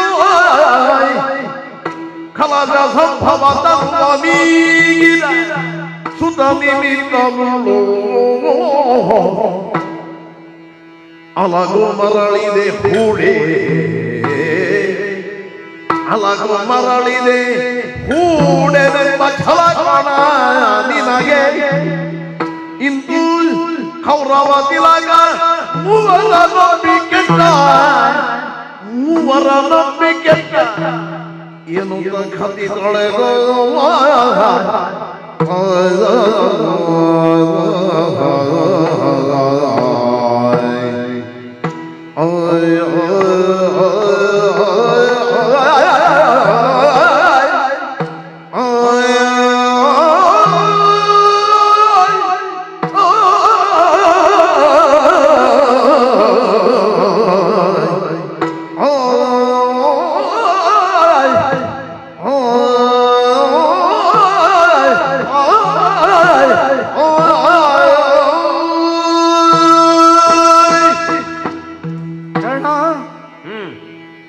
ಒಂದಂತೂ ನನಗೆ ಸ್ಪಷ್ಟವಾಯಿತು. ಯಾವುದು? ಈ ಕುರುಕ್ಷೇತ್ರದ ಯುದ್ಧವನ್ನು ಎಲ್ಲರೂ ಆರಿಸಿಕೊಂಡದ್ದು ಯಾಕೆ ಅಂತ ನಾನು ಚಿಂತಿಸಿದರೆ ಎಲ್ಲರೂ ಅವರವರ ಸ್ವಪ್ರತಿಷ್ಠೆಯ ಮೆರವಣಿಗೆಗಾಗಿ ಆರಿಸಿಕೊಂಡದ್ದು ಬಿಟ್ಟರೆ ಕೌರವನಿಗೆ ವಿಜಯವಾಗಬೇಕು ಎನ್ನುವಂಥ ಪ್ರಾಂಜಲ ಮನಸ್ಸಿನಿಂದ ಯಾರೂ ಕೌರವನ ಪಕ್ಷದಲ್ಲಿ ಬರಲಿಲ್ಲ. ಹೌದಾ? ಬಂದಿದ್ರೆ ಒಂದಿಬ್ಬರು ಇರಬಹುದಿತ್ತೋ ಏನೋ, ಅವರು ಲೆಕ್ಕಕ್ಕೆ ಸಿಗುವುದಿಲ್ಲ. ಆಗಲೇ ನೀನು ಹೇಳಿದೆ ಆಚಾರ್ಯ ಭೀಷ್ಮರು 10 ದಿನ ಯುದ್ಧ ಮಾಡಿದ್ರು, 6ನೇ ದಿನ 11ನೇ ದಿನಕ್ಕೆ ಏನಾಯಿತೋ ಗೊತ್ತಿಲ್ಲ. ಶಿಖಂಡಿಯನ್ನು ಎದುರಾಗಿ ಬಂದಾಗ ಶಸ್ತ್ರವನ್ನು ತ್ಯಾಗ ಮಾಡಿದ್ರು ಅಂತ ಹೇಳಿಕೊಂಡು ಸರಳ ಮಂಚದಲ್ಲಿ ಮಲಗಿದ್ರು. ಅವರಿಗೆ ಸೇನಾಧಿಪತ್ಯವನ್ನು ವಹಿಸಿಕೊಡುವಾಗಲೇ ನೀನೊಂದು ಮಾತಾಡಿದ್ದಿ, ಈ ಮುದಿತಾತನಿಂದ ಏನಾದೀತು ಪ್ರಶ್ನಿಸಿದವನು ನೀನೇ ಅಲ್ವೇ? ನಾವೆಲ್ಲ ಯೌವನಭರಿತರಾಗಿ ಇರುವಾಗ ಈ 800 ವರ್ಷದ ಅಜ್ಜನಿಂದ ಏನಾದೀತು ಅಂತ ಪ್ರಶ್ನಿಸಿದ ಕರ್ಣ ನೀನು. ಅವರು ಸೇನಾಧಿಪತ್ಯ ವಹಿಸಿರುವವರೆಗೆ ನಾನು ಶಸ್ತ್ರ ಹಿಡಿಯುವುದಿಲ್ಲ, ಯುದ್ಧರಂಗ ಪ್ರವೇಶಿಸುವುದಿಲ್ಲ ಅಂತ ಹೇಳಿದ ನೀನು. ಅವರನ್ನು ಉತ್ತೇಜಿಸಿದೆ. ನಿನ್ನ ಕುಹಕದಿಂದ ಉತ್ತೇಜನಗೊಂಡಂತಹ ಆಚಾರ್ಯ ಭೀಷ್ಮರೊಂದು ಪ್ರತಿಜ್ಞೆ ಮಾಡಿದ್ರು, ದಿನವೊಂದಕ್ಕೆ 10,000 ಮಕುಟ ಮರ್ದನರ ತಲೆ ಕಡಿಯುತ್ತೇನೆ ಪ್ರತಿಜ್ಞೆ ಮಾಡಿದ್ರು ಅವರು. ಯಾರಿಗೋಸ್ಕರ ಈ ಪ್ರತಿಜ್ಞೆ ಅಂತ ನಾನು ಕೇಳುವುದು? ಕೌರವನಿಗೋಸ್ಕರವೇ? ಕೌರವನಿಗೋಸ್ಕರ ಅವರು ಪ್ರತಿಜ್ಞೆ ಮಾಡುವುದಿದ್ದರೆ ನನ್ನ ಸೇನಾಧಿಪತ್ಯದಲ್ಲಿ ಒಬ್ಬ ಪಾಂಡವನ ತಲೆ ಕಡಿಯುತ್ತೇನೆ ಅಂತ ಹೇಳ್ತಿದ್ರೆ ಸಾರ್ಥಕ ಆಗ್ತಿತ್ತು, ಕೌರವನಿಗೆ ವಿಜಯ ಲಭ್ಯವಾಗಿತ್ತು. ಆಗಲೇ ಪಾಂಡವರಲ್ಲಿ ಒಬ್ಬ ಶತ್ರು, ಕೌರವನಿಗೆ ವಿಜಯ ಒಪ್ಪಂದ ಆದದ್ದೇ ಹಾಗೆ. ಆದರೆ ಆಚಾರ್ಯ ಭೀಷ್ಮರು ಆ ಮಾತನ್ನು ಹೇಳಲಿಲ್ಲ. ಕೌರವನಿಗೆ ದಿನವೊಂದಕ್ಕೆ 10,000 ಮಕುಟ ಮರ್ದನರ ತಲೆ ಬೇಕಿತ್ತ? ಬೇಡ, ಅವನಿಗೆ ವಿಜಯ ಬೇಕಿತ್ತು. ಆ ವಿಜಯ ಆಚಾರ್ಯ ಭೀಷ್ಮ ಮುತ್ತಜ್ಜರಿಂದ ಬರಲಿಲ್ಲ. ಇನ್ನು ಆಚಾರ್ಯ ದ್ರೋಣರು ಉಭಯ ಕುಲ ಬಿಲ್ಲೋಜರು ಅಂತ ಹೇಳಿ ಕಲಿಸಿಕೊಂಡವರು. ಸಮಾನವಾಗಿ ಇಬ್ಬರಿಗೂ ಶಸ್ತ್ರವಿದ್ಯೆಯನ್ನು ಕಲಿಸಿಕೊಂಡಂತಹ ಆಚಾರ್ಯ ದ್ರೋಣರು 5 ದಿನದ ಸೇನಾಧಿಪತ್ಯವನ್ನು ವಹಿಸಿದರು, ಪ್ರಾಣತ್ಯಾಗ ಮಾಡಿದರು. ಆಗಲೇ ನೀನು ಅದನ್ನು ಉಲ್ಲೇಖ ಮಾಡಿದೆ. ಕ್ಷುಲ್ಲಕ ಕಾರಣಕ್ಕಾಗಿ ಪ್ರಾಣತ್ಯಾಗ ಮಾಡಿದರು ಆಚಾರ್ಯ ದ್ರೋಣರು ಅಂತ ಹೇಳಿಕೊಂಡು. ನಿಮಿತ್ತ ಅಶ್ವತ್ಥಾಮ ಹತಹೋ ಕುಂಜರನೋ ನರನೋ ಅಂತ ಹೇಳುವಾಗ ಅವರಿಗೆ ಕುಂಜರನೋ ನರನೋ ಕೇಳಲಿಲ್ಲ, ಅಶ್ವತ್ಥಾಮ ಹತಃ ಅಂದಷ್ಟೇ ಕೇಳಿಸಿತ್ತು. ಪಾಂಚಜನ್ಯ ಊದಿದವ ಕೃಷ್ಣ, ಮತ್ತಿನ ಮಾತು ಅವರಿಗೆ ಕೇಳಬಾರದು ಅಂತ ಹೇಳಿಕೊಂಡು. ಆದರೆ ಆಚಾರ್ಯ ದ್ರೋಣರಿಗೆ ಗೊತ್ತಿರಲಿಲ್ವೇ, ನನ್ನ ಮಗ ಚಿರಂಜೀವಿ, ನನ್ನ ಮಗ ಅಶ್ವತ್ಥಾಮ ಚಿರಂಜೀವಿ ಎನ್ನುವ ಮಾತು ದ್ರೋಣಾಚಾರ್ಯರಿಗೆ ಗೊತ್ತಿರಲಿಲ್ವೇ? ಗೊತ್ತಿತ್ತು. ಹಾಗಿದ್ದರೆ ಸಾಯಲಾರದಂತಹ ಚಿರಂಜೀವಿಯಾದಂತಹ ಮಗ ಸತ್ತ ಅಂತ ಸುದ್ದಿ ತಿಳಿದ ತಕ್ಷಣ ಅವರು ಶಸ್ತ್ರ ಇಟ್ಟು ಯೋಗ ಮುದ್ರರಾಗಿ ದೇವಲೋಕಕ್ಕೆ ಅವನ ಮಗನ ಶವ ಹುಡುಕ್ಲಿಕ್ಕೆ ಹೋಗಬೇಕಿತ್ತ? ಬೇಡ ಇತ್ತು. ಅವರಿಗೆ ಶಸ್ತ್ರತ್ಯಾಗಕ್ಕೊಂದು ಕಾರಣ ಅಲ್ಲಿ ಬೇಕಿತ್ತಷ್ಟೇ. ಆ ಕಾರಣ ಅಶ್ವತ್ಥಾಮ ಹತಹೋ ಮಾತು ಕೇಳಿದ ಕೂಡಲೇ ಅವರಿಗೆ ಒಂದು ನೆಪ ಸಿಕ್ಕಿತು. ಶಸ್ತ್ರ ಕೆಳಗಿಟ್ರು. ಸಮಯ ಉಪಯೋಗಿಸಿ ಅವರ ವಧೆಗಾಗಿ ಹುಟ್ಟಿಕೊಂಡಂತಹ ಪ್ರದ್ಯುಮ್ನ ಅವರನ್ನು ವಧಿಸಿದ, ಅವರ ಶಿರಚ್ಛೇದ ಮಾಡಿದ. ಹಾಗಿದ್ದರೆ ಅಲ್ಲಿಯೂ ಕೌರವನಿಗೆ ವಿಜಯ ಲಭ್ಯ ಆಗಲಿಲ್ಲ.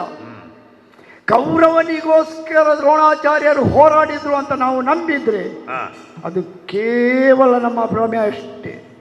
ಹಾಗಿದ್ದರೆ ಇಂತಹ ಅತಿರಥ ಮಹಾರಥರನ್ನು ನಂಬಿದಂತಹ ಕೌರವ 15 ದಿನದ ಯುದ್ಧದಲ್ಲಿ ವಿಜಯವನ್ನು ಪ್ರಾಪ್ತಿಸಿಕೊಳ್ಳಲಿಲ್ಲ. 16ನೆಯ ದಿನಕ್ಕಾಗುವಾಗ ಅವ ವಿಜಯಕ್ಕಾಗಿ ಹಂಬಲಿಸಿದ್ದು, ಅವ ವಿಜಯಕ್ಕಾಗಿ ಹಪಹಪಿಸಿದ್ದು, ಅವ ವಿಜಯಕ್ಕಾಗಿ ಪ್ರಾಂಚಲ ಮನಸ್ಸಿನಿಂದ ಆರಿಸಿಕೊಂಡದ್ದು ನನ್ನ ಆಪ್ತ ಸ್ನೇಹಿತ ಪ್ರಾಣ ಸ್ನೇಹಿತ ಕರ್ಣನಿದ್ದಾನೆ. ನನಗಾಗಿ ಒಬ್ಬ ಜೀವ ಕೊಡುವ ಕರ್ಣನಿದ್ದಾನೆ. ನಿನ್ನನ್ನು ಆರಿಸಿಕೊಂಡ. ಇನ್ನು ಸಮಯ ಉಂಟು, ನೀವು ಬನ್ನಿ ಕೂತ್ಕೊಳ್ಳಿ. ಸಮಯ ಇರಬಹುದು ನಿನಗೆ, ಆದರೆ ಸಮಯದ ವಿವೇಚನೆಯನ್ನು ನಾನೂ ಮಾಡಬೇಕಲ್ಲವೇ? ಒಬ್ಬ ಆಪ್ತ ಸ್ನೇಹಿತ ಪ್ರಾಣ ಸ್ನೇಹಿತ ನನಗಾಗಿ ವಿಜಯವನ್ನು ತಂದು ಕೊಡುತ್ತಾನೆ, ಒಬ್ಬ ಆ ರೀತಿಯಲ್ಲಿ ಭಾವಿಸ್ತಾನಂತಾದ್ರೆ ನನ್ನನ್ನು ನಂಬಿ ಕೌರವ ಇದ್ದಾನೆ ಎಂದು ಭಾವಿಸಿ ಬಂದ ನೀನು ಇಲ್ಲಿ ಹೇಳುವುದೇನು? ಒಂದೇ ಗುರಿ, ಒಂದೇ ಬಾಣ, ನನ್ನ ನಿಷ್ಠೆ ಇದು. ಹಾಗಿದ್ದರೆ ನಿನ್ನ ನಿಷ್ಠೆ ಯಾರಿಗೆ? ಕೌರವನಿಗೋ ನಿನ್ನ ಸ್ವಪ್ರತಿಷ್ಠೆಗೆ ಎನ್ನುವುದನ್ನು ನಾನು ಕೇಳಬೇಕಾಗಿದೆ. ಹಾಗಿದ್ದರೆ ನಿನಗೆ ಇಷ್ಟೊಂದು ಸ್ವಪ್ರತಿಷ್ಠೆ ಇದೆ ಎಂದಾದರೆ ಅದನ್ನು ಮೊದಲೇ ಕೌರವನಲ್ಲಿ ಹೇಳಬಹುದಿತ್ತು, ನನ್ನಲ್ಲಿ ಹೇಳಬಹುದಿತ್ತು. ನಾನು ಕೌರವನಲ್ಲಿ ಒಂದು ಮಾತು ಕೊಟ್ಟೇ ಬಂದಿದ್ದೇನೆ. ನನ್ನ ಮಾತನ್ನು ಸಾರಥಿಯಾಗಿ ಇರುವವರೆಗೆ, ಯಾವ ಹೊತ್ತಿನವರೆಗೆ ಕರ್ಣ ಕೇಳ್ತಾನೆ ಆ ಹೊತ್ತಿನವರೆಗೆ ನಾನು ಸಾರಥಿಯಾಗಿ ನಿನ್ನ ರಥದಲ್ಲಿರ್ತೇನೆ.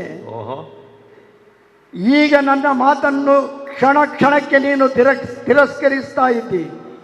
ನಾನಾಗಿ ನಿನ್ನ ಅಭಿಪ್ರಾಯವನ್ನು ಹೇಳಲಿಕ್ಕೆ ಬರಲಿಲ್ಲ, ನಾನಾಗಿ ನಿನ್ನೊಡನೆ ಮಾತನಾಡಲಿಕ್ಕೆ ಬರಲಿಲ್ಲ. ನೀನೇ ನಿನ್ನ ಅಭಿಪ್ರಾಯವನ್ನು ನನ್ನೊಡನೆ ಹಂಚಿಕೊಳ್ಳಲು ಬಂದೆ. ನನ್ನ ನೇರ ಮಾತು, ನನ್ನ ಮನಸ್ಸಿನೊಳಗಿನ ಮಾತನ್ನು ಬಿಚ್ಚಿ ಹೇಳಿದೆ. ಯಾವುದೂ ನಿನಗೆ ಪಥ್ಯವಾಗಲಿಲ್ಲ. ಹಾಗಿದ್ದರೆ ಶಲ್ಯರ ಸಾರಥ್ಯದಲ್ಲಿ ನನಗೆ ವಿಜಯ ಪ್ರಾಪ್ತವಾಗುತ್ತದೆ ಎಂದು ಭಾವಿಸಿದ್ದ ನೀನು ಶಲ್ಯರನ್ನು ಕಡೆಗಣಿಸ್ತಾ ಇದ್ದಿ ಎನ್ನುವುದನ್ನು ನಾನು ಭಾವಿಸ್ತಾ ಇದ್ದೇನೆ. ಹಾಗಿಲ್ಲ, ಇನ್ನು ಕೂಡ ಸಮಯ ಉಂಟು. ಸಮಯ ನಿನಗೆ ಇರಬಹುದಪ್ಪ, ಆದರೆ ನಾನು ಆಲೋಚನೆ ಮಾಡಬೇಕು. ಬಿಡಿ, ಇನ್ನು ಮುಂದೆ ಏನು ಹೇಳಿ. ಅದನ್ನೇ ಹೇಳಿದ್ದು. ಇಬ್ಬರನ್ನು ಕೆಟ್ಟಿ ಕೌರವ ಕೆಟ್ಟಾಗ ಇಬ್ಬರನ್ನು ನಂಬಿದವ ಕೌರವನಿಗೆ ಅವರು ಒಳಿತು ಮಾಡಲಿಲ್ಲ, ನಿನ್ನನ್ನೂ ನಂಬಿದ. ಹಾಗಿದ್ದರೆ ನಿಮ್ಮ ಮೂವರನ್ನು ನಂಬಿ ನಮ್ಮ ಒಡೆಯ ಕೌರವ ಕೆಟ್ಟನೆ ಎನ್ನುವುದನ್ನು ನಾನು ಭಾವಿಸಿಕೊಂಡ್ರೆ ಈಗ ನನ್ನನ್ನು ಆ ಸಾರಿಗೆ ಸೇರಿಸಿದ್ದ. ಇಲ್ಲದೆ ಹೋದ್ರೆ ನೀನು ಕ್ಷಣ ಕ್ಷಣಕ್ಕೆ ನಿನ್ನ ಪ್ರತಿಷ್ಠೆಯನ್ನೇ ತೋರಿಸ್ತಾ ಇದ್ದಿ. ಶಲ್ಯರ ಸಾರಥ್ಯದ ಪ್ರಯೋಜನವನ್ನು ನೀನು ಪಡೆದುಕೊಳ್ಳುವುದಿಲ್ಲ. ಯಾವುದೋ ಒಂದು ಶರ ಬಂದು ಬೇಡಿಕೊಂಡ್ರೆ ಅದರ ಪ್ರಯೋಜನವನ್ನು ನೀನು ತೆಗೆದುಕೊಳ್ಳುವುದಿಲ್ಲ. ಕೌರವನಿಗೆ ವಿಜಯವಾಗುತ್ತದೆ ಎಂದು ಎಲ್ಲರೂ ಹೇಳಿದ್ರು, ನೀನು ಅದನ್ನು ಧಿಕ್ಕರಿಸಿ. ಇಷ್ಟೆಲ್ಲ ಧಿಕ್ಕರಿಸಿದ ಮೇಲೆ, ಇಷ್ಟೆಲ್ಲ ನನ್ನನ್ನು ಉಪೇಕ್ಷೆ ಮಾಡಿದ ಮೇಲೆ ಇಷ್ಟವರೆಗೆ ಆದದ್ದಕ್ಕೆಲ್ಲ ಬೇರೆ ಬೇರೆ ಕಾರಣ ಉಂಟು. ಈಗ ನೀವು 3 ದಿನ ಹೇಳಿದ್ರಿ, ಈಗ ನೀವು 4ನೇವರಾಗುದು ಬೇಡ. ನಾನು 4ನೇವರಾಗಲಿಕ್ಕೆ ನಾನು ಸಿದ್ಧನಿಲ್ಲ. ಕೌರವನಿಗೆ ವಿಜಯವಾಗಬೇಕು ಎನ್ನುವ ಕಾರಣಕ್ಕಾಗಿಯೇ ನಿನ್ನ ಸಾರಥ್ಯವನ್ನು ಒಪ್ಪಿಕೊಂಡದ್ದು. ಇಲ್ಲದಿದ್ದರೆ ಶಲ್ಯನ ಯೋಗ್ಯತೆ ಏನು, ಮಾತ್ರಾಧಿಪತಿಯಾಗಿ ನನ್ನ ಯೋಗ್ಯತೆ ಏನು ಎನ್ನುವುದನ್ನು ನೀನು ತಿಳಿದುಕೊಳ್ಬೇಕಿತ್ತು. ಅದನ್ನು ತಿಳಿದುಕೊಳ್ಳದೆ ಯಾವಾಗ ನೀನು ನನ್ನ ಮಾತನ್ನು ಧಿಕ್ಕರಿಸಿದೆಯೋ ಅಲ್ಲಿಗೆ ನನ್ನ ಮಾತು ಮುಗಿಯಿತು, ನಿನ್ನ ಸಾರಥ್ಯತನವು ಮುಗಿಯಿತು. ಮೂವರನ್ನು ನಂಬಿ ಕೌರವ ಕೆಟ್ಟ ಎನ್ನುವಾಗ ನಾನು 4ನೇಯವನಾಗಲಿಕ್ಕೆ ಸಿದ್ಧ ಇಲ್ಲ. ನಿನ್ನೊಟ್ಟಿಗೆ ಸೋಲಲು ನಾನು ಸಿದ್ಧವಿಲ್ಲ. ಇದೋ ನಿನ್ನ ಆ ಅಶ್ವದ ಚಾಟಿಯನ್ನು ನಿನ್ನ ಎದೆಗೆ ಬಿಸಾಡಿದ್ದೇನೆ. ಏನು ಬೇಕಿದ್ರು ಮಾಡಿಕೋ, ಏನು ಬೇಕಿದ್ರು ಮಾಡಿಕೋ. ಹಲ್ಲು ಉಂಟಲ್ಲ, ಅದನ್ನು ಇರಿಸಿಕೊಂಡ್ರೆ ಕಷ್ಟ. ಅದು ದಿನ ನಮಗೆ ಹಿಂಸೆ ಕೊಡ್ತದೆ. ಇವ ಹೋಗಬೇಕಾದ್ರೆ ಬಂದು ಕೂತದಿಲ್ಲಿ. ಈಗ ಶಲ್ಯ ಬಿಟ್ಟು ಹೋದ ಎನ್ನುವ ಕಾರಣಕ್ಕೋಸ್ಕರವಾಗಿ ನಾನು ಹಿಂಜರಿಯುವುದಲ್ಲ. ಒಬ್ಬ ಮಹಾರಥಿಯಾದವನಿಗೆ ತನ್ನ ಜೊತೆಯಲ್ಲಿರುವಂತಹ ಸಾರಥಿ, ಸೈನ್ಯ ಮತ್ತು ರಥವನ್ನು ಸಂಭಾಳಿಸಿಕೊಂಡು ಹೋಗುವಂತಹ ಚೈತನ್ಯ ಇರಬೇಕು. ಸ್ವತಃ ನಾನೇ ರಥವನ್ನು ನಡೆಸಿ ಯುದ್ಧ ಮಾಡ್ತೇನೆ, ನೋಡೋಣ.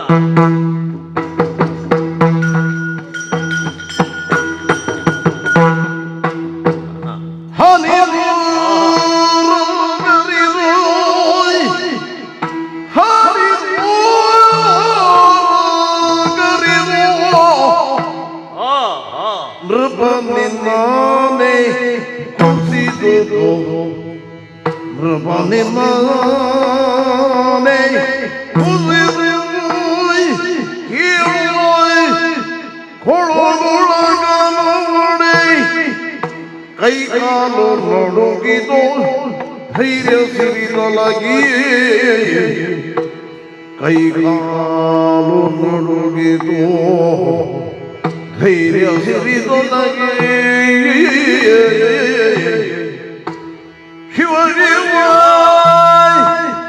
ಸಮಾನಗಳು ಕೈ ಸೋತೆನೋ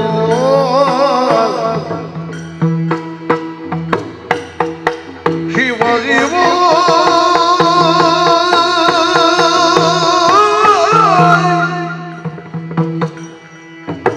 ಸಮಾನಗಳು ಕೈ ಶಿವ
ಶಿವ ಶಿವ ಶಿವ ಶಿವ ಶಿವ ಸಮರಾಂಗಣದಲ್ಲಿ ವಿಜೃಂಭಿಸಿ ವೈರಾಯರ ಎದೆಯಲ್ಲಿ ನಡುಕವನ್ನು ತರಬೇಕು ಎನ್ನುವಂತಹ ಉದ್ದೇಶವನ್ನಿಟ್ಟುಕೊಂಡು ಹೋರಾಟವನ್ನು ಮಾಡುತ್ತಾ ಇದ್ದಂತಹ ನನಗೆ ಈ ಹೊತ್ತಿಗಾದಂತಹ ಪರಿಭವ ಇದೆ. ಸಾರಥಿಯಾಗಿರತಕ್ಕಂಥ ಶಲ್ಯ ಬಿಟ್ಟು ಹೋದ. ಬಿಟ್ಟು ಹೋಗುವ ಉದ್ದೇಶದಿಂದಲೇ ಅವ ಬಂದದ್ದಿರಬೇಕು. ಆದರೆ ಕೌರವೇಶ್ವರನ ಉಳಿವಿಗೋಸ್ಕರವಾಗಿ, ಅವನ ವಿಜಯಕ್ಕೋಸ್ಕರವಾಗಿ ಇಷ್ಟರ ಹೊರಗೆ ಹೋರಾಟ ನಡೆಸಿದಂತಹ ಈ ಕರ್ಣ ಕೊನೆಯ ಹತ್ತಿನಲ್ಲಿ ಈ ವಿಪನ್ನ ಅವಸ್ಥೆಯಲ್ಲಿದ್ದರೂ ಕೂಡ ಕೌರವನ ಕುರಿತಾಗಿಯೇ ನಾನು ಯೋಚನೆ ಮಾಡುತ್ತೇನೆ. ಬೇರೆ ಯಾರನ್ನೂ ಕೌರವ ನಂಬಲಿಲ್ಲ. ಕಣ್ಣನಲ್ಲೇ ತನ್ನ ಜೀವವನ್ನಿಟ್ಟುಕೊಂಡವ. ಆಟ ಕರ್ಣನ ಕೂಡೆ, ಊಟ ಕರ್ಣನ ಕೂಡೆ, ಬೇಟೆ ಕರ್ಣನ ಕೂಡೆ, ಹಗಲಿರುಳು ಆಟ ಕರ್ಣನ ಕೂಡೆ. ಕರ್ಣ ಕೌರವರಿಗೊಂದೇ ಮತ. ಹೀಗೆ ಜನ ನಮ್ಮನ್ನು ನೋಡಿ ಹೇಳ್ತಾ ಇದ್ರು. ಅಂತಹ ಕೌರವನಿಗೋಸ್ಕರವಾಗಿ ಏನನ್ನಾದರೂ ಮಾಡಬೇಕು ಎನ್ನುವಂತಹ ನಿಷ್ಠೆ, ಸ್ವಾಮಿ ನಿಷ್ಠೆ ನನಗಿದ್ದದ್ದು. ಕರ್ಣನ ಬಾಹುಬಲದ ಆಶ್ರಯದಲ್ಲಿ ನಿಷ್ಪಾಂಡವ ಪೃಥ್ವಿಯನ್ನು ಆಳುತ್ತೇನೆ ಎನ್ನುವಂತಹ ಒಂದು ನಿರೀಕ್ಷೆಯನ್ನಿಟ್ಟುಕೊಂಡಿದ್ದವ ಕೌರವೇಶ್ವರ. ಹಾಗಾಗಿ ಸೇನಾಧಿಪತ್ಯವನ್ನು ನನಗೆ ವಹಿಸಿಕೊಟ್ಟ ಸಂದರ್ಭದಲ್ಲಿ ಇಡೀ ಕುರುಕ್ಷೇತ್ರ ಯುದ್ಧವನ್ನು ನಾನು ಗೆದ್ದು ಬಿಟ್ಟೆ ಅಂತ ಬೀಗಿದ. ಕರ್ಣನ ಗುಣವನ್ನು ಎಷ್ಟು ಕೊಂಡಾಡಿದರೂ ಸಾಲದು ಕೌರವನಿಗೆ. ಅಂಥ ಕೌರವ ಇಡೀ ಸಮಾಜ ನನ್ನನ್ನು ಚೀತು ಅಂತ, ಸೂತಪುತ್ರ ಅಂತ ತಿರಸ್ಕಾರ ಮಾಡುತ್ತಿರುವಂತಹ ಸಂದರ್ಭದಲ್ಲಿ ನನ್ನನ್ನು, ನನ್ನ ಸಖಾಯನ್ನು ಹಾಗೆ ಆಪ್ತನಾಗಿ ಅಂಗೀಕರಿಸಿ ಅಂಗರಾಜ್ಯದ ಪಟ್ಟವನ್ನು ನನಗೆ ಕಟ್ಟು ಅರಸುಗಳಿಗೆ ಎತ್ತಡ ಜಾತಿ ಎನ್ನುವ ಹಾಗೆ ನನಗೂ ಸಮಾಜಗಳಿಂದ ಸ್ಥಾನಮಾನವನ್ನು ಕಲ್ಪಿಸಿಕೊಟ್ಟವ ಆ ಕೌರವ. ಇಷ್ಟವರೆಗೆ ಹೋರಾಟವನ್ನು ಮಾಡಿದ್ದು ಅವನಿಗೋಸ್ಕರ. ಕೃಷ್ಣನಲ್ಲಿ ಒಂದು ಮಾತು ಹೇಳಿದ್ದೆ, ಶೌರಿ ಕೇಳಿ ನಾಳೆ ಸಮರದ ಸಾರದಲ್ಲಿ ತೋರುವೆನು ನಿಜ ಭುಜ ಶೌರ್ಯದ ಸಂಪನ್ನತನವನ್ನು ಪಾಂಡುರುತ್ತುನ ಇರಲಿ. ಪಾಂಡವರನ್ನು ನಾನು ಹೋರಾಟ ಮಾಡುತ್ತೇನೆ. ಗೆಲುವು ಎನ್ನುವುದು ದೈವಾಯತ್ತವಾದದ್ದು. ಆದರೆ ಕೌರವನಿಗೋಸ್ಕರವಾಗಿ ಜೀವನವನ್ನು ನಾನು ಸವೆಸಿದರೂ ಪರವಾಗಿಲ್ಲ. ಹೇಗವಾಗಿ ಕೃಷ್ಣನ ಸಮ್ಮುಖದಲ್ಲಿ ಮಾತನ್ನು ಕೊಟ್ಟವ ನಾನು. ಆದರೆ ಕೃಷ್ಣ ನನ್ನ ನಿಜವನ್ನು ಹೇಳಿ ನನ್ನ ಜೀವನವನ್ನೇ ಬಲಿಕಟ್ಟಂಥ ಒಂದು ಸ್ಥಿತಿ ಆಯಿತು. ಆದರೂ ನಾನು ಮರುಗಲಿಲ್ಲ. ನಾನೇನು ಎಷ್ಟ ಎನ್ನುವುದನ್ನು ಕೃಷ್ಣ ಹೇಳಿದ ಮೇಲೆ ಪ್ರಪಂಚಕ್ಕೆ ನಾನು ಹೇಳಿಕೊಂಡು ಬರುವುದಾಗಿತ್ತು. ನಾನು ಕುಂತಿ ಹೆತ್ತ ಮಗ ಅಂತ. ಅದೊಂದು ವೇಳೆ ತಿಳಿತಾ ಇದ್ದರೆ ಧರ್ಮರಾಜ ನನ್ನನ್ನು ಎದುರಿಸುವುದಕ್ಕೆ ಸಾಧ್ಯ ಇತ್ತೇ? ಇಡೀ ಹಸ್ತಿನಾವತಿಯನ್ನು ಆಳುವಂಥ ಒಂದು ಅವಕಾಶ ನನಗಿತ್ತು. ಆದರೂ ಆ ಸತ್ಯವನ್ನು ನಾನು ಒಳಗೊಳಗೆ ನುಂಗಿಕೊಂಡು ಆಪ್ತ ಸಖನಾಗಿಯೇ ನಾನು ಬದುಕಿದೆ ಅಂತ ಇದ್ರೆ ನಿಜವಾದ ಸ್ವಾಮಿನಿಷ್ಠೆಗೋಸ್ಕರ ನಾನು ಬದುಕಿದವ. ಅಂತಹ ಸಂದರ್ಭದಲ್ಲಿ ಈ ಸ್ಥಿತಿಯೇ. ಕುಸಿದು ಕುಳಿತಿದ್ದೇನೆ. ನನ್ನ ಅರ್ಥ ಭೂಮಿಯಲ್ಲಿ ಹೂತು ಹೋಗಿದೆ. ಈಗ ನನಗೆ ನೆನಪಾಗುತ್ತದೆ, ಒಬ್ಬ ಬ್ರಾಹ್ಮಣ ಗಾಲವ ಎನ್ನುವಂತಹ ಋಷಿ ಕೊಟ್ಟ ಶಾಪ. ಅವನ ಹೋಮಧೇನುವನ್ನು ತಿಳಿಯದೆ ಬಾಣ ಪ್ರಯೋಗ ಮಾಡಿಬಿಟ್ಟೆ ನಾನು. ಆ ಕಾಲಕ್ಕೆ, ಸಾಯುವ ಕಾಲಕ್ಕೆ ರಥ ನೆಲಕ್ಕೆ ಹೂತು ಹೋಗಲಿ ಎನ್ನುವಂತಹ ಒಂದು ಶಾಪವನ್ನು ಗಾಲವ ಋಷಿ ಆಹುತಿಗೆ ನನಗೆ ಕೊಟ್ಟಿದ್ದರು. ಬಹುಶಃ ಆ ಶಾಪ ಇವತ್ತು ಫಲಿಸಿರಬೇಕು. ಗುರುಗಳಾದಂತಹ ಪರಶುರಾಮಾಚಾರ್ಯರು ಸಕಲ ವಿದ್ಯೆಗಳನ್ನು ನನಗೆ ಧಾರೆ ಏರಿದರು. ಆದರೆ ನಾನು ಕ್ಷತ್ರಿಯ ಅಂತ ತಿಳಿದಾಗ ನಾ ಕಲಿಸಿದ ಎಲ್ಲ ವಿದ್ಯೆಗಳು ಮರೆತು ಹೋಗಲಿ ಎನ್ನುವ ಹಾಗೆ ಶಾಪ ಕೊಟ್ಟರು. ಪರಿಪರಿಯಾಗಿ ವಿನಂತಿಸಿಕೊಂಡಂತಹ ಹೊತ್ತಿಗೆ ಶಲ್ಯರ ಸಾರಥ್ಯದಲ್ಲಿ ಒಂದು ದಿವಸಕ್ಕೆ ವಿಜಯ ಆಗಲಿ. ಆ ಕಾರಣಕ್ಕಲ್ವೇ ನಾನು ನಿನ್ನೆ ಕಾಡಿ ಬೇಡಿದ್ದು. ಕೌರವ ಒಪ್ಪಿಸಿ ಅದೇ ಶಲ್ಯ ಮಹಾರಾಜನನ್ನು ನನ್ನ ಸಾರಥಿಯನ್ನಾಗಿ ಮಾಡಿದರೆ ಕೇವಲ ಒಂದು ನೆಪವನ್ನು ಹಿಡ್ಕೊಂಡು ಸಾರಥಿತನವನ್ನು ಬಿಟ್ಟು ಹೋಗಿದ್ದಾನೆ ಶಲ್ಯ ಅಂತ ಇದ್ರೆ, ಹೌದು, ಹಲವು ಮಾತೇನು. ಈ ಪ್ರಪಂಚದಲ್ಲಿ ಯಾರಿಗೂ ಕರ್ಣನ ಉಳಿವು ಬೇಕು ಅಂತ ಇಲ್ಲ. ಒಂದು ರೀತಿಯಲ್ಲಿ ಎಲ್ಲವರು ಕೊಂದವರೇ ನನ್ನನ್ನು. ಕ್ಷಣ ಕ್ಷಣಕ್ಕೆ ನನ್ನ ತಾಯಿ ಕುಂತಿದೇವಿ ನನ್ನ 5 ಮಂದಿ ಮಕ್ಕಳಲ್ಲಿ ನೀನು 6ನೇವ ಎನ್ನುವ ಹಾಗೆ ಸ್ವೀಕರಿಸಲಿಕ್ಕೆ ಬಂದಿಲ್ಲ. ಅವಳು ನಾಳೆ ಮಾತು ತಗೊಂಡು ತೊಟ್ಟ ಬಾಣವನ್ನು ತೊಡಬೇಡ ಅಂದ್ರೆ ಏನರ್ಥ? ಅವಳ ಮಕ್ಕಳು ಪಾಂಡವರು ಬದುಕಬೇಕು. ಕರ್ಣ ಏನಾದರೂ ಆದೀತು. ಆ ತಾಯಿಗೆ ಕೊಟ್ಟಂತಹ ಒಂದು ಮಾತಿಗೆ ಬೇಕಾಗಿ ಶಲ್ಯ ಹೇಳಿದ ಮಾತನ್ನು ಧಿಕ್ಕರಿಸಿ ಮರಳಿ ಬಾಣವನ್ನು ತೊಡಿಲಿಲ್ಲ. ಪರಿಣಾಮವಾಗಿ ಈ ಸ್ಥಿತಿ ಬಂತಲ್ಲ. ಆದರೆ ಈ ಸ್ಥಿತಿಯಿಂದ ಮತ್ತೆ ನಾನು ಯಥಾಸ್ಥಿತಿಗೆ ಬಂದು ಯುದ್ಧವನ್ನು ಮಾಡಬೇಕು ಎನ್ನುವಂಥ ಹುಮ್ಮಸ್ಸು ನನಗುಂಟು. ಆ ಕಾರಣಕ್ಕಾಗಿ ನಾನು ಅರ್ಜುನನಲ್ಲಿ ಪ್ರಾರ್ಥನೆ ಮಾಡಿದ್ದು, ಅರ್ಜುನ, ಒಂದರೆ ಕ್ಷಣ ಸಮಯ ಕೊಡು ನನಗೆ, ಈ ರಥವನ್ನು ಎತ್ತುವುದಕ್ಕೆ ಅವಕಾಶ ಮಾಡಿಕೊಡು ಅಂತ ನಾನು ಹೇಳಿದರೆ ಅರ್ಜುನ ಮನಸ್ಸು ಕರಗಿ ನನಗೆ ಅವಕಾಶವನ್ನು ಕೊಟ್ಟ. ಆದರೆ ಕೃಷ್ಣ ಪ್ರಚೋದನೆ ಮಾಡಿದಲ್ಲ, ಕೃಷ್ಣ ಪ್ರಚೋದನೆ ಮಾಡಿದ. ಎಸೆ ಮರುಳೆಗಾಂಡೀವಿ. ಹೌದು, ವೈರಿಗಳಿಗೆ ಆಪತ್ತು ಬಂದಾಗ ಕೊಲ್ಲುವುದು ಹೊಸನಾದ ನೀತಿ. ಈ ಕೃಷ್ಣ ಇರುವಂಥದ್ದು ಅದಕ್ಕೆ ಬೇಕಾಗಿಯೇ ನನಗೆ ಗೊತ್ತಿದೆ. ಆದರೆ ಈ ಹೊತ್ತಿಗೆ ಸಮರಾಂಗಣದಲ್ಲಿ ಬಿದ್ದು ಹೊರಳಾಡುವಂತಹ ಸ್ಥಿತಿಯಲ್ಲಿ ನಾನು ಯಾವುದನ್ನು ಆಲೋಚನೆ ಮಾಡಲಿಕ್ಕಿಲ್ಲ. ಕೌರವರಿಗೆ ಆಯಿತು, ಈ ಭೂಮಿಯ ಹಂಗು ಮುಗಿಯಿತು ಹೋಯಿತು ಎನ್ನುವ ಅಂತಹ ಚಿಂತೆ ನನಗೆ ಬರ್ತಾ ಇದೆ. ಆದರೆ ಯಾರು ನನ್ನ ಪಾಲಿಗಿದ್ದಾರಂತೆ ಕೇಳಿದರೆ, ಹರನಿದ್ದಾನೋ ಅವ ಪಾಶುಪತಾಸ್ತ್ರವನ್ನು ಮೊದಲೇ ಅವನಿಗೆ ಕೊಟ್ಟಿದ್ದಾನೆ. ಬ್ರಹ್ಮ ಇದ್ದಾನೋ, ಬ್ರಹ್ಮರಯ್ಯನಾದಂತಹ ಕೃಷ್ಣ ಹರಿ ಅವನ ಪಾರ್ಥನ ಸಾರಥಿಯಾಗಿ ನಡೆಸ್ತಾ ಇದ್ದಾನೆ. ತ್ರಿಮೂರ್ತಿಗಳು ನನ್ನ ಪಾಲಿಗಿಲ್ಲ ಅಂತ ಆದರೆ ಬದುಕಿನಲ್ಲಿ ನಾನೇನು ಮಾಡುವುದಕ್ಕೆ ಸಾಧ್ಯ? ಆದರೆ ಒಂದಷ್ಟು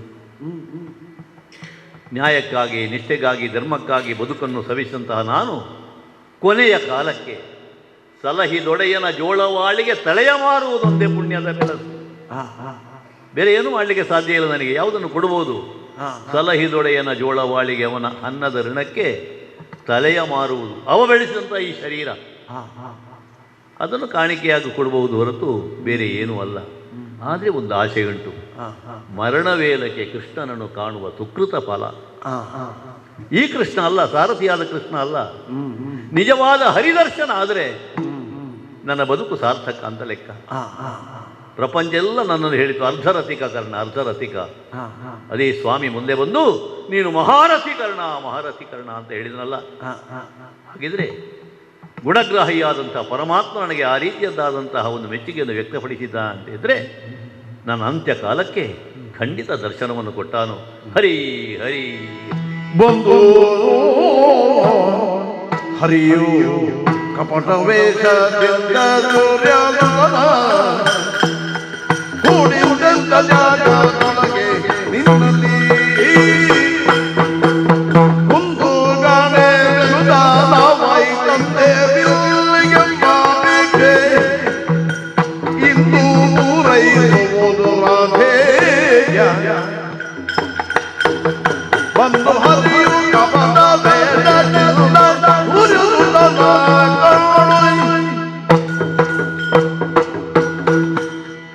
ಅಯ್ಯ, ಯಾರದು?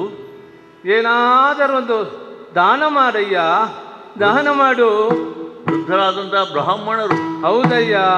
ಈ ಯುದ್ಧ ಕ್ಷೇತ್ರದಲ್ಲಿ ಬಂದಿದ್ದೀರಿ ಸ್ವಾಮಿ. ಏನು ಮಾಡೋದಯ್ಯ, ಹೊಟ್ಟೆಗೆ ಏನಾದರೂ ತಿನ್ನದೆ ಎಷ್ಟೋ ದಿನಗಳದು.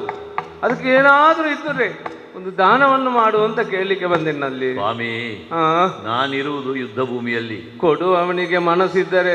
ಯುದ್ಧ ಭೂಮಿ ಆದರೇನು ಎಲ್ಲಾದರೇನು. ನನ್ನ ಮನೆಗೆ ಬರ್ತಾ ಇದ್ರೆ ಮೊಗೆದು ನಾನು ಕೊಟ್ಟವ ಹಿಂದೆ. ದಿನಕ್ಕೊಂದು ಸಾರಿ 10,000 ಸುವರ್ಣ ನಾಣ್ಯಗಳನ್ನು ಬ್ರಾಹ್ಮಣರಿಗೆ ದಾನ ಮಾಡಿಕೊಡ್ತಾ ಇದ್ದವ ನಾನು. ಹೌದಯ್ಯ.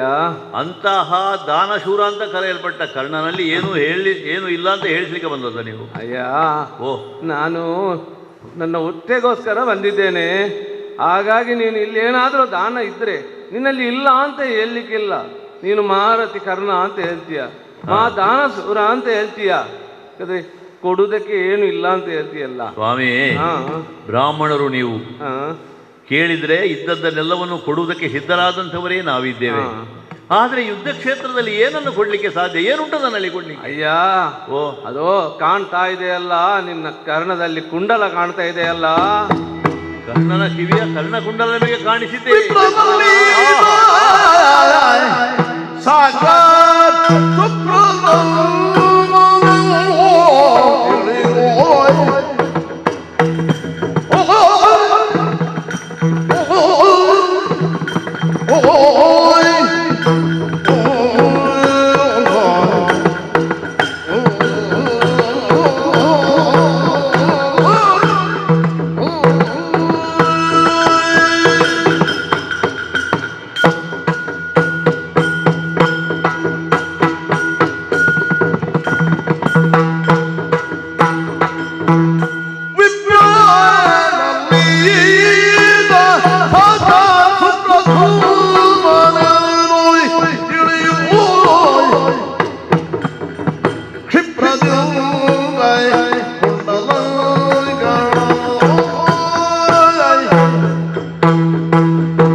ಕರ್ಣನ ಕಿವಿಯಲ್ಲಿರುವಂತಹ ಗುಪ್ತವಾದ ಕರ್ಣಕುಂಡಲಗಳನ್ನು ಈ ಪ್ರಪಂಚದಲ್ಲಿ ನೋಡಿದವರು ಯಾರೂ ಇಲ್ಲ.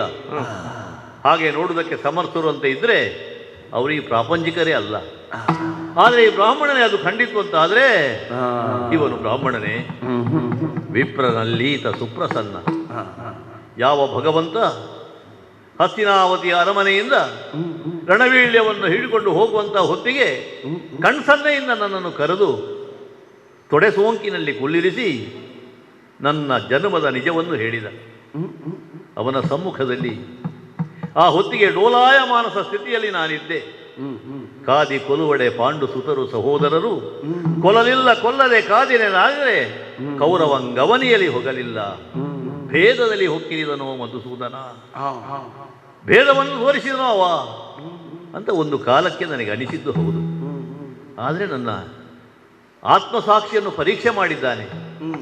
ನಾನು ಹೇಳಿದ ಸತ್ಯವನ್ನು ಎಲ್ಲಿಯಾದರೂ ಲೋಕದಲ್ಲಿ ಹೇಳಿಕೊಂಡು ಬರ್ತಾನೋ ಕಾರಣ ಅಂತ ಅವನ ಪರೀಕ್ಷೆಯಲ್ಲಿ ನಾನು ಗೆದ್ದೆ. ಯಾರಲ್ಲಿಯೂ ಏನನ್ನೂ ಬಿಟ್ಟುಕೊಡಲಿಲ್ಲ. ನಾನು ನಾನಾಗಿ ಕೌರವನ ಜಯಕ್ಕೋಸ್ಕರವಾಗಿ ಹೋರಾಟವನ್ನು ಮಾಡಿಕೊಂಡು ಬಂದವ. ಇದೀಗ ಕರ್ಣಕುಂಡಲವನ್ನು ಕೇಳುವುದಕ್ಕೆ ಬಂದವ ಭಗವಂತ ಎನ್ನುವುದು ಸ್ಪಷ್ಟ ಆಯಿತು. ಅದು ಪಾರ್ಥನಿಗಾಗಿ. ಆ ಪಾರ್ಥನ ಜನನಕ್ಕೆ ಕಾರಣನಾದಂತಹ ದೇವೇಂದ್ರ ಒಂದು ಕಾಲಕ್ಕೆ ಇದೇ ಬ್ರಾಹ್ಮಣ ವೇಷಧಾರಿಯಾಗಿ ಬಂದು ಸಹಜವಾದ ನನ್ನ ಕವಚವನ್ನು ದಾನವಾಗಿ ಬೇಡಿದ. ಹಿಂದೆ ಮುಂದೆ ನೋಡದೆ ಕವಚವನ್ನು ಹರಿದು ಧಾರಾಕಾರವಾಗಿ ಅವನಿಗೆ ಕೊಟ್ಟುವನು ನಾನು. ಅಂತಹ ಕರ್ಣನ ದಾನದ ಗುಣವನ್ನು ಪರೀಕ್ಷೆ ಮಾಡುವುದಕ್ಕೆ ಪ್ರತ್ಯಕ್ಷ ಭಗವಂತನೇ ಬಂದ ಅಂತ ಆದರೆ ಹಿಂದೆ ಮುಂದೆ ನೋಡುವುದಕ್ಕಿಲ್ಲ. ಅಯ್ಯ ಬ್ರಾಹ್ಮಣೋತ್ತಮರೇ, ನನ್ನ ಕಿವಿಯ ಓಲೆಗಳು ನಿಮಗೆ ಕಾಣಿಸ್ತಾ ಉಂಟಲ್ಲ? ಹೌದಯ್ಯ. ಬಂಗಾರದ ಕುಂಡಲಗಳ ಆಸೆಯಿಂದ ನೀವು ಬಂದಿಲ್ಲ ಅಂತ ಗೊತ್ತು. ಈ ಕರ್ಣನ ಪರೀಕ್ಷೆಗೋಸ್ಕರವೇ ನೀನು ಬಂದಿದ್ದೀರಿ. ಎಷ್ಟರ ಮಟ್ಟಿಗೆ ಈ ಕುರುಕ್ಷೇತ್ರದ ಯುದ್ಧ ಭೂಮಿಯಲ್ಲಾದರೂ ತನ್ನ ದಾನ ಗುಣವನ್ನು ಇವ ತೋರಿಸ್ತಾನೆ ಎನ್ನುವಂಥ ಉದ್ದೇಶ ಅಲ್ವ ನಿಮಗೆ? ಸ್ವಾಮಿ, ನಿಮಗೆ ಕರ್ಣಕುಂಡಲ ಬೇಕು ಅಂತ ಇದ್ರೆ ಇದು ಹೀಗೆ ಎಳೆದು ಕೊಡ್ತೇನೆ. ನಿಲ್ಲು. ಹಾಗೆ ತೆಗೆದುಕೊಳ್ಳುವ ಪದ್ಧತಿ ನಮ್ಮಲ್ಲಿಲ್ಲ. ಅಂದ್ರೆ ನನಗೆ ಕೊಡುವುದಾದ್ರೆ ನೀನು ದಾರ ಎಳೆದು ಕೊಡ್ಬೇಕಯ್ಯ. ಸ್ವಾಮಿ, ಏನು ವಿನೋದವನ್ನು ಮಾಡ್ತೀರೋ ನೀವು? ಯುದ್ಧ ಎಲ್ಲಿ ನೋಡಿದರಲ್ಲಿ ಮಾಂಸ ಮಜ್ಜೆಗಳು ಕಾಣಿಸ್ತಾ ಇರುವುದು, ರಕ್ತದ ಕೋಡಿಯೇ ಹರಿಯುತ್ತಾ ಇರುವಂಥ ಈ ಪ್ರದೇಶದಲ್ಲಿ ತಿಳಿ ನೀರನ್ನು ಹುಡುಕಿಕೊಂಡು ಹೋಗುವುದಾದರೂ ಎಲ್ಲಿಗೆ ಸ್ವಾಮಿ? ಎಲ್ಲಿಂದ ನಾನು ನೀರನ್ನು ತರಲಿ? ನೀನು ಹುಡುಕಬೇಕಾಗಿಲ್ಲಯ್ಯ. ಎಲ್ಲಿ ಉಂಟು ಮತ್ತೆ? ಅದೋ ಅಲ್ಲಿ ನಿನ್ನ ಎದೆಯಲ್ಲಿ ಕಾಣುತ್ತಾ ಇಲ್ಲ ಇದೆಯಲ್ಲ, ಆ ಅಮೃತ ಕಲಸದಿಂದಲೇ ದಾರಿ ಎಳೆದು ಕೊಡಯ್ಯ. ಸ್ವಾಮಿ, ಚೆನ್ನಾಗಿ ಹೇಳಿದ್ರಿ ನೀವು ಅದು ನೋಡಿದ್ರಲ್ಲ, ಕರ್ಣನ ಹೃದಯದಲ್ಲಿರುವುದು ಅಮೃತ ಕಲಶ ಅಂತ. ಎಷ್ಟೋ ಜನ ಹೇಳಿದರು ಕರ್ಣನ ಹೃದಯದಲ್ಲಿರುವುದು ವಿಷ ಅಂತ, ಅವನಲ್ಲಿರುವುದು ದ್ವೇಷ ಅಂತ, ಬರೇ ಕೆಟ್ಟವ ಕರ್ಣ ಅಂತ ಹೇಳಿದವರು ಎಷ್ಟೋ ಮಂದಿ ಇದ್ದಾರೆ. ಅಂತ ಕರ್ಣನ ಹೃದಯದಲ್ಲಿ ಅಮೃತ ಕಲಶ ಉಂಟು ಅಂತ ಗುರುತಿಸಿದ ಪರಮಾತ್ಮ ಆ ಸ್ವರೂಪರು ನೀವು ಎನ್ನುವುದು ಅರ್ಥ ಆಯಿತು. ಹೌದಯ್ಯ. ಇವತ್ತಿಗೆ ಕರ್ಣನ ಜೀವನ ಪಾವನ ಆಯಿತು. ನನ್ನ ಬದುಕಿನಲ್ಲಿ ನಾನು ಧನ್ಯತೆಯನ್ನು ಕಂಡಿದ್ದೇನೆ. ಹಾಗಾಗಿ ನಿಮಗೆ ಧಾರಾದತ್ತವಾಗಿಯೇ ಈ ಒಂದು ದಾನವನ್ನು ನಾನು ಕೊಡಬೇಕು ಅಂತ ಇದ್ದರೆ ಹಿಂದೆ ಮುಂದೆ ನೋಡುವುದಿಲ್ಲ. ಆದರೆ ಕೊನೆಯ ಕಾಲಕ್ಕೆ ನೀವು ಯಾರು ಎನ್ನುವ ದರ್ಶನವನ್ನು ನನಗೆ ನೀವು ಕೊಡ್ತೀರಿ ಎನ್ನುವ ನಿರೀಕ್ಷೆಯಲ್ಲಿ ಇದು ಕತ್ತಿಯನ್ನು ತೆಗೆದಿದ್ದೇನೆ, ಹೃದಯವನ್ನು ಇರಿದಿದ್ದೇನೆ. ಇದು ಅಮೃತ ಕಲಶ ನೋಡಯ್ಯ, ನೀನು ನನ್ನನ್ನು ನಿಜ ರೂಪ ನೋಡಿದರೆ ಪಾರ್ಥನ ವೃತದಲ್ಲಿ ನೋಡಯ್ಯ.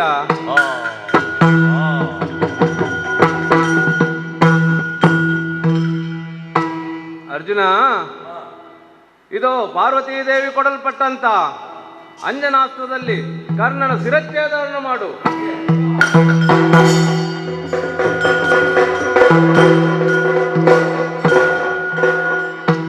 ಮಂಗಳಂ ಜಯ ಮಂಗಳಂ ಶುಭ ಮಂಗಳಂ ಶ್ರೀ ಮಹಾಗಣಪತಿಗೆ ಮಂಗಳಂ ಗೋಪಾಲಕೃಷ್ಣಗೆ ಮಂಗಳಂ ಶ್ರೀರಾಮಚಂದ್ರಗೆ ಮಂಗಳಂ ಶ್ರೀ ಸೋಮನಾಥಗೆ ಮಂಗಳಂ ದುರ್ಗಾಂಬಿಕೆಗೆ ಶ್ರೀ ಗುರುದತ್ತಾತ್ರೇಯಗೆ ಮಂಗಳಂ ಜಯ ಮಂಗಳಂ ಶುಭ ಮಂಗಳಂ ಜಯ ಮಂಗಳಂ ಭದ್ರಂ ಶುಭೋ ಮಂಗಳಂ.